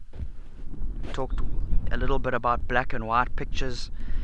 And in a scene like this, I mean, look at the color, look at the saturation of those greens on that island that they're feeding on.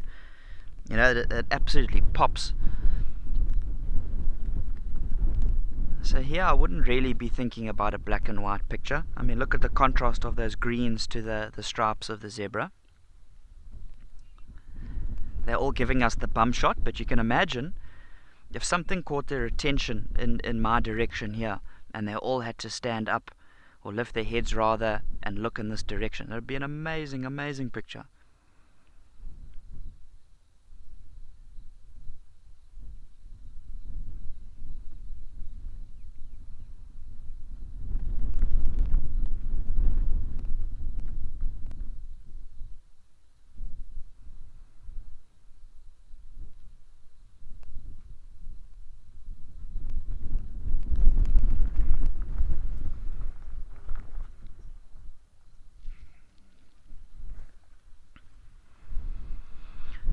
Tom, in terms of sort of communication and how do other zebras alert one another that there's a threat nearby, they're very aware of where the other zebra is next to them. And I would say that the first response that they're going to, or first sort of clue that something is there, is going to be the physical movement, a very quick movement from another zebra.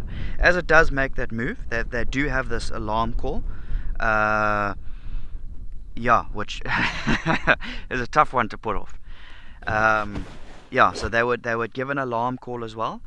But if you think of the concept of like a shoal of fish, when there's a massive shoal of fish and one moves and all the others move, like there's that knock-on effect. It's kind of similar that if that zebra down by the water on the left-hand side, if that one had to flinch all of a sudden and something gives him a fright and he moves, he's going to kick up some water. So there's going to be movement, there's going to be the sound of water, he's probably going to give an alarm call as well, so there would be 3 different factors there.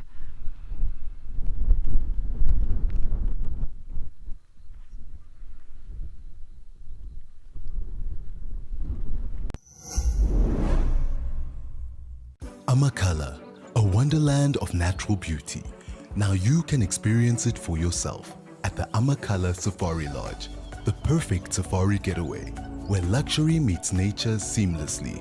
Enjoy poolside peacefulness and exhilarating safari drives by day and fine dining with fireside coziness by night. Sign up to be an explorer and you could stand a chance to win a 3-night stay for 2 at the Amakhala Safari Lodge.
And you look at different species have got different niches.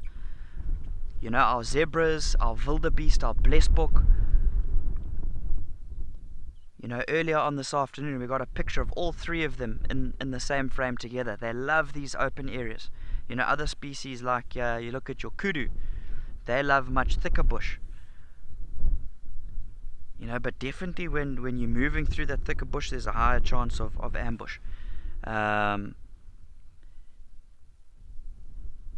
And you know, here in the open, like we talked about, if one zebra had to move and make a little bit of a fast jolt, a fast movement, that'd be a knock-on effect to the herd, because it's easy, they can see what's happening.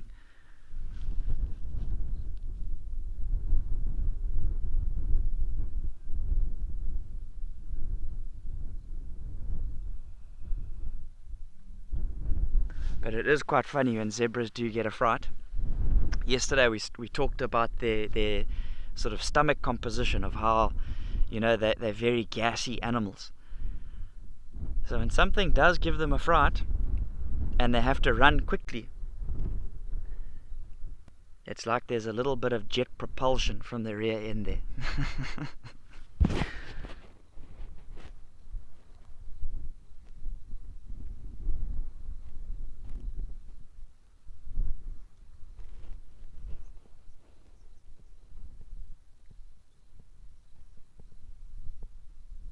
Now I can see that zebra on the left starting to go into the water a little bit deeper.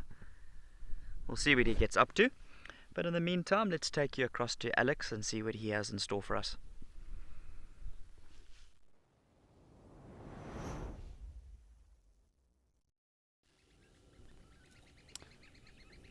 Thanks, Nick. And we are back in Djuma, and I am just waiting for those impala to pop out. They did just drop down into the gully and the drainage line there. So unfortunately, it happened quite quickly. And again, we are back to just having a little scan around. Otherwise, we will just keep an eye out there because they kind of just duck down into that. And there's been quite a bit going on with them. While I've been focused on that side, I do just want to make sure nothing else is happening here on this end. And then we shall go back and just keep our eyes peeled. Otherwise, we will do a spot of birding. Looks like it is possibly slowly starting to rain again here. But I can't promise.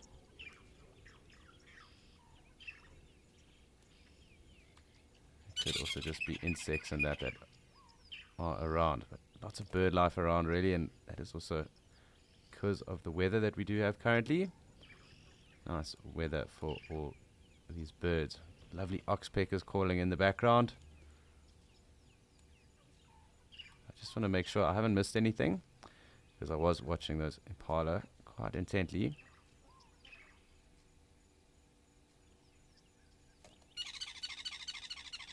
Pete Mayfro in the background, a red-chested cuckoo, another one of our migratory birds. Okay. I'm going to take us right back. It will be a bit faster than this.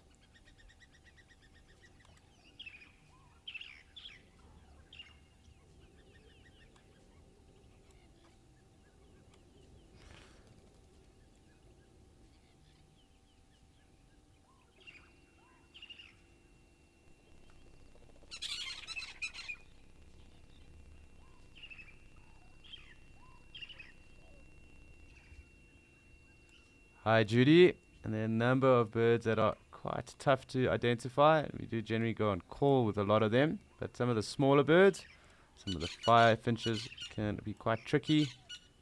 Otherwise, the LBJs, the little brown jobs. So there are quite a few that can be quite tough. Some that also prefer the undergrowth. And obviously then you need to get good visual of them or know their audio. So they call. So the impala are slowly coming out again.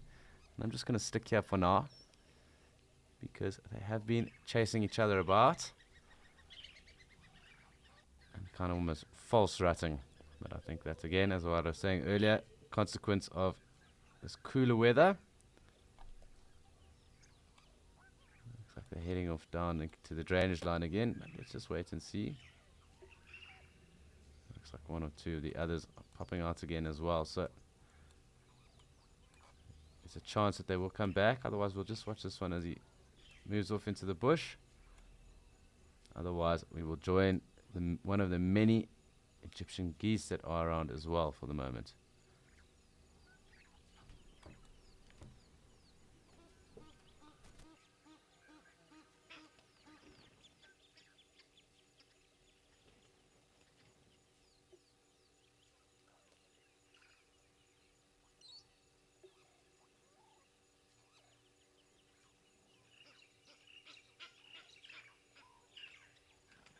I did also just get some audio of a brown-headed parrot. Lovely to hear them. Quite tough to see. So I suppose that's also another bird that's quite tough to see, because they do bounce around quite a lot and then fly off. So you'll definitely hear them first, and then you see them flying over or popping around. But to photograph them can prove quite tricky at times. And unfortunately, we are staring at the tree at the moment, just because the impala have decided to literally place themselves right there. Conspicuous bunch of Egyptian geese coming through.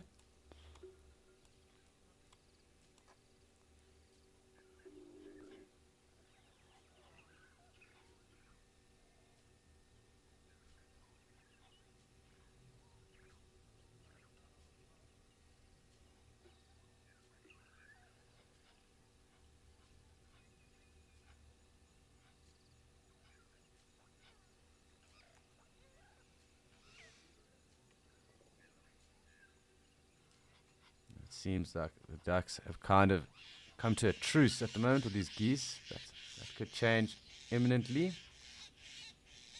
We do have rollers calling right now too, so unfortunately those impala, maybe you can get them through. I can see the movement there of them, but they are literally just on the other side of that tree.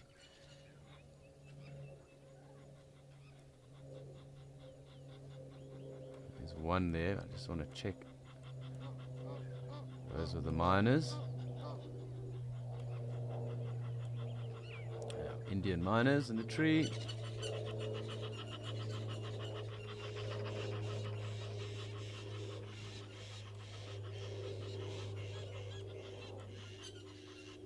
And the elusive impalas at the moment, at least, enjoying a graze. So I'm hoping that fun and games does commence again.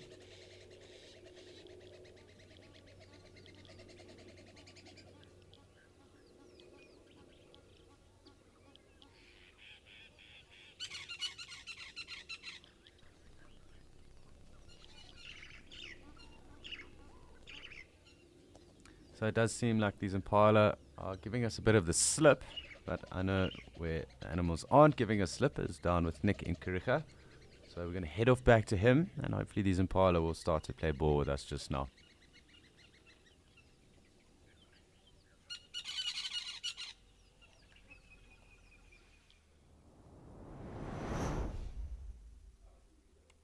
So just on the northern side of where we were watching the zebras at Scotia Dam, we've got a lovely bull giraffe.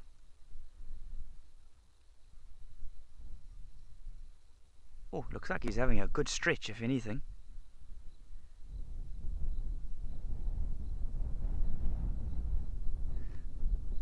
Kind of seemed like he was arching his neck quite a bit there. But he's got a beautiful color. Lovely color. Keep a careful eye out on his throat there, you know, just to see if there's a bolus of food that gets regurgitated up there. Remember, he's a ruminant. It looked like it, yeah, he's a ruminant, so we would literally be able to see almost like that ball going all the way from, you know, his shoulder, neck area where it joins all the way up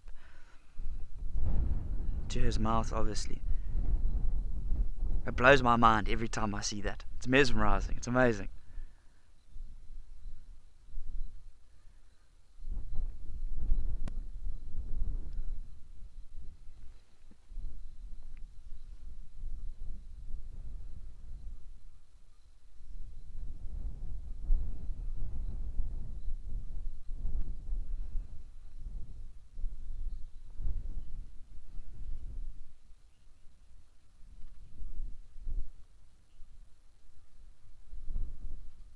And you know they would not. They would not put their head down on the ground itself.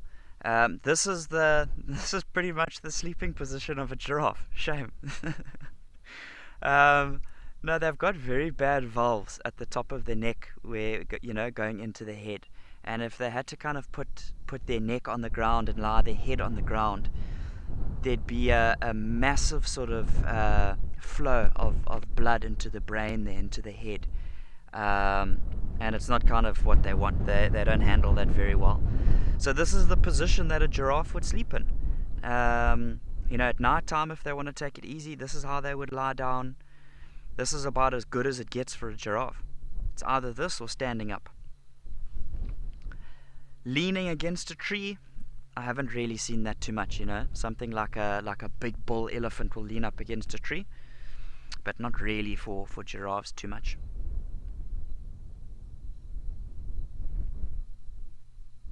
You can see the wind blowing that longer hair on the top of his neck there, close to his shoulder, every now and then.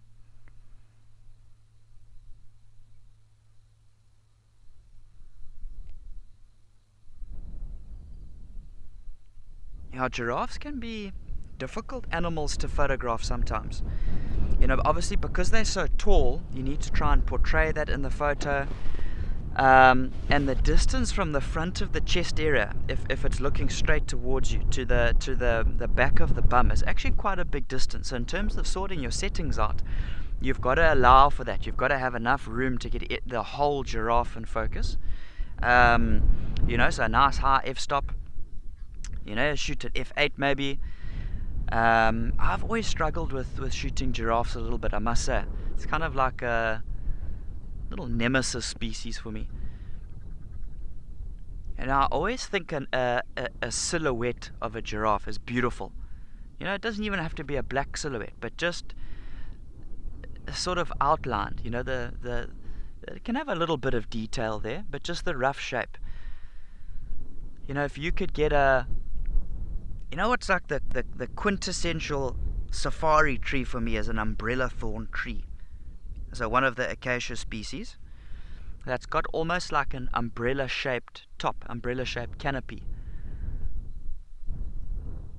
And a shot of a giraffe standing next to something like that, an umbrella thorn, a silhouetted shot of that, of the giraffe slightly to the side of it, so the tree is not kind of breaking into that outline of the giraffe at all. But if you think of like a little bit of a distant hill, a distant ridgeline, you know, it could be a black and white picture. It could be a beautiful, vibrant sunset in the background. I feel like that's such a good way to portray the giraffe. I don't know if anybody else feels the same way. If you know, you struggle with shooting giraffes a little bit. Yeah, you get a knack of shooting some species well, of, you know, just dialing in and just nailing it. I feel like that's not the case for giraffe with me.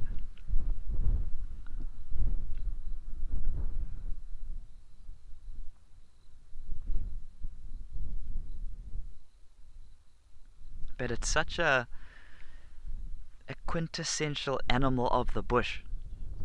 It's lovely to try and photograph.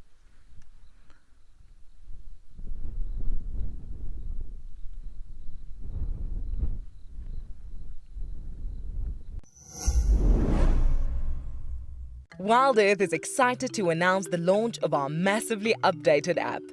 There are so many brand new features that we have to share with you. Tune into our live channel, and if you are an explorer, you can now watch completely ad-free on the app. There are also many other channels, including behind the scenes. You can find the app on app stores worldwide.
Yeah, he just looks like a happy chap, eh? Happy to do his own thing.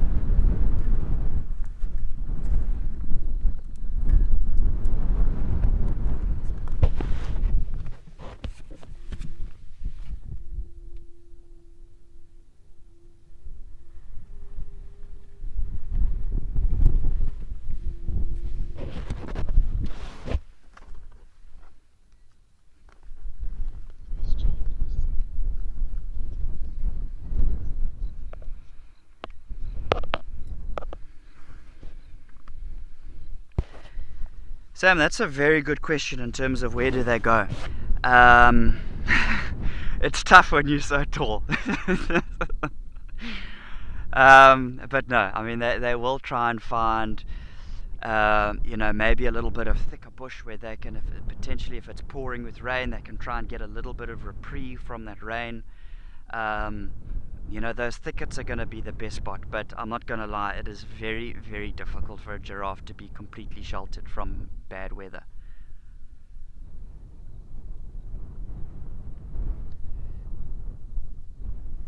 So many years ago now, when I was working in Zululand, it must have been now, maybe 5 years or so, we had a monstrous storm that came in, electrical storm, one of those typical summer storms in Zululand. So throughout the whole day, the humidity had been building up and it was just clammy. You knew that something was going to break.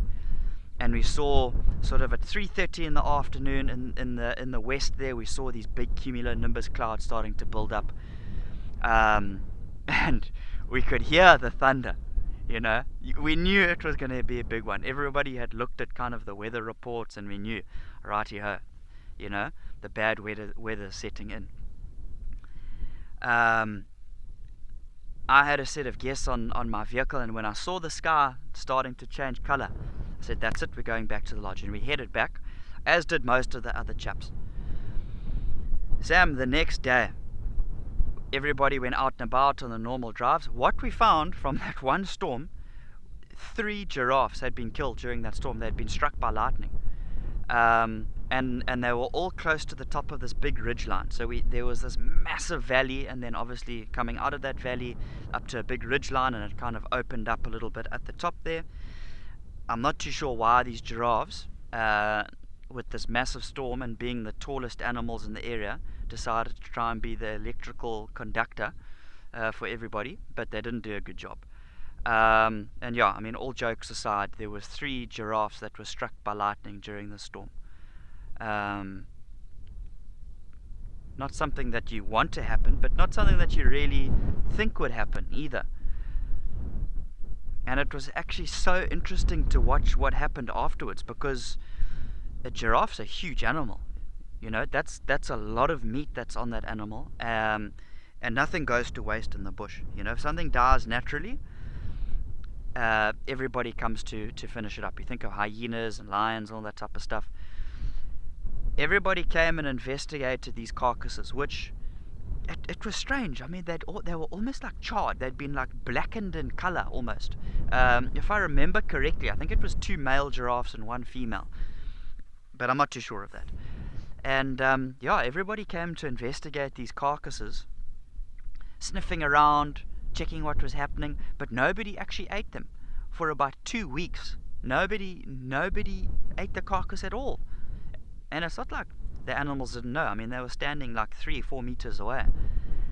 And I've read about it. At least I've tried to read up on it, and I haven't come to any type of solution. I mean, I don't know what the story was. And you can imagine after the 2 weeks, the carcass, the meat was rancid. It was horrible. I mean, there was maggots all over there. It was so smelly. And then after the 2 weeks, everybody started to eat it and clean it up, and then until eventually it was just bones that were left. But it was all from this massive storm. It's weird, very, very weird.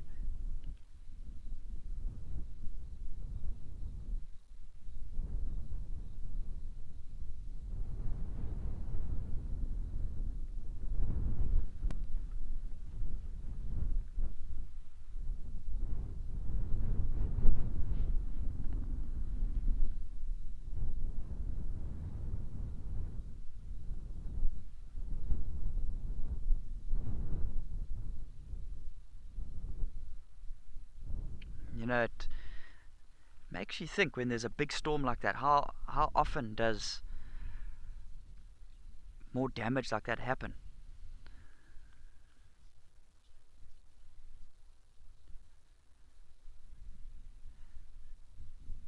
Janet, yes, 100%, I agree. It's stunning. He's posing for us. He's allowing us to tell a few stories. And yeah, he's just loving life. Huh? I can't blame him, you know. The temperature's starting to cool off a little bit. It's a lovely, lovely afternoon here at Kariega. You know, it's nice and lush. The feeding for him is good at this time. He's close to some water, you know, so he's good with that. Doesn't look like there's any big storms on the way with lightning bolts with the capacity to kill giraffes, so he's in his element. He's happy days.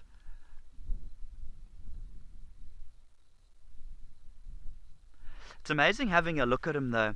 You know, obviously he's got his markings of the big blocky sort of chestnutty colours. And then you look closer to his chest and his legs, how there's those small little gaps between those blocks that are very like whitish in colour almost. And as you keep going up all the way to the, you know, middle of his neck, they look almost like a creamyish yellow colour. And it starts to go whiter again, closer to the top of the head. It's really nice looking at, well, I enjoy looking at different, you know, individuals and seeing how they've got different markings. You know, we were looking at the zebras earlier of how, you know, there was the mother and the foal, of how the foal almost had like a diagonal line going through the sort of the belly area.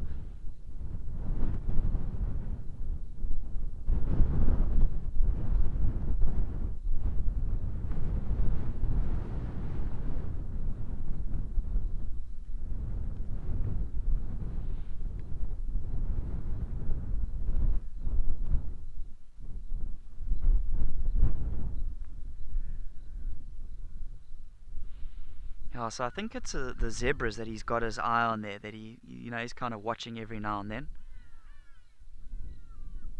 So we did have a look at them earlier at the waterhole. They've kind of moved off. So I'm sure his attention in that sort of area should start to minimize up ahead.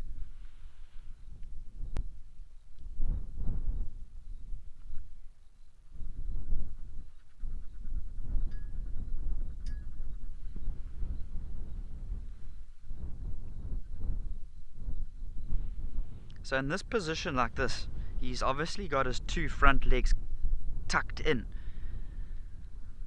So in terms of him standing up, what he would try and do is he'd kind of rock forward, rock backwards, rock forward again, and as he goes backwards, you know, that momentum, he'd kind of try and push himself up and you know, get those front legs out and push himself up like that. Easier said than done. And we've got a nice ostrich there just on the right hand side doing a little bit of feeding. That is going to be a stunning picture, guys. I'm going to have to nail that one. Look at that. So nice.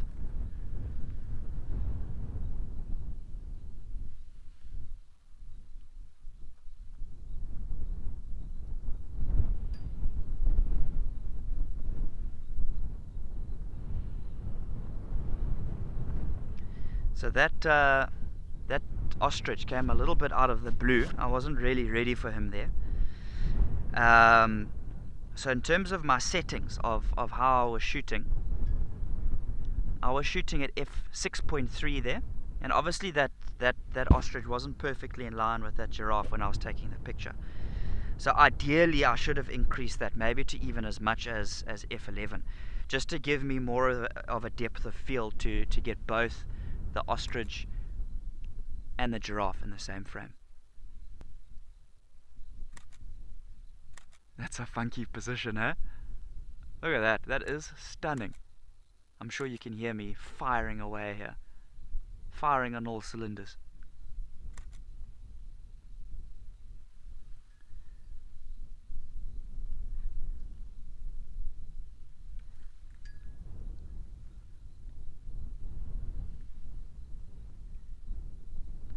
Look how that ostrich is keeping his head relatively low to the ground there when he's looking to actively feed. Remember, he's got a very big eye. Incredible eyesight.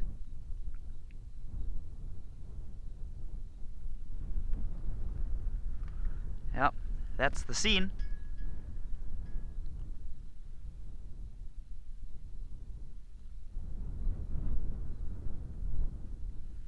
Stunning.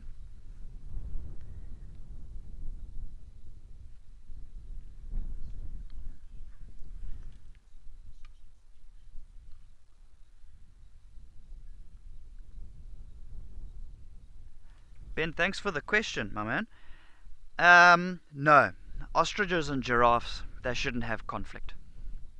They're going to be quite accepting of each other. You could see how that giraffe barely batted an eyelid when that ostrich was walking past. They don't really have a reason to compete.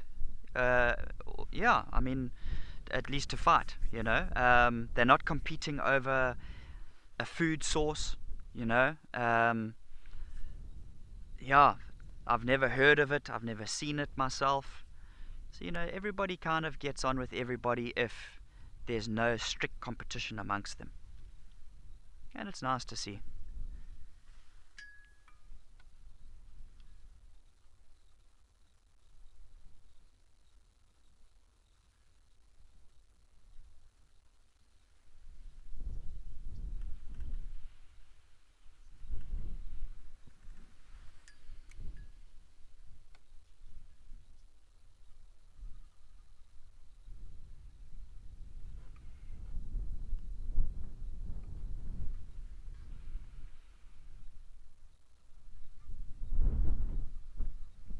I'm very surprised this whole time that we've been with this giraffe bull that he hasn't ruminated, you know. He hasn't been sort of getting a bit more nutrients going there. He's obviously had a good feed for the day already.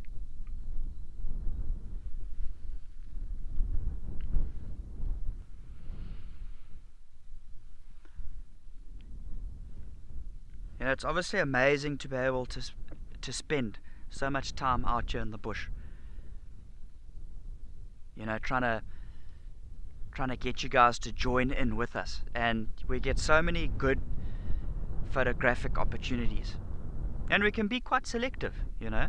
And I think for me, out of the whole day today, that scene of that ostrich walking across next to the giraffe, that's been my favorite. That was incredible.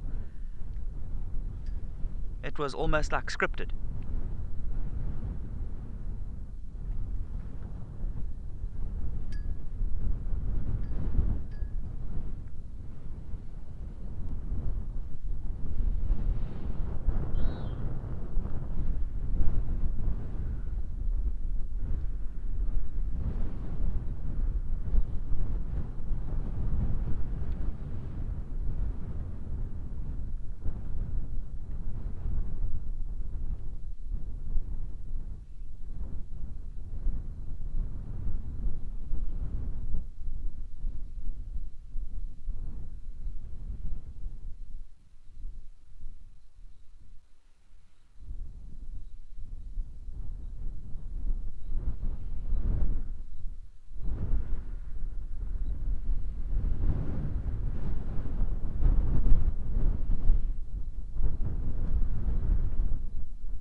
I can see very far away in the distance the rest of the journey of giraffes, the rest of the group, very far across to my left hand side. I'm not going to try and zoom across there now or pan across there now, but you know, in terms of this male, he seems very happy here, very content. And remember, for male giraffes, it's quite common for them to move around by themselves. Remember, they've got that temporary association in terms of herd structure, where the structure of the herd, it may change even as much as every single day.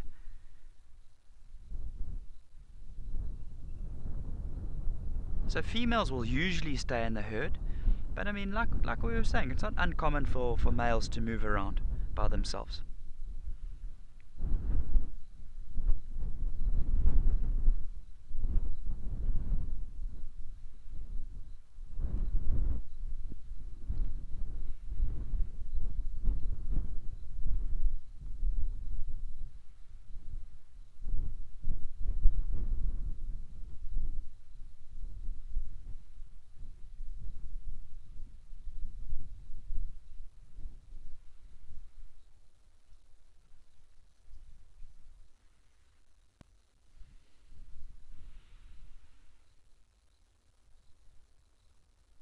Okay, about while this giraffe bides his time and takes it easy with life, we're going to take you across to Amakhala with Andrew there.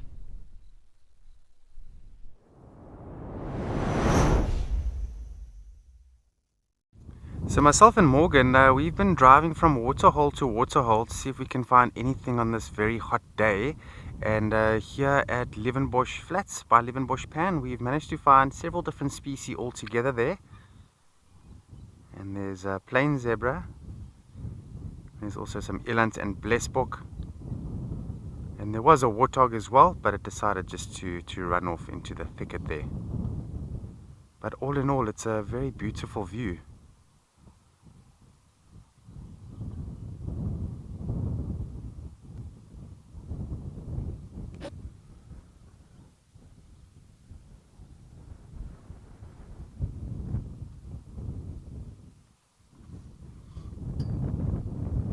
I was just thinking now, I wish these eland could have been here on Saturday, because that was one of the animals that we were desperately looking for on our bingo board during our game of bingo. And if only this elands were at Leeuwenbush, we would have definitely had the upper hand that day.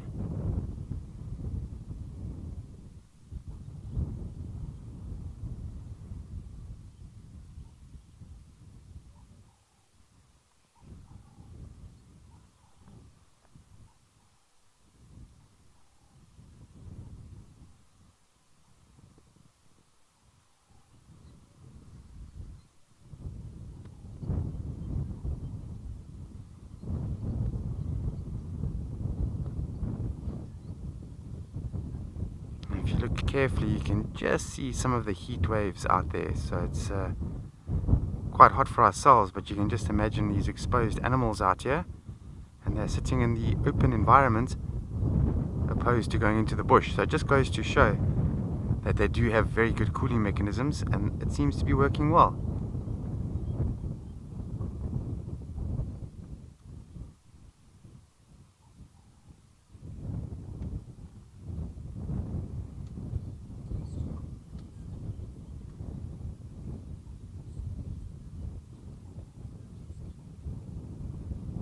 Hey Justine, hope you're well today. Yeah, it's always nice to see animals coexisting like this, and there's no sign of aggression with one another. So I think there's a few things that sort of need to be in play.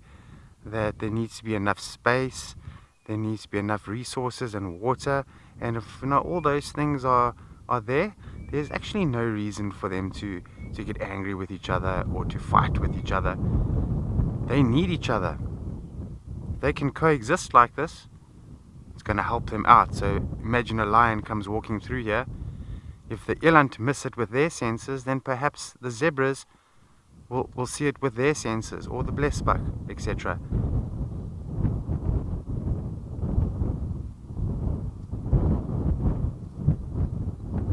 And then they could act appropriately, and then more than likely just run away.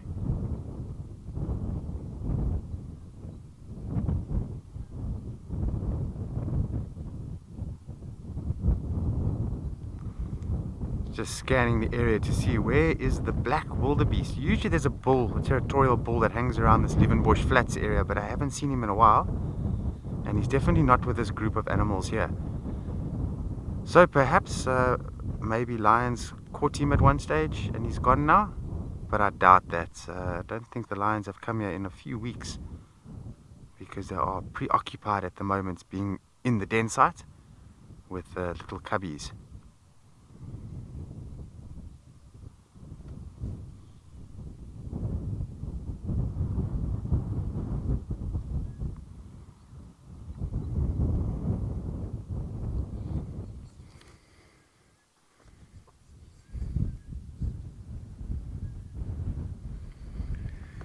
Sure, Kimberly, that's a great question. I would say black wildebeest or blue wildebeest. There's no black wildebeest, blue wildebeest on Amakhala.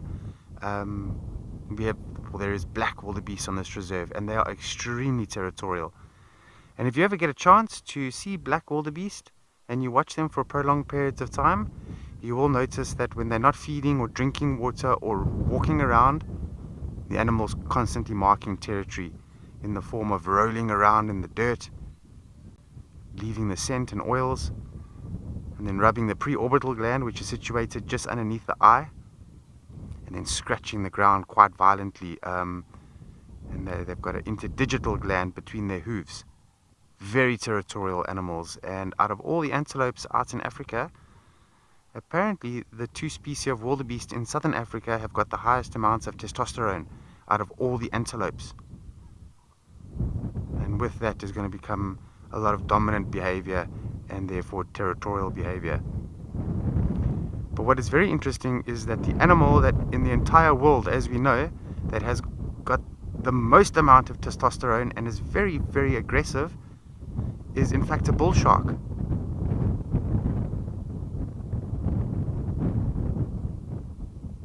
And you find that in the warmer waters of the ocean.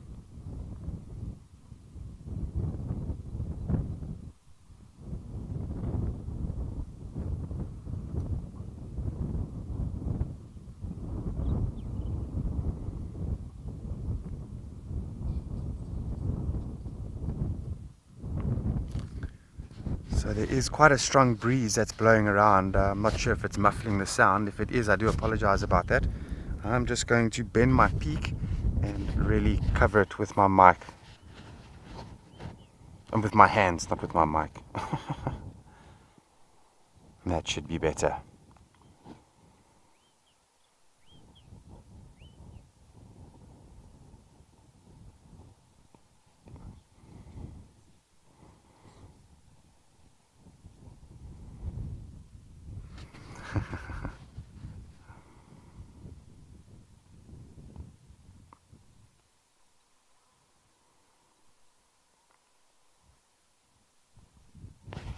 And I briefly touched base this morning about bush pig, and they are occurring in this Liebenbosch Flats area sometimes.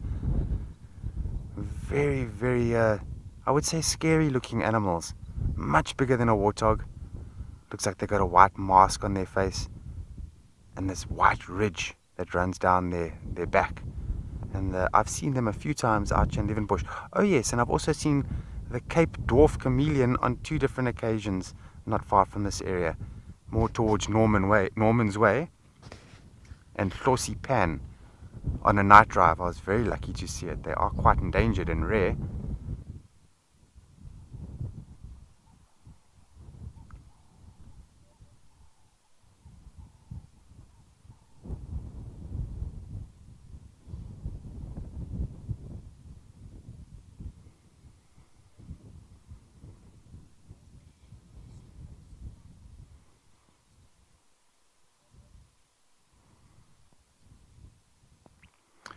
Hey Sophia, it's a good question. So they don't rut like the impalas where, you know, the male will herd a group of females for a period of time and rut and make all these crazy sounds.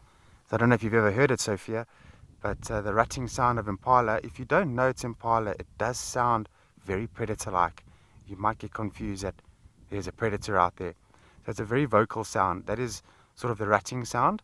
And then the rutting behavior is herding a group of females in a harem and mating with as many as they can.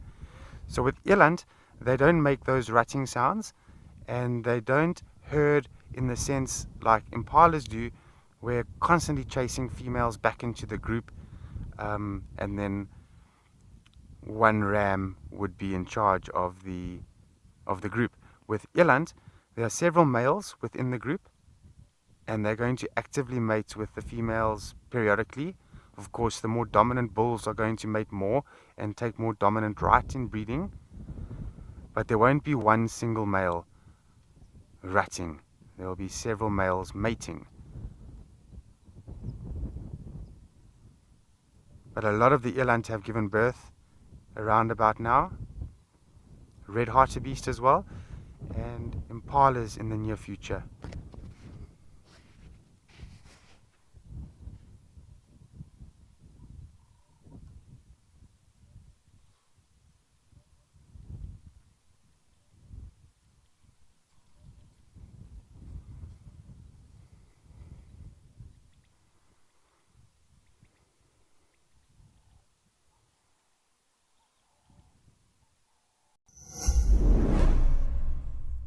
The updated Wild Earth app is here, as well as 12 hours of fresh live content a day for free. You can watch repeats and highlights of shows you have missed, and if you have subscribed to be an explorer, exclusive access to the behind the scenes channel, access to rehearsals for new locations, a chance to give us feedback, and explorers also watch totally ad-free. Download the app today.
Now this breeze that's blowing head on here is such a blessing right now.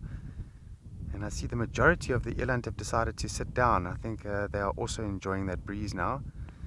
But as the day progresses, the water is just slightly behind us in Leeuwenbospan. And I think by this afternoon there'll be some great sightings of the zebra and the eland drinking at Leeuwenbospan.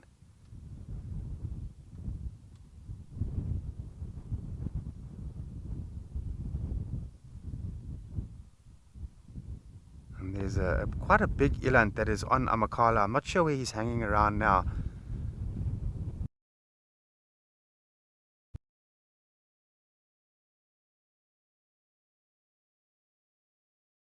I would estimate his weight to be about maybe 750 kilograms. And when I look at these eland here, there's no eland of that size around about here.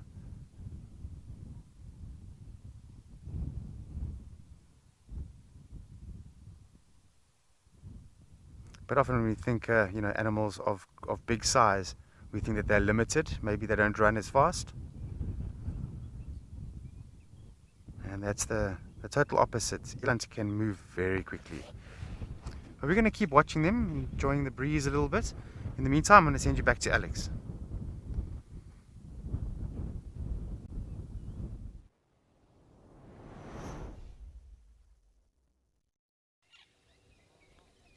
Thanks, Andrew. And fantastic scenes down there in Amakhala. And what we have right now is one of the cooler things to watch in the bush. It's two Inyalas doing a mating dance, or that territorial dance-off. And really quite fascinating to watch. You can just see those hackles rising, hairs along their backs, their beards also, keeping eyes on the floor, and kind of dancing in a semicircle, circular fashion around each other. And this is what they do right before they clash horns. So really fantastic sight to see. Not something you see every day, but really, really cool to watch and to be able to observe this. So we did see the one bull already earlier kind of get his horns into the mud.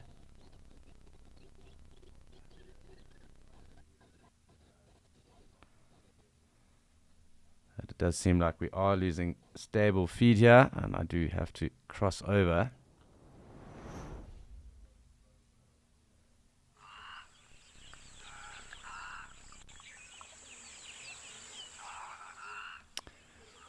So unfortunately, we are going to miss out on that Inyala dance. We are losing a bit of feed there in Djuma. That really is something awesome to watch. But you did get the beginnings of that scene. And they will go around like that before they clash horns. And then kind of get really into it. So they do like a circular dance and eye each other out, checking out who has the longest manes. Hackles really on their backs, fluff each other out, check who's bigger in terms of their body size. And just before they clash horns, that is then what happens.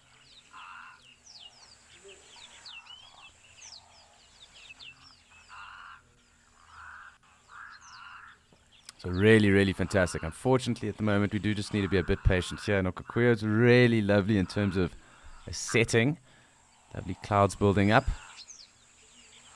But at the moment, we are devoid of life. It kind of almost looks Martian. And a bit of patience needs to be applied.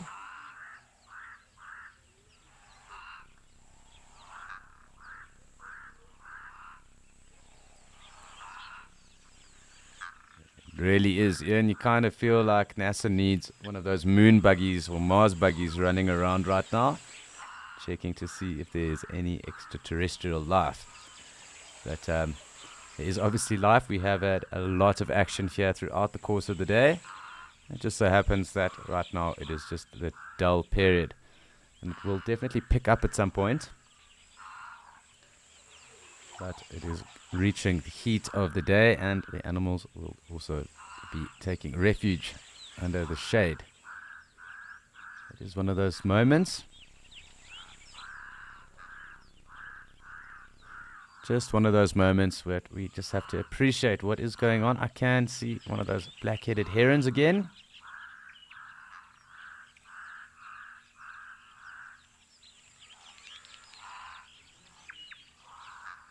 So good just to spend some time with the bird life that is around too.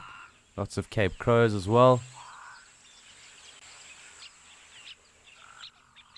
But yes, really quite cool to see those Inyala bulls getting into that territorial dance that they do. One of my favorite things to watch. It's almost choreographed.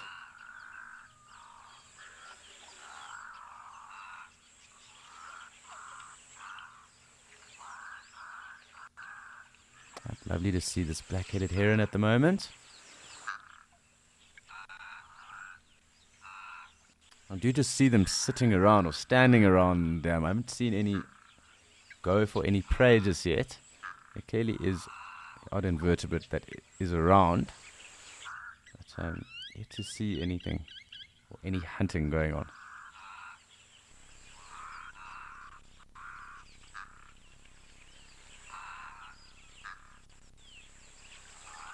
Yes, Nadi, they do. And you will see them nesting in trees. It's quite a big nest as well. Mostly only seen grey herons nesting, but they definitely all nest. I wouldn't be surprised because there are two, if these two have maybe even considered using the camel earring or the camel thorn that is on the left-hand side of us. I wouldn't be surprised if they have thought about that as a nesting site. But great to see our Cape crows here as well at the moment. And that blacksmith lapwing.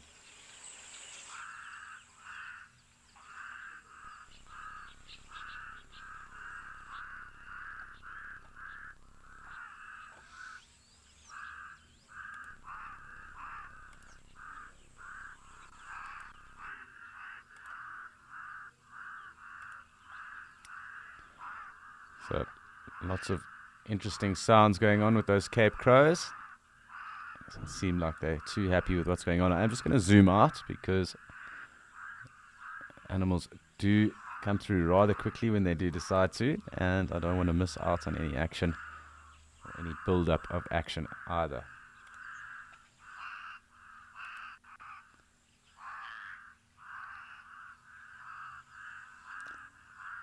It does seem like the crows are the only ones really up to anything at the moment. It's rather hot, I'm sure, and the other birds also during this heat of the day will be making sure to also conserve energy and not waste it.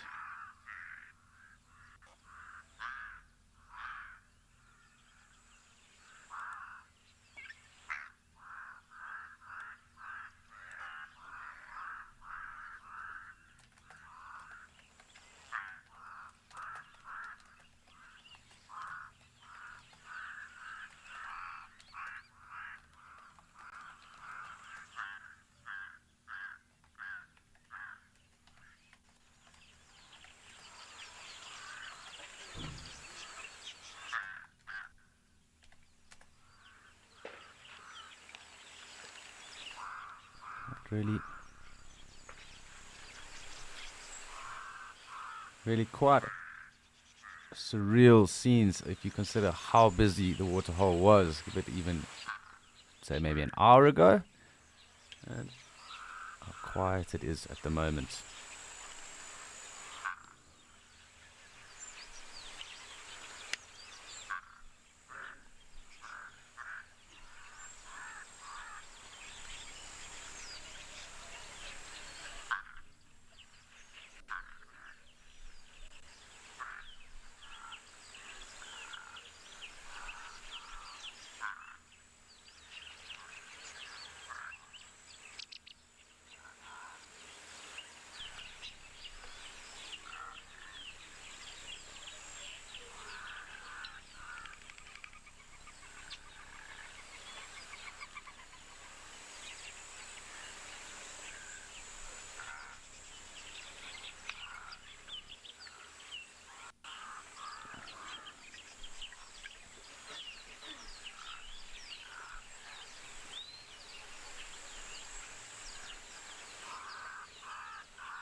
So times like this is probably the best just to sit back and listen to anything that might be going on in the background.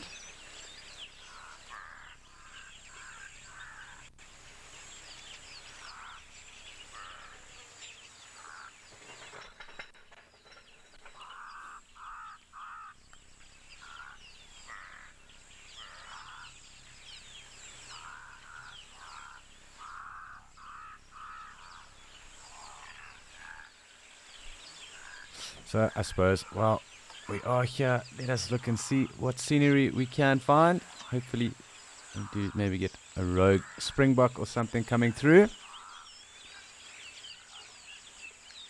Right, it is one of those days where patience is just what is needed. Really awesome scenes though. As I said, quite Martian.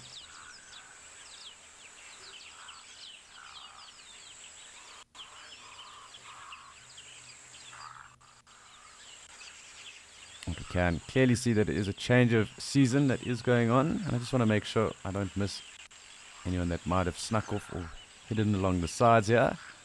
And we can note all the greenery that has started to show itself as we kind of get towards the end of spring and into the beginning of our summer months, at least down here in the southern hemisphere. The summer months due to start in a month or so's time, in December really. Each season roughly running the course of 3 months. It does look like everyone has kind of made way and gone into the shade. Can hear a hoopoo in the background.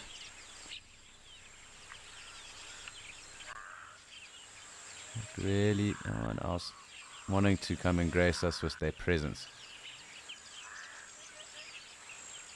Lovely to hear hoopoos. One of my favorite sounds actually. They are such cool birds, almost with that mohawk of feathers that they do have.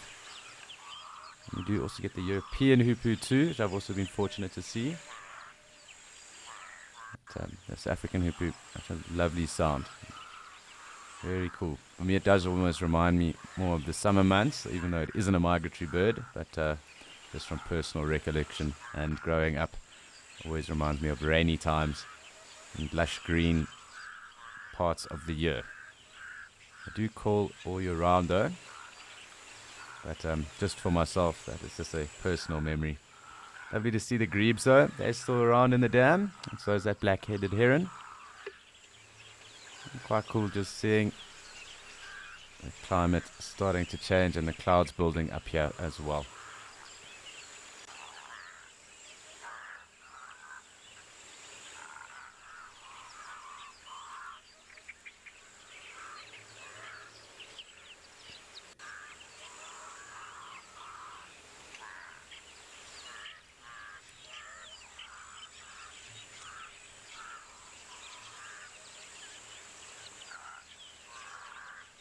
Really quite relaxing, and it almost looks like a big mirror here at the Okukuyo Dam. Just reflecting those clouds in the distance. Really going to make for an awesome sunset this side. If we were on the ground, it would definitely be worth our while spending some time watching the sunset over the horizon over there. But we are also, speaking of sunsets, and about to happen is the sunset safari. So it is also that time of the day where we have to bid you adieu and we do cross over. Unfortunately today we didn't get to bring you Penguin Beach due to some rain. It will be back tomorrow, but we are going to jump straight into safari, or to sunset safari, and I'm sure we do have a lot of action-packed sightings already waiting for us.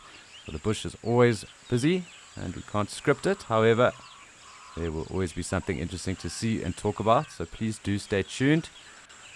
But from all of us here at E2N, it is also time for us to say goodbye to the rest of you, and please do tune in the morning, 08:30 Central African time, where we come to you again with Escape to Nature.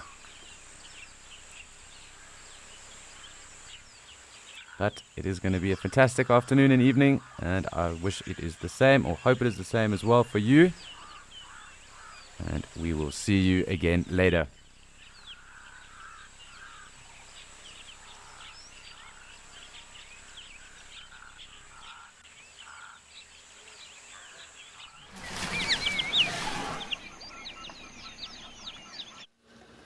Oh, 30 seconds.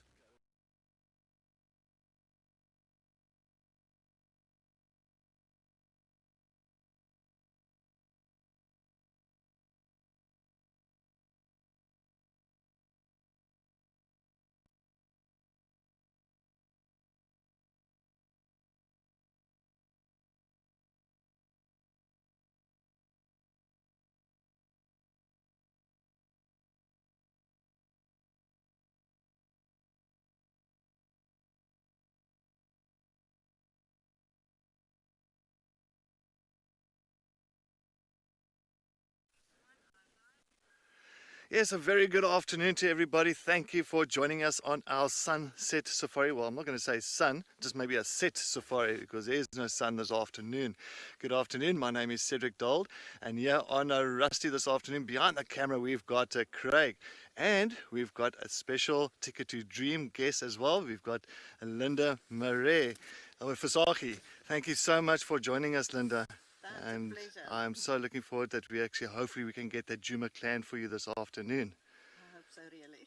Well, we are at the Djuma clan den site at the moment. We're at the Termite Mount, and so we are going to just take a look and see if we can definitely spoil Linda with some of the Djuma clan characters this afternoon. So I'm holding thumbs. But this is alive, this is an interactive show, so please send your comments, your questions, any suggestions that you want through to us. I'm hoping that we can answer every question of yours this afternoon. But yes, as you can see, I'm looking at the one den site here. This is where I know June had last, or this is where June was seen last with her one cub, I think, or two cubs. So always thought that, coming around here, we might be fortunate to see